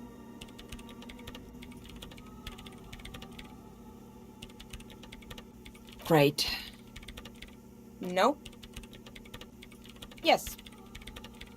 And I don't care. I don't care about crap men. Wow, she really doesn't. Not afraid, this one. You really like those questions, don't you? I'm conducting scientific research here. You can't throw me out. I'm looking for the location of a 2mm hole in the world. Wait, what? She's looking for a disruption in the radio waves. That's what her personal... The lieutenant raises his brows, but doesn't say anything. Exactly. What does it mean? Up to now, it has been impossible to say what it is because it's impossible to measure nothing. What do you think it is? What qualities does nothing have? How do you measure something that does not exist? That's a little above your pay grade at the moment. I don't know. Are we? That's what I'm trying to figure out here. But how do I figure it out?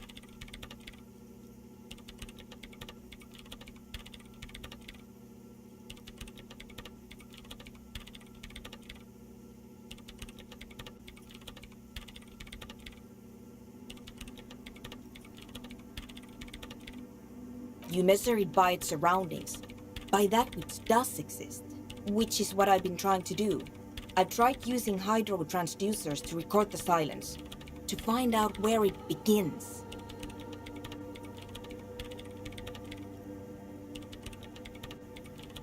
Ah, hydro transducers. So that's what those water basins are. Devices for recording sound through water.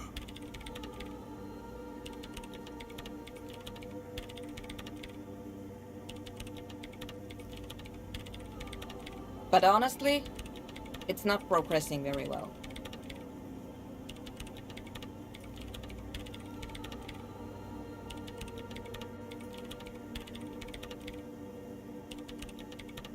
Somewhere underneath those roof beams, I assume.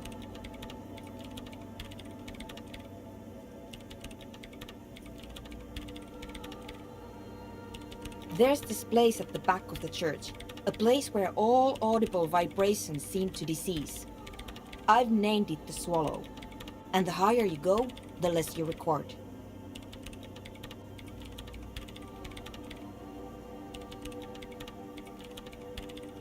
The Pillar of Silence? Are you sure it's not just an architectural quirk? Maybe, but it's oddly close to the physical coordinates of the data loss that led me to this place.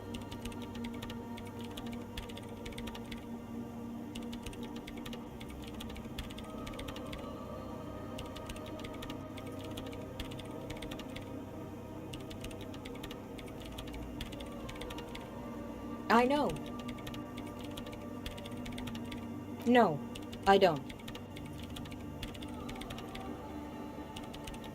Because it's just trial and error, trying to locate the swallow, the exact point in space. And I don't have a... You know what? It would be really helpful if you could just stop talking and let me work. Yes, that's what led me here.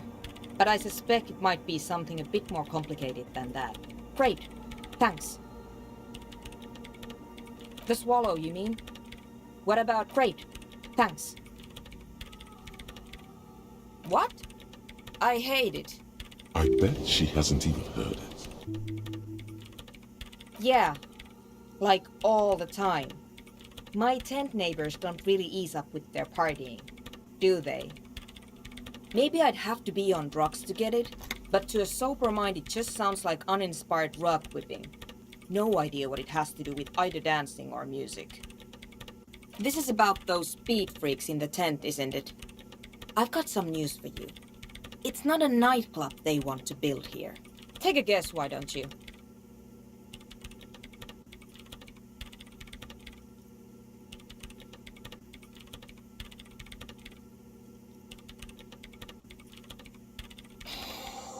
I can't believe they got you so easily.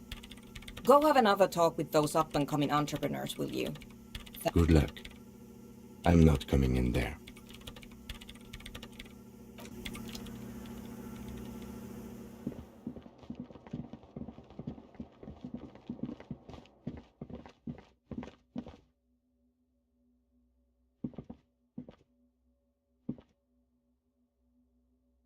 Yes? Yes. I don't know what to say. Perhaps, I'm really not sure about this turn of events. I may have preferred the mutton chops. They sort of seem to cover up the... Yeah, damage. Either way, good on you. You were saying?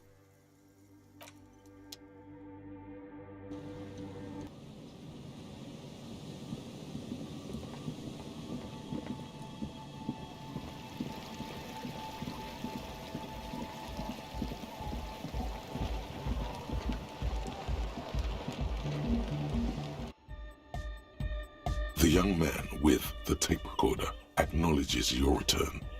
When he looks at you, he squints as though you were the setting sun. This is hardcore. It's hardcore! Skibberdees. Hi again. So, how are things going? And? What happened? Oh, man! Who is he? What did you think? Really? Huh. Interesting. What's he doing in the church?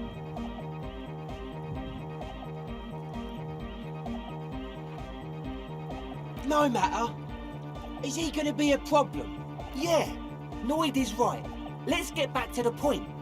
What are we... These guys will never catch him. You will never catch him. There's nothing to do.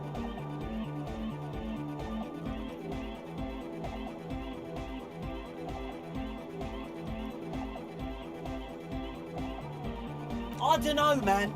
Doesn't it feel like a major hindrance to you?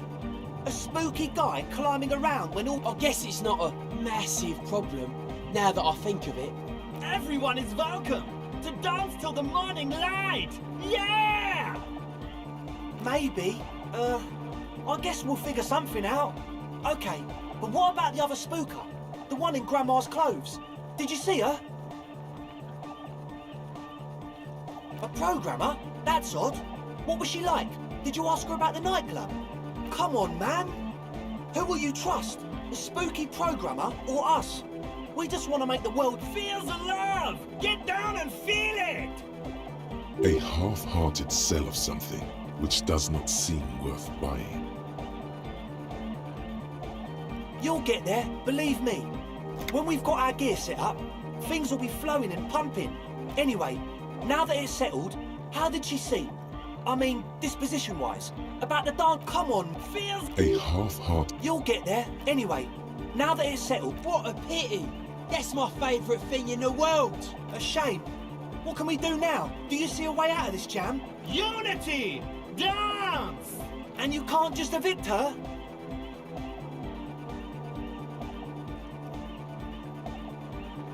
Look at you! Oh, no, Noid. He's right. Maybe we've approached it the wrong way after all. I'm sure there's a workaround. We can make a deal not to bother her. If that's okay with her, we only want to get in the church and spread the joy and ecstasy of music. The lines in the dark exist! Coexist! At least Crabman seems like an advanced being. He's hard. He'll understand. Yeah, he can do his climbing thing in the tower. And the programmer, does she like Nordic dance music? Egghead cannot believe what you just said. It makes him pump the jam a little slower for a moment, but then he returns to the full swing of it. No worries. We'll figure it out. If coexisting fails, you can always muscle her out, right? If it's all okay with you, what do you think?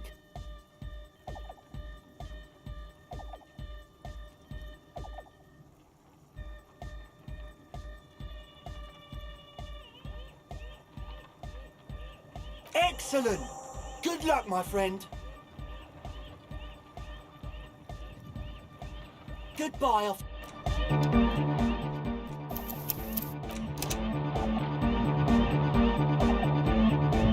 Hi again.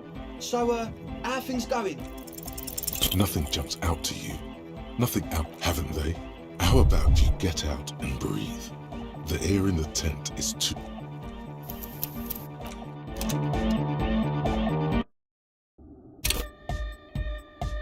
Hi again.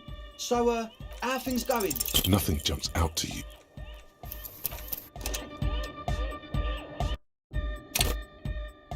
Hi again. So, how are things going?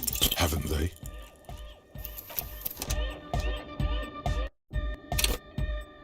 Hi again. So, how are things going? Nothing jumps out.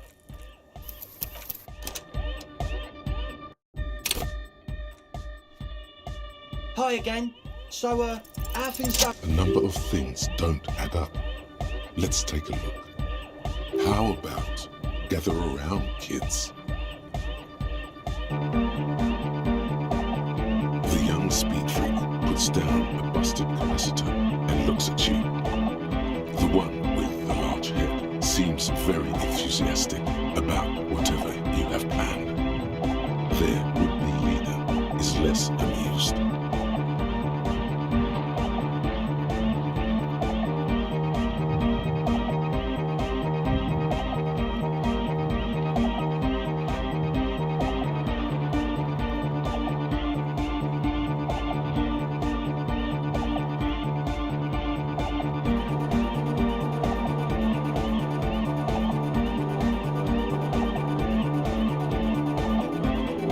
But you still are.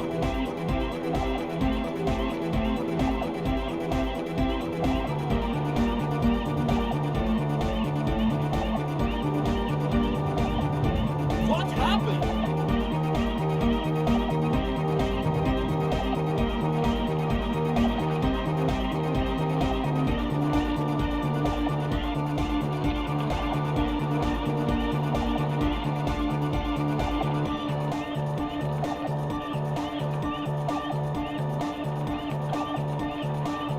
I've been trying to say we need the next step in dance music to happen fast. Shut it. What? I have. I've said that. The young speed freak is silent.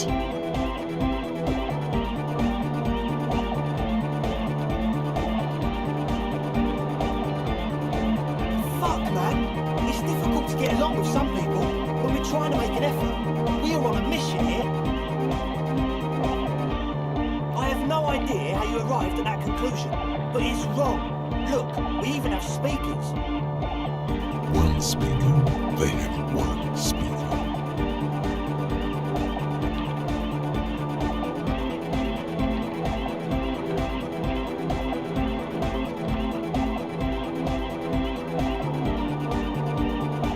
And of all cellular-based life, what's your point, Lawbringer?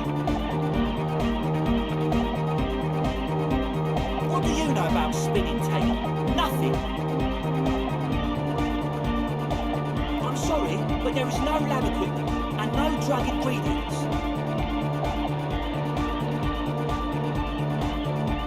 What do you mean, friend? It's a one-speaker system. It's monodynamic. You wouldn't know the first thing about sound reproduction in anodic music. Other than... This may be the brain damage talking, but you've definitely never heard of monodynamic or one-speaker systems. No shit.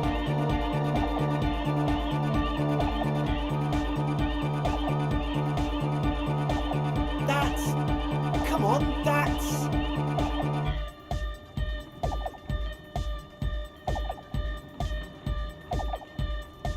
It's not! What do you mean, do?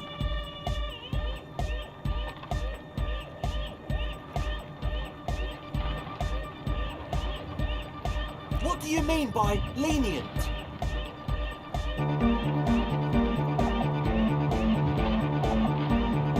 He thinks for a moment, then opens his mouth, but closes it again, then finally raises his hands. Things are just way too hard for an entrepreneur in this city. It's not like we're not going to turn the church into the wickedest club in East Rivershow. Because we are! We totally are! We just got to turn it into a speed lab first. You know, to get our foot in the door. Like I told you, spooky arseholes moved in while I was getting all this stuff together. A month ago, the place was empty, and now it's all spooked up. No, man, they're spooky, all right. It's just that they would also probably call the police if we started cooking speed in there.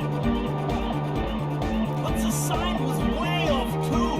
I couldn't feel the love at all. Sir, you promised you'd be lenient.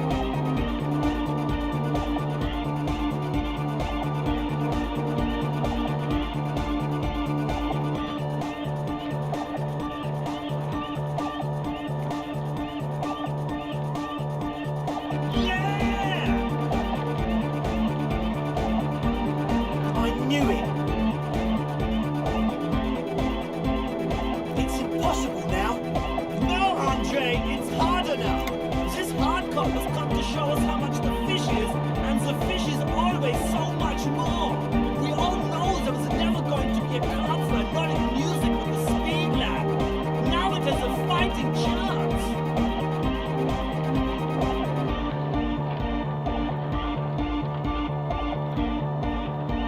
There needs to be a club for erotic music in there. Needs to. Everyone hates each other.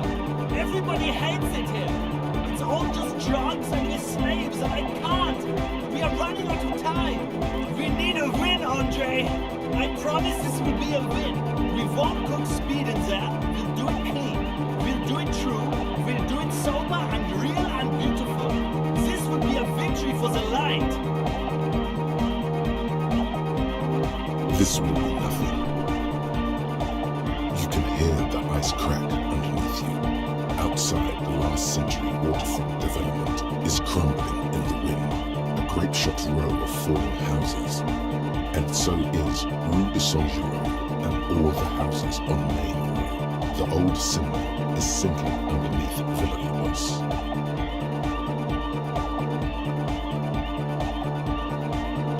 What?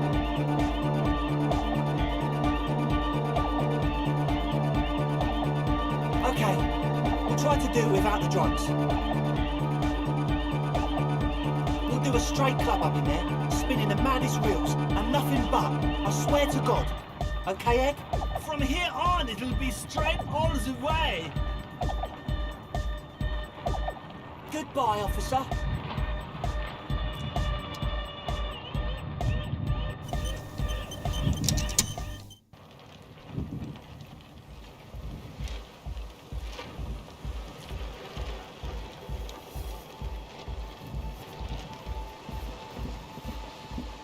Hello again. I did, and I'm sorry, for what it's worth. which isn't much. This is why I didn't go into the tent. Typical delinquency. You don't get to choose your posse, they choose you. Mine are idiots, but they're mine. I tried to talk Andre out of it. Okay, but I still regret it. I should have been able to control them, and I will in the future. May I ask, what did you tell them? Thank you. I'll get them under wraps, I promise.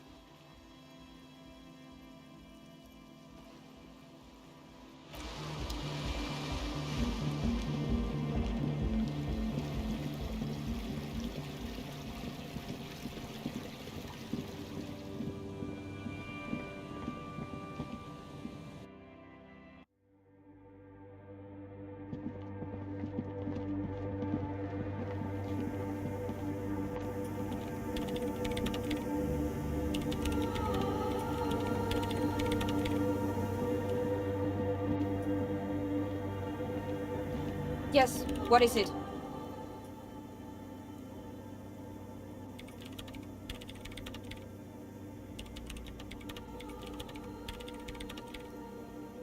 I don't want to make anything work. Yes, anything. I don't want to make anything work.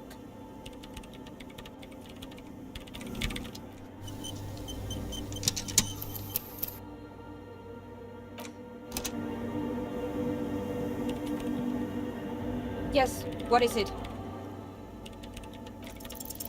Easy. When her research is done, she can move out.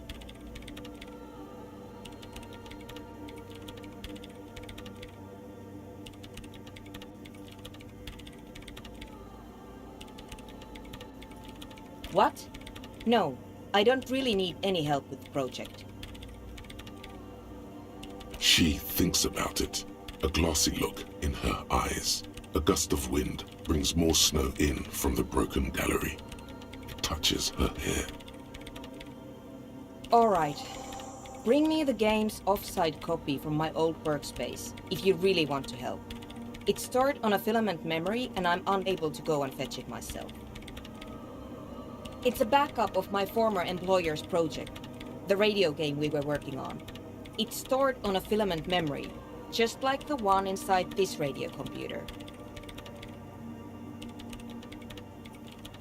She's making it extra simple for you. The backup itself is destroyed now, but I'm hoping to use what's left of it to pinpoint the exact location of the anomaly. You just have to go to my old workspace and get the filament. Hold on. If it's called an off-site copy, then why is it still on-site? Oh god, not this again. It is not on-site. It is in the basement. Perfectly safe and not connected to the front at all. Basement? Sounds like it's technically still on-site. And no, taking it outside the building wouldn't have protected it from the data loss. There's nothing wrong with keeping the backup in the basement. What happened was a freak accident that has nothing to do with how the backup was stored. We clear?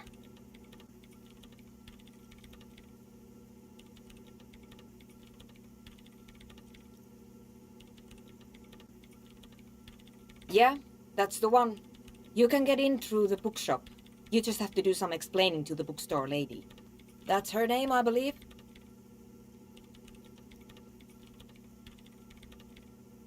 There's this giant ice bear fridge in the building's cellar. It's there. Don't worry, you can't miss the bear. It's hideous.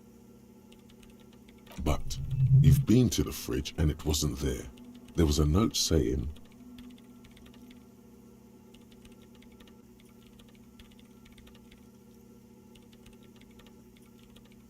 Wait, a note from whom?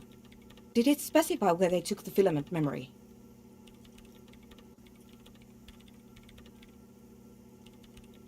Jawiza. Of course! Our project lead, Suliswov Jawiza. God, he was always so hell-bent on keeping the copy somewhere safe. And feature creep, and the Valley of the Heads. Like it would have made a difference.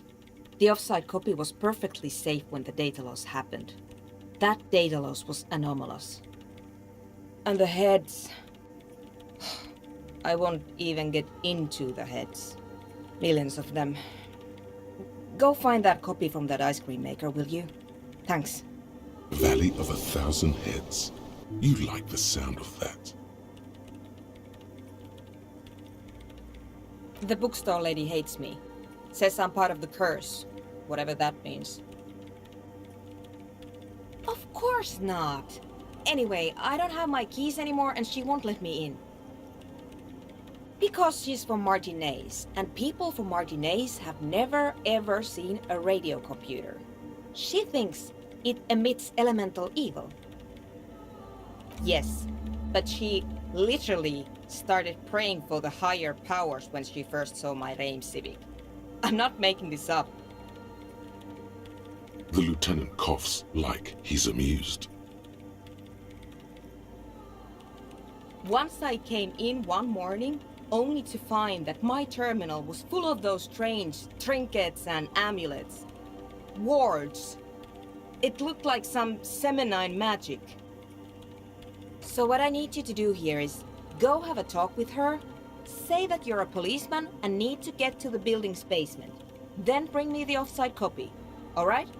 This is getting ridiculous. Can't you just defrost it? Or, I don't know about the ice cream maker. Just figure something out.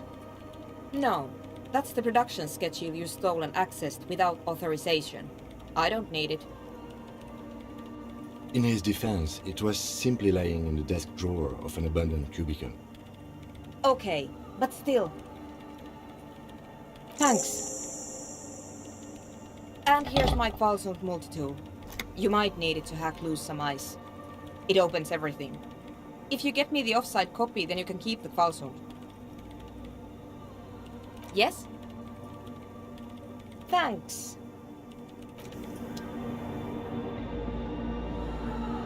The mother of humanism. Why? That does the mother of human.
The remaining windows rattle from a strong gust of wind.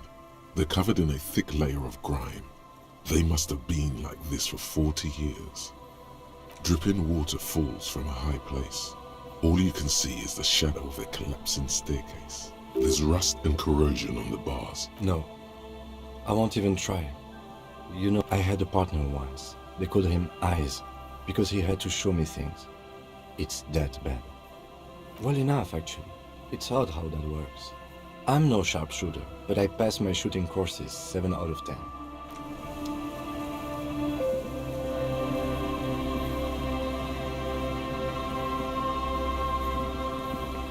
And Mikhail noticed the windows, especially with how there are no windows on the south side.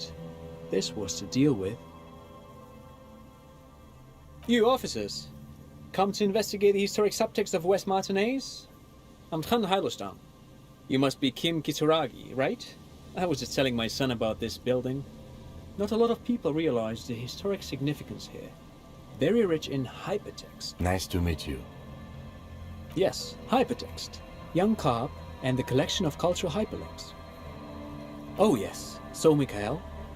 They had to deal with monitor glare, especially in the summer. They still had vector monitors back then. That was 49 years ago. So they didn't have windows on the south wall. No, I can't say that we've met before, but I've heard of Kim, of course. Mikhail, say hi to the officers. Mikhail's a little tired today. We spent all night trying to run Orbis on his radio computer. Have you heard of it? It's a programming language used in Grad. Quite tricky, but he wanted to play this Grad-made adventure program. We've been getting really into... The man speaks in the artificial cadence of a professor, or someone who's been on too many radio shows. But I assume you're not here for giant worms when there are so many real things to see. Just as I was telling Mikhail before, this is where the Coalition landed in 08. We could be standing on what is the most interesting landmark in Revachol West. Wow, get a load of this guy. He really enjoys his trivia. The Orbis programming language was named after its inventor, Victor Orbis, a cybernetician from Grad. They run Vox in the Occidental countries. Aha! But it's not just any empty old building. What not a lot of people know is, this used to be the R&D department of Felt Electrical. And Felt, which now sells ink cartridges mostly, was once a top dog in the turn-of-the-century cybernetics boom. It looks old and weathered, with seagulls picking apart its stone and metal carcass. That's not surprising. Only a vestigial ink cartridge and ferrotape manufacturer remains. They started out as a midway electronics outfit in Königstein 2 centuries ago. After an aggressive move to Revachol, Feld became a global player in the emerging personal electronics market of the pre-revolutionary era. Still, Tricentennial was beating them in business machines. But Feld had an ace up their sleeve, or it was here in Martinez, possibly in this very building, that they developed prototypes for a tape computer. An elegant folding mechanism of rollers and ferrotape ribbons, portable enough to be a take-it-home solution, revolutionizing business machines, possibly even bring them to the average consumer, which is a feat of engineering even today's giants, Rehm, ICN and ZAM, haven't achieved yet. He assumes something like a combat stance, facing the wind. Indeed. What? The revolution! Unfortunately, their moonshot project never made it to the market. Feld's move to Revachol backfired. The revolutionary government liquefied their assets and expropriated those very advanced prototypes. Possibly from this very building, or one of the adjacent ruins. All of this was built by Feld, even the boardwalk. Wild Pines built Martinez proper as a resort for their middle management. Feld built this side of town for R&D.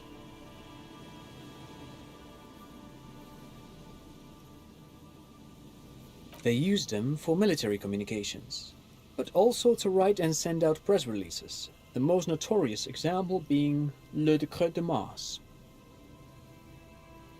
What's the Mars Decree? I mean the radio transmission sent out to news agencies and world governments by the newly created Commune of Revachol on the 7th of March in the year 02. A short-lived legislative foundation for a short-lived utopia. It's a beautiful piece of text, actually. A singer-songwriter I know, Charette, called it a love poem to Revachol on her political concept album, Bon Baiser dans le Lind. You should read it. Every local library in Revachol stocks a copy of the decree. I tried to get Mikhail to memorize it. Tried to. Someone was much too interested in worms to be paying any attention. Yes, they even built a pleasure wheel, but that got destroyed in the war. A pleasure wheel? Yes, to lure in their star engineers. This part of Martinaise was nothing but reeds before Feld arrived. They had to make the prospect of living here attractive. It was supposed to become a global center for innovation in cybernetics. Oh, I'm afraid it didn't end well for the boys. But this story is a bit too dark for little Mikhail here. Now, if you were to ask about tape computers... He means that the boys got shot by the communists. The boys were bourgeois.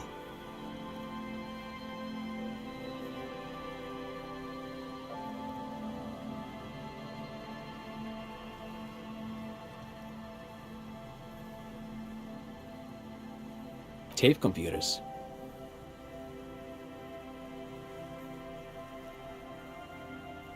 Actually, no one knows. No one even knows what a computer made entirely of tape would look like. But word has it, they were very elegant, exquisite, alien-looking turn-of-the-century hardware.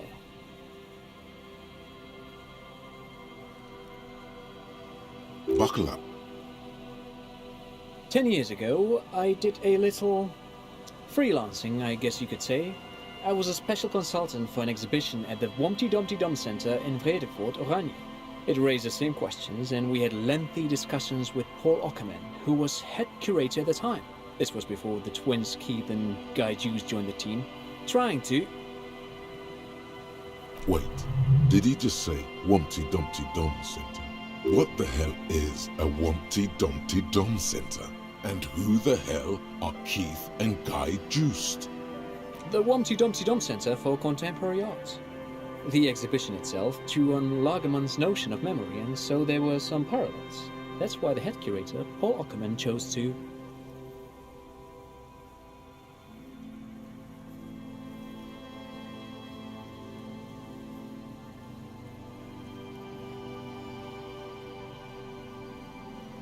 Actually, I think there is. No, it's too much. He's joking. In fact, I'm not. The Humpty Dumpty Dum Center is a place you can visit if you're ever in Vredefort and are ever in the market for an exhibition space / contemporary art research center. But perhaps I should return to the tape computers. As I was saying, the device itself was very elegant, fragile even. One could write directly on the tape using a special chemical solution. The machine would then analyze the handwriting, perform operations, and project output onto a white screen. It was a beautiful, delicate thing. Made of black film and folding tape structures. Very, very cool. Though I understand the socio-economic causes of the revolution, it pains me to imagine the revolutionaries setting fire to this precious device. But so they did. The felt playback experiment vanished into the fires of '07. Yes, the official name of the prototype. Some sources report it as the Felt Playback Experience, but those are incorrect. Who knows? Maybe it was an accident, or maybe they didn't want the technology to end up in the wrong hands.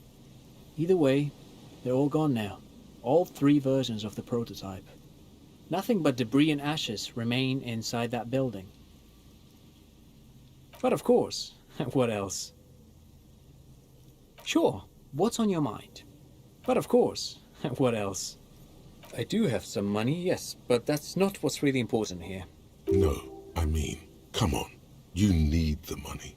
If it's not a thing, he can give you some. Oh no, I don't have it on me, officer. I was talking in more general terms. I'm just spending time with my kid here, showing him around the lesser-known parts of our hometown. It wouldn't be wise to carry huge amounts of cash on such expeditions. Not that he would have to worry about being robbed. He looks surprisingly buff. Does he work out? I do some Lomantang stick fighting now and then. Lo Mantang stick fighting is a form of martial arts originating from the island of Lo Mantang. Actually, a great many cultures have their own version of stick fighting, such as the sacred Mabolo tradition of the Harli people, a name deriving from the butterfruit tree traditionally used for crafting the long, slender sticks, whereas the sticks used in other cultures... You doze off as he paints you a comprehensive picture of the history of stick fighting among mankind. Man, he's good at speaking. People must love him. But anyway, I'm boring you with details again. You were saying?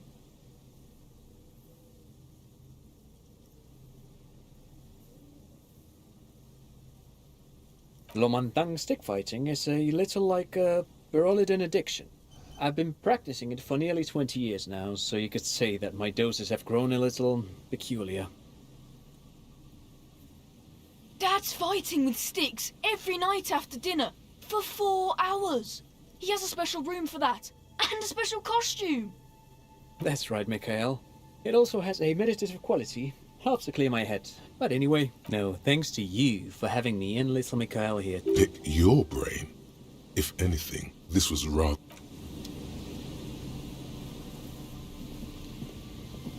You see, a once bright mural towering above you.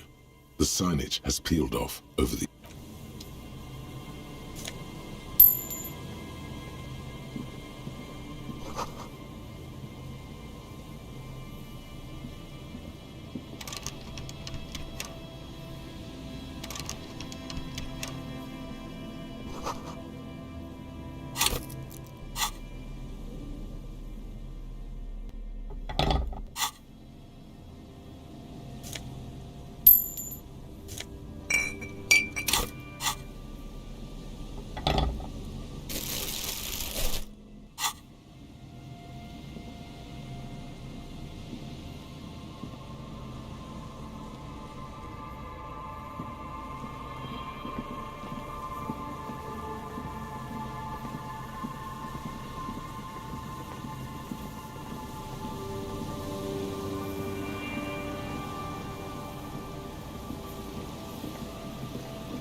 A scattering of bullet holes is spread across the cracked wall, reaching from one corner to the other.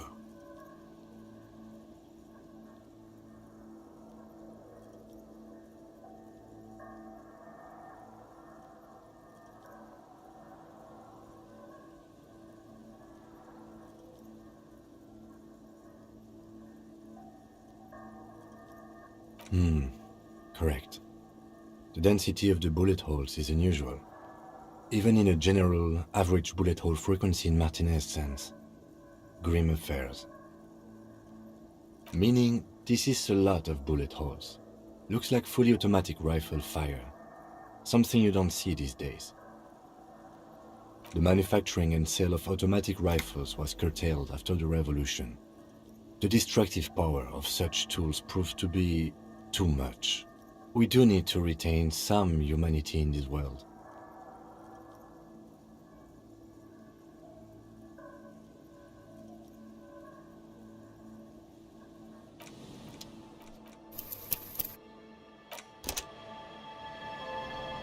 A scattering of bullet holes is spread across the corridor. A row of ghostly shades stand facing the wall.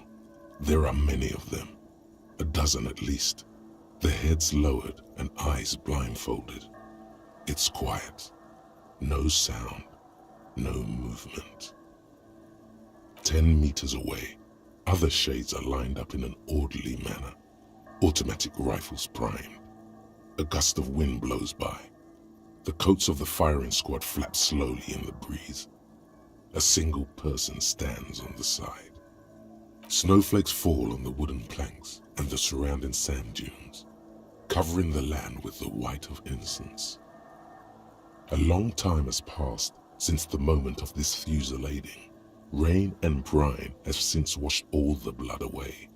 Not a trace remains. The abundance of bullet holes leads to two options. Either an inordinate amount of executions were performed here, or they did not use a conscience round, where only one soldier has the loaded rifle. Looks like this was a mass execution with everyone fully armed.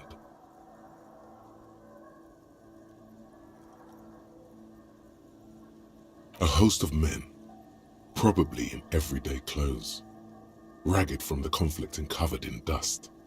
They were not sitting, a common practice for executions in some nations, as demonstrated by the height level of the bullet holes. They stand, facing the wall. It's impossible to discern any details about their personality or background. 7 men in combat uniforms and dark coats, holding automatic rifles aimed at the people. Soldiers from some side, but from which one?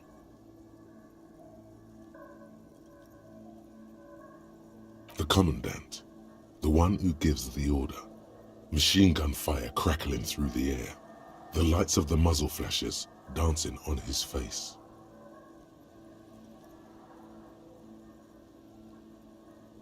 I don't know. I don't know who died here, lined up beside that horrible wall. It could have been any of the parties involved in the revolution. Perhaps the ones executed here were the loyalist conservatives, killed by the communists at the start of the Civil War.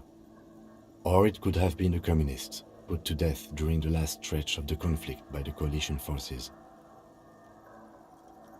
Remember what Trent Heidelstein said about Veld?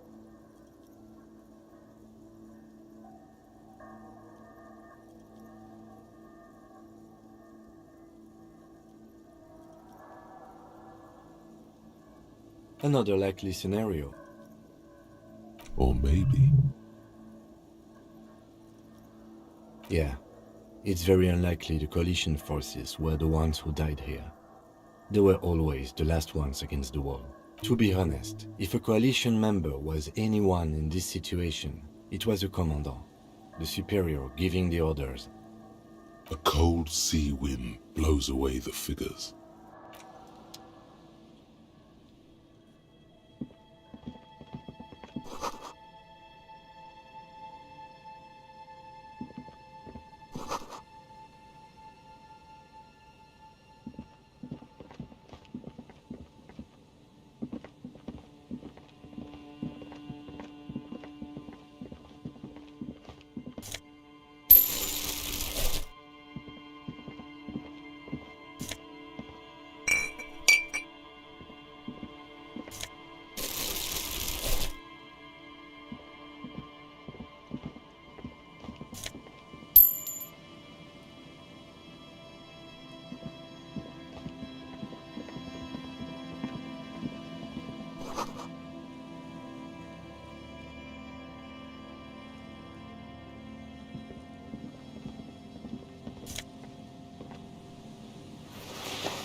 go. Nice and easy. No way out, little guys. Not out of this gem. There's a cylinder on the ground in which the man is arranging some netting. It looks like some kind of trap. He notices you. Who's there? Oh, the police. Hello, officers. His self-conscious enthusiasm renders his movements ungainly. He looks like your understanding of a scientist. Is that the police? Why are the police here? Don't worry, Gary. I'll handle it. To what do I owe the pleasure? That's sarcasm. He takes no pleasure from your appearance.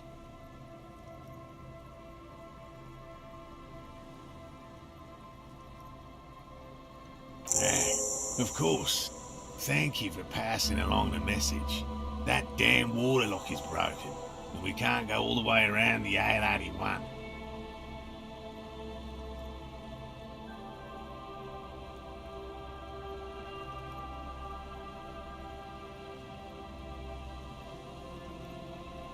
Oh, good. We should really be getting back. Gary could use a hot shower and a warm bed. Did he say we can go back now? Yes, Gary. We can go soon. If you see Lena, tell her I won't be long. Sir, your wife is waiting for you. I just have to do one more round. See if the phasmid has taken the bait. Then we going. Well, first of all, it's damn difficult to find, which is a good question. Being a phasmid of the order Phantasmodea, a ghost insect, it disguises itself as plant matter. In this case, the reeds. Awful lot of reeds around, aren't there? And I suspect it may have also developed other specialised techniques to protect itself from predators, or scientists in our present case. It's my hypothesis that it has evolved certain electrochemical defences that allow it to interfere with animal perception, impeding pattern recognition, confusing the visual cortex. But I cannot describe how these defences work, much less how they evolved, without studying a live specimen. I'm expecting it to be quite giant. One known species of phasmid, called the Megaphasmodea zoensis, is about the size of a grown man's forearm. So,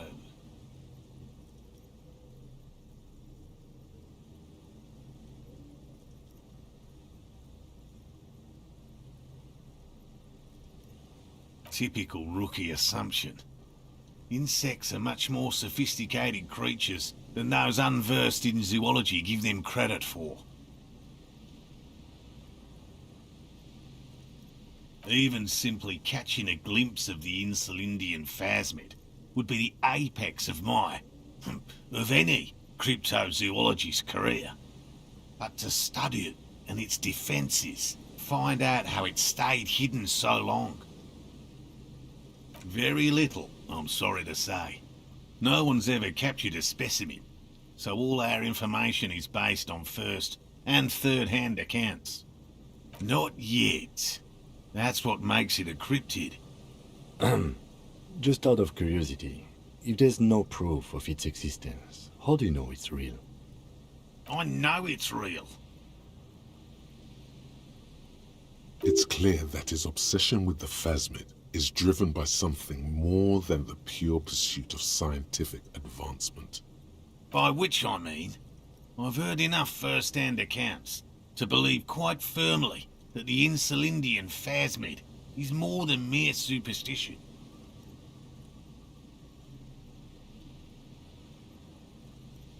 Yes, the most recent sighting was by a couple of teenagers along the coast here. That's what brought us to Martinez specifically. It's the first credible sighting in several decades. Admittedly, it's an unusual location for this species, but with all the sewage runoff upstream, it probably doesn't matter much anymore.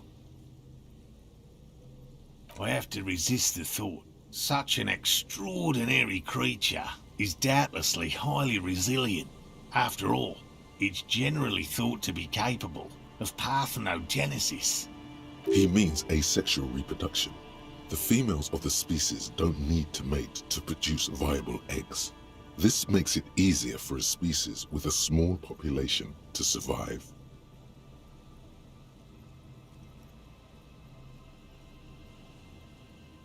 Nature does not concern herself with ethical propositions. As a scientist, my interest is strictly dispassionate.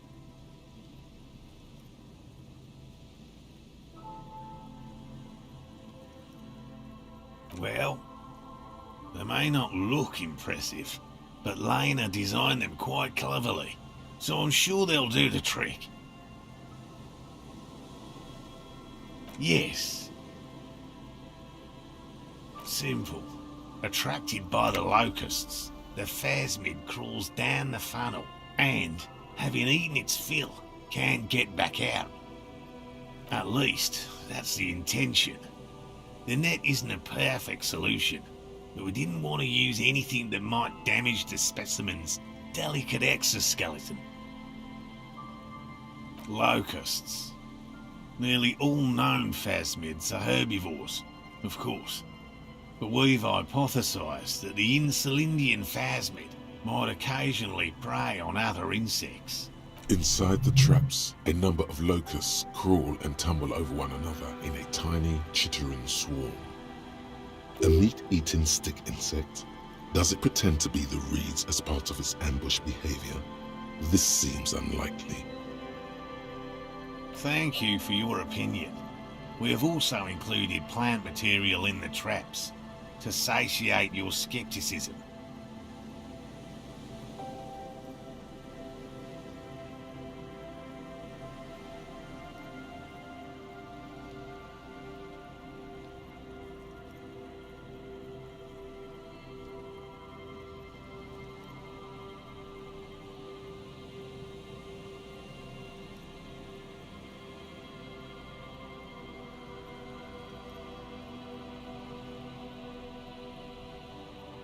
They'll work, I assure you.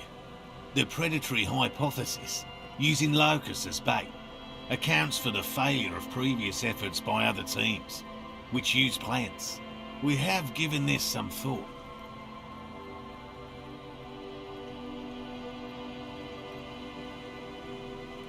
The traps do seem to be deftly and thoughtfully constructed. It's clear the cryptozoologist's wife knows what she's doing.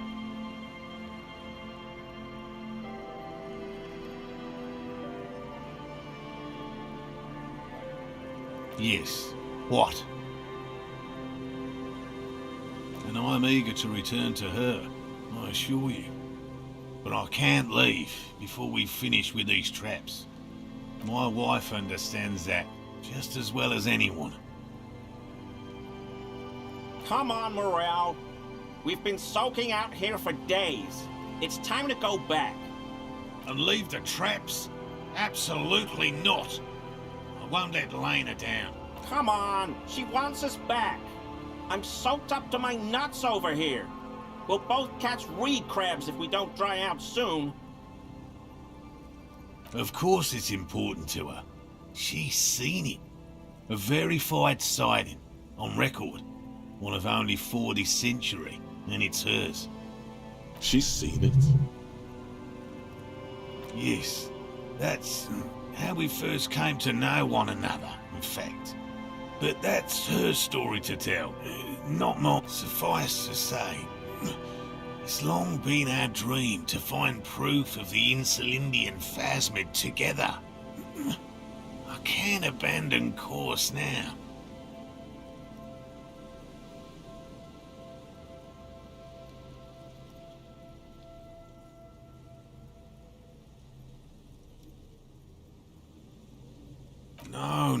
No. The traps need to be monitored on a regular schedule. What would we do if the phasmid were to starve while we were sipping tea at the hostel? He's dead set on this. I could go for some trap setting. I didn't expect you to take such an interest in our work here, officer. Caught the bug, I see. It's easier to get caught up in the search than you'd imagine. There are 4 in total. One is to the south, on this little peninsula, by the boathouses there. It's very near. Another we set in Land's End, to the northeast. It's behind a small sand dune there, on your way to the old radio tower, after the church. The third is set near the canal, where you crossed, by a concrete slab. A big thicket of reeds going up the slope, and among them... You should check at least one of those before returning to this one, since I just said it. This one's more of a technicality, but still, better safe and stupid than sorry. Bring it to me at once. Just make sure the trap is closed tight. He's not comfortable with the possibility that you'll claim the find, but he's lying about this even to himself. That's highly unlikely, officer. But in the event you do, I'll spray you with a pheromone mixture I developed. It's made of musk and research chemicals. The pheromone should attract the insect to you, or at least prevent it from bolting at the sight of you. This is the smell of dying reeds, of longing crumbling into the water. I hope you're not buying this. He dispenses it without letting you touch the canister, so it would be precious like holy water. It is precious. A single dose cost me 50 real to develop. Not... Right. Which means you two can pack up and go back to the work. Finally! Someone's talking sense. Thank you for your help. Gary and I will start breaking down camp. If you have any more questions, now's the time to ask. We'll be gone once you get to it. If it's more cryptid-related business you want to discuss, you'll have time for that later. What about his eager-to-leave friend Gary there? Talk to him too, perhaps. I've just always liked animals and puzzles. Searching for cryptids is a bit of both. It's not child's play, just because I have to traipse through the mud every so often.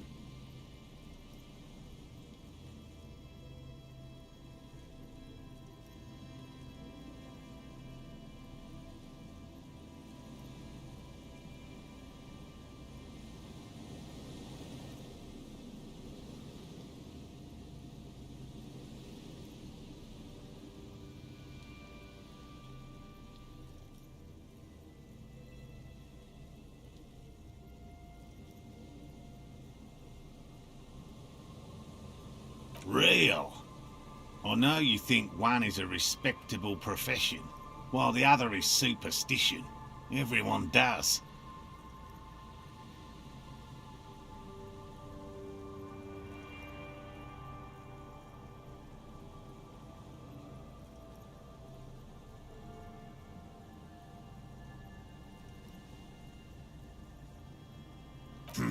My methods do not differ from other scientists.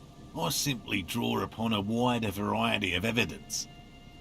And I have more hope that something truly surprising might happen. No, as I said, I have yet to catch a cryptid, although I have come close. Close enough to keep trying. Interesting. Something for later, this close call.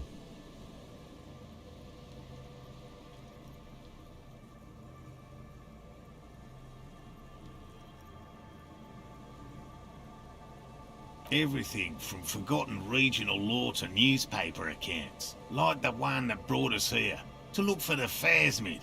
I keep a very open mind.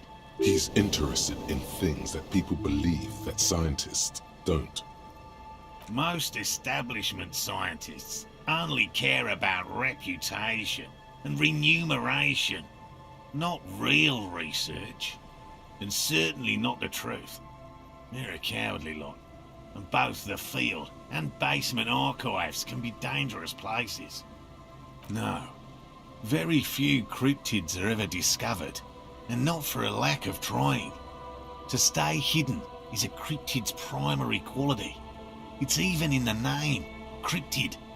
Of the list of cryptids kept by the Cryptozoological Society of Chemnee, which is 4,082 items long, about 2,000 have been confirmed as hoaxes.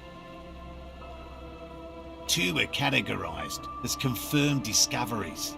The rest are in differing stages of discovery, refutation, and data collection. Yes, the Chateau Guan forest pygmy, who turned out to be an extinct species of primate, and a cave salamander from Yugograd, who is, honestly, quite unremarkable. It's in a zoo somewhere. We cryptozoologists are brutally honest with ourselves, more so even than the public. With cryptids, most cryptids are hoaxes or they are never found. That does not mean we should stop searching.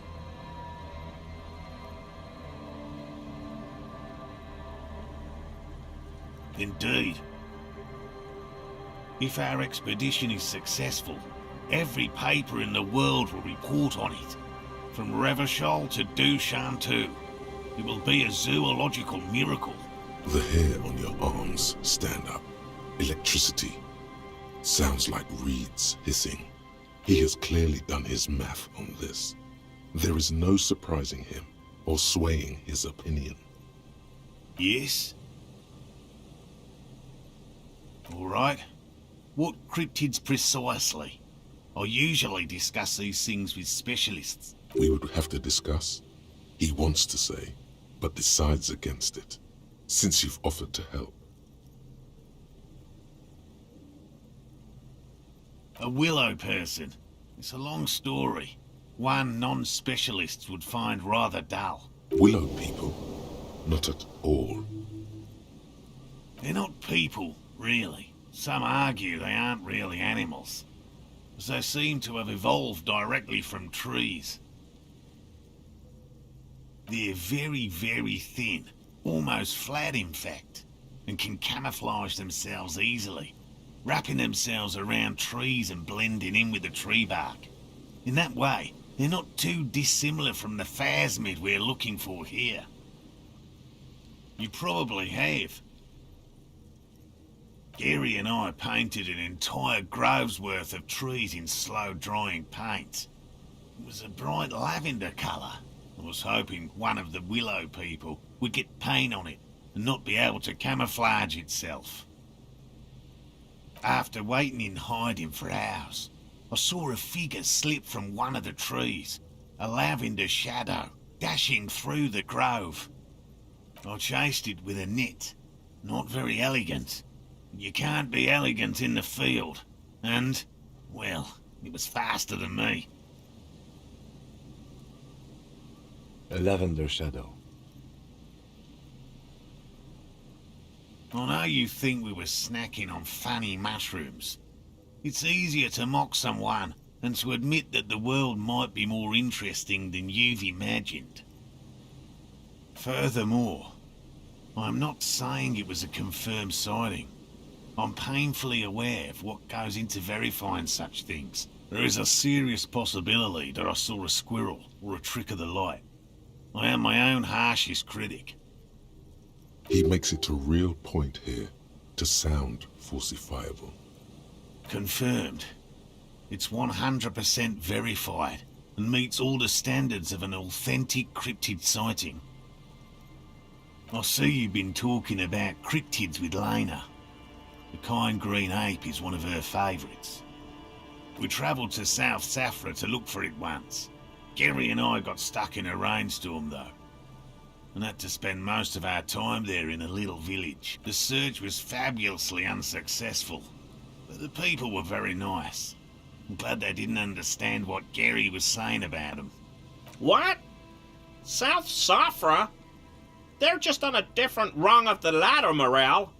I had no problem with them. Really?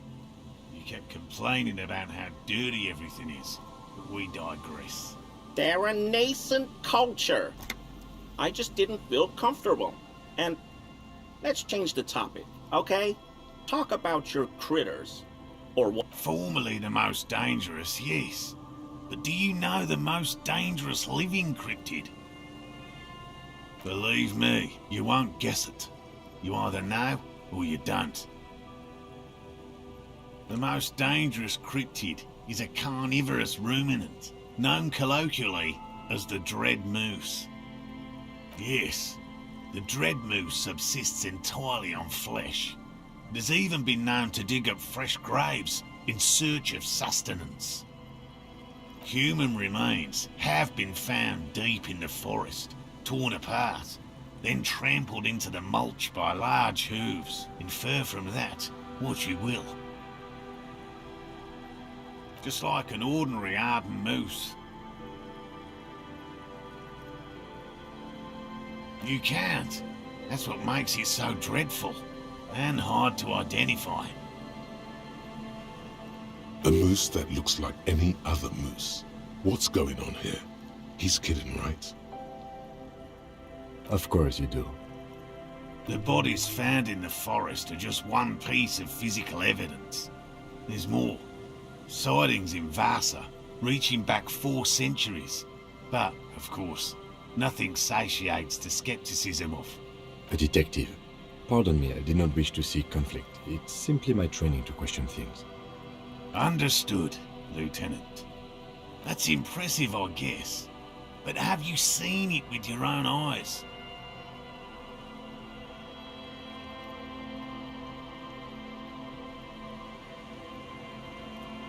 Of course you haven't. I haven't had a chance to travel to Coco Nor. No, and I likely never will. The Samaskil desert region has been embroiled in a small city. I fear this mindless barbarism may have wiped out the elusive creature entirely.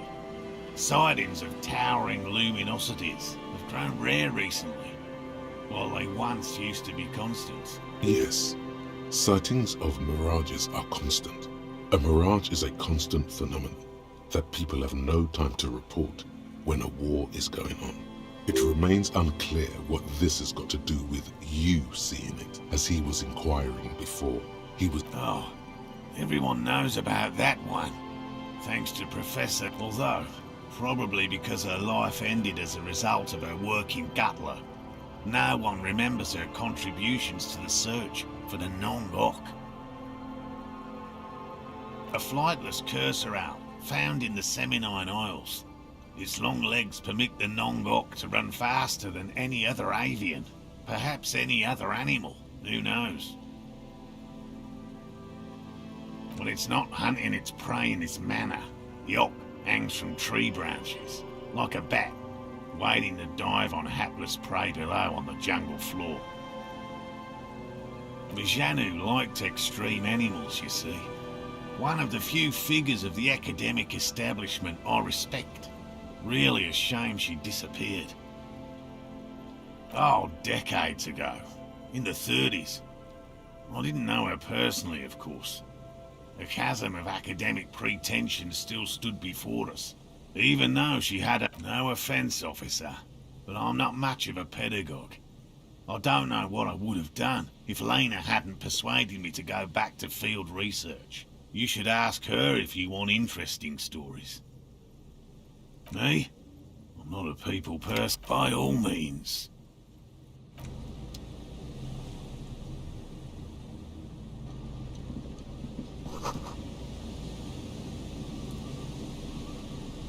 Hello, I'm Gary. Yellow Man. The lieutenant raises his eyebrows slightly. Yellow Man. Interesting. This is something to ask him about, after a little probing first. I'm just waiting for my friend Morel to finish up with his insect traps so we can return to civilization. I like nature, just not this bloody coast. It's mostly drunks and degenerates that come here. Degenerates? This man respects authority too much. To see the truth inscribed upon thine own visage. Pretend thou art a paragon of virtue.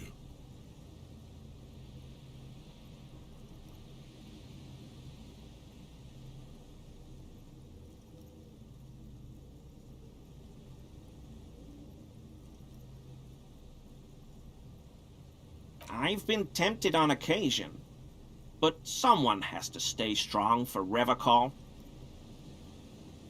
He pronounces Revacol with a hard K, unlike other people.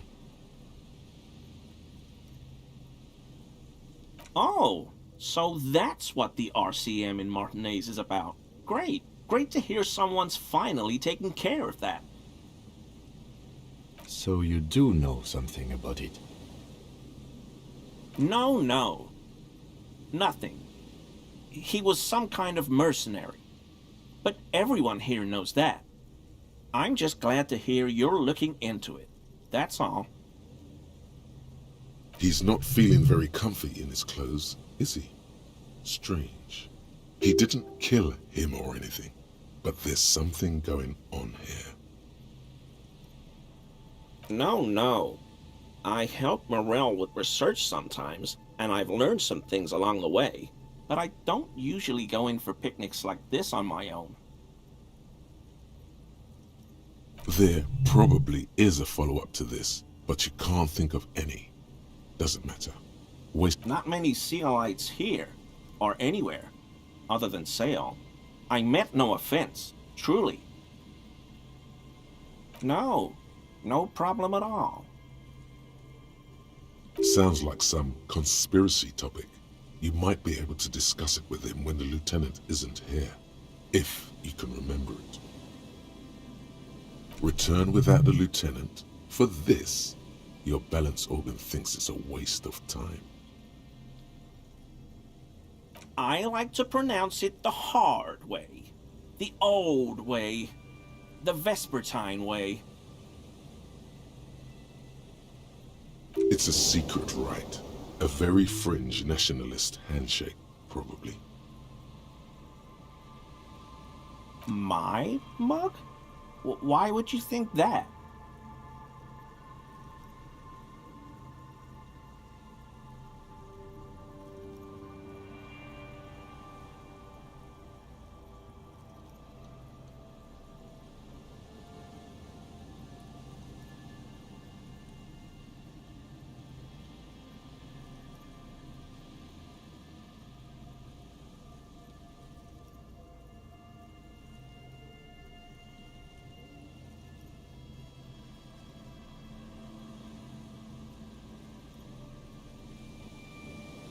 I may have had a similar looking mug in the past.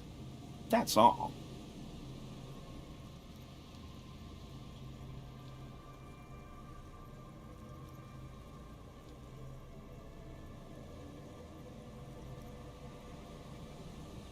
Okay, I admit it. I threw the mug away in the trash container behind the hostel. I know I shouldn't have, and I am very sorry, officer. You're not going to find me, are you?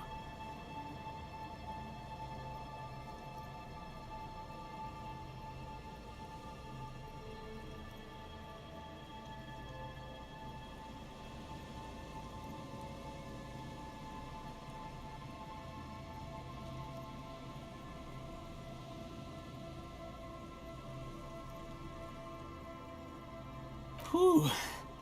Thank you. You won't regret this. I won't use another man's property to dump my garbage ever again. I don't know what got into me, really. Work has been stressful lately. Damn Koiko's price dumping us out of competition. What did you do, Gary? Nothing. Just answering some questions. Helping out the law.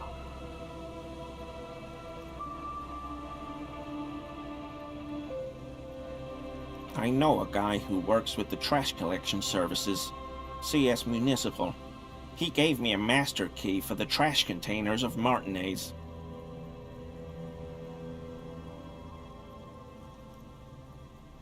So I can use the Whirling's trash compactor to store my own stuff. Garbage disposal is expensive as hell. The damn Hemians run it like a mob. I'm sorry, okay? I thought I could cut costs. I shouldn't have.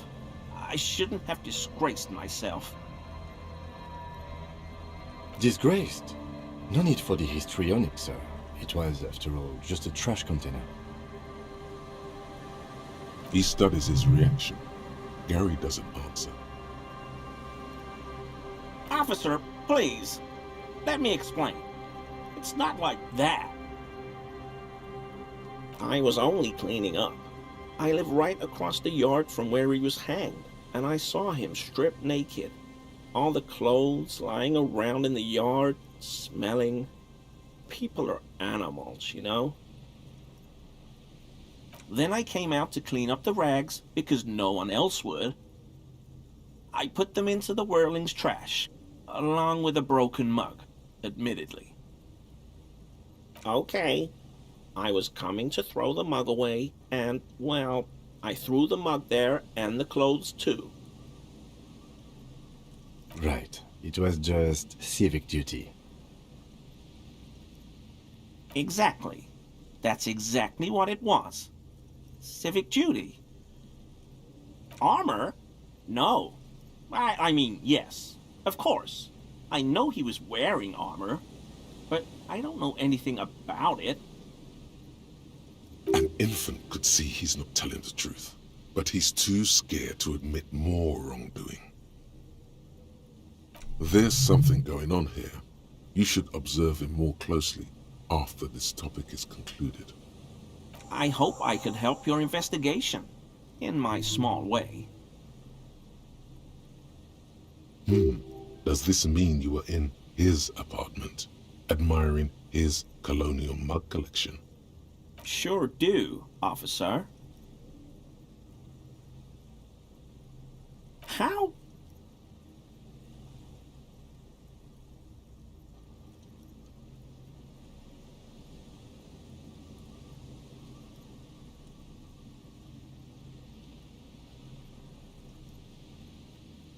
But why were you in my apartment, officer? So you work for Everard Clare?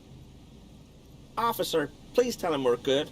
No, tell him I'll make it up to him. What have I done?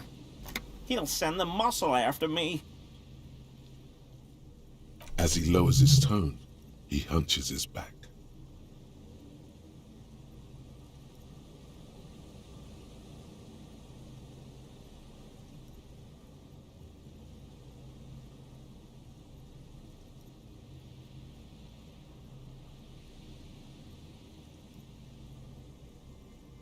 The article about the businesses? How does he know? No way in hell I'm writing it now. Tell him I'm silent as the grave. I won't cause any more trouble. I'll be Mr. Cooperation. The Union doesn't have to worry about me. They're honest Vacholiers. Honest men.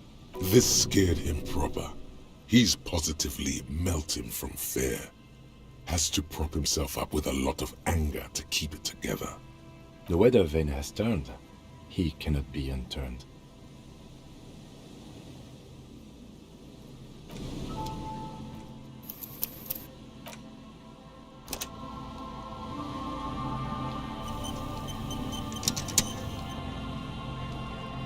Always officers. That shirt looks very uncomfortable on him. Look at the buttons, barely keeping that thing together, as if something is ready to rip out from underneath. It sounds like he's wearing some kind of armor under his clothes. You can't tell it's there just from looking at him. Probably stolen from the corpse in the yard. I knew you'd figure it out, officer. I'm sorry I didn't tell you at once. I was ashamed of what I did. And I didn't want you to know. We're not detecting falsehood, sire. He's gearing up to admit the truth. Gary, what's going on? Later, Morale. I've got apologizing to do. No, you've got explaining to do.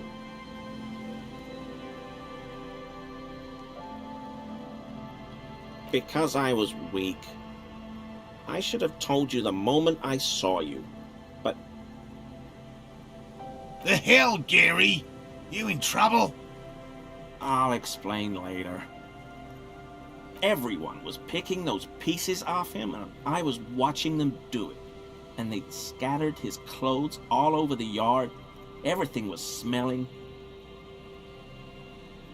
So I went there to take out the trash and started cleaning up. All those rags on the ground, him swinging up there, and I had a lapse of honor, sir. I thought, he's a foreigner.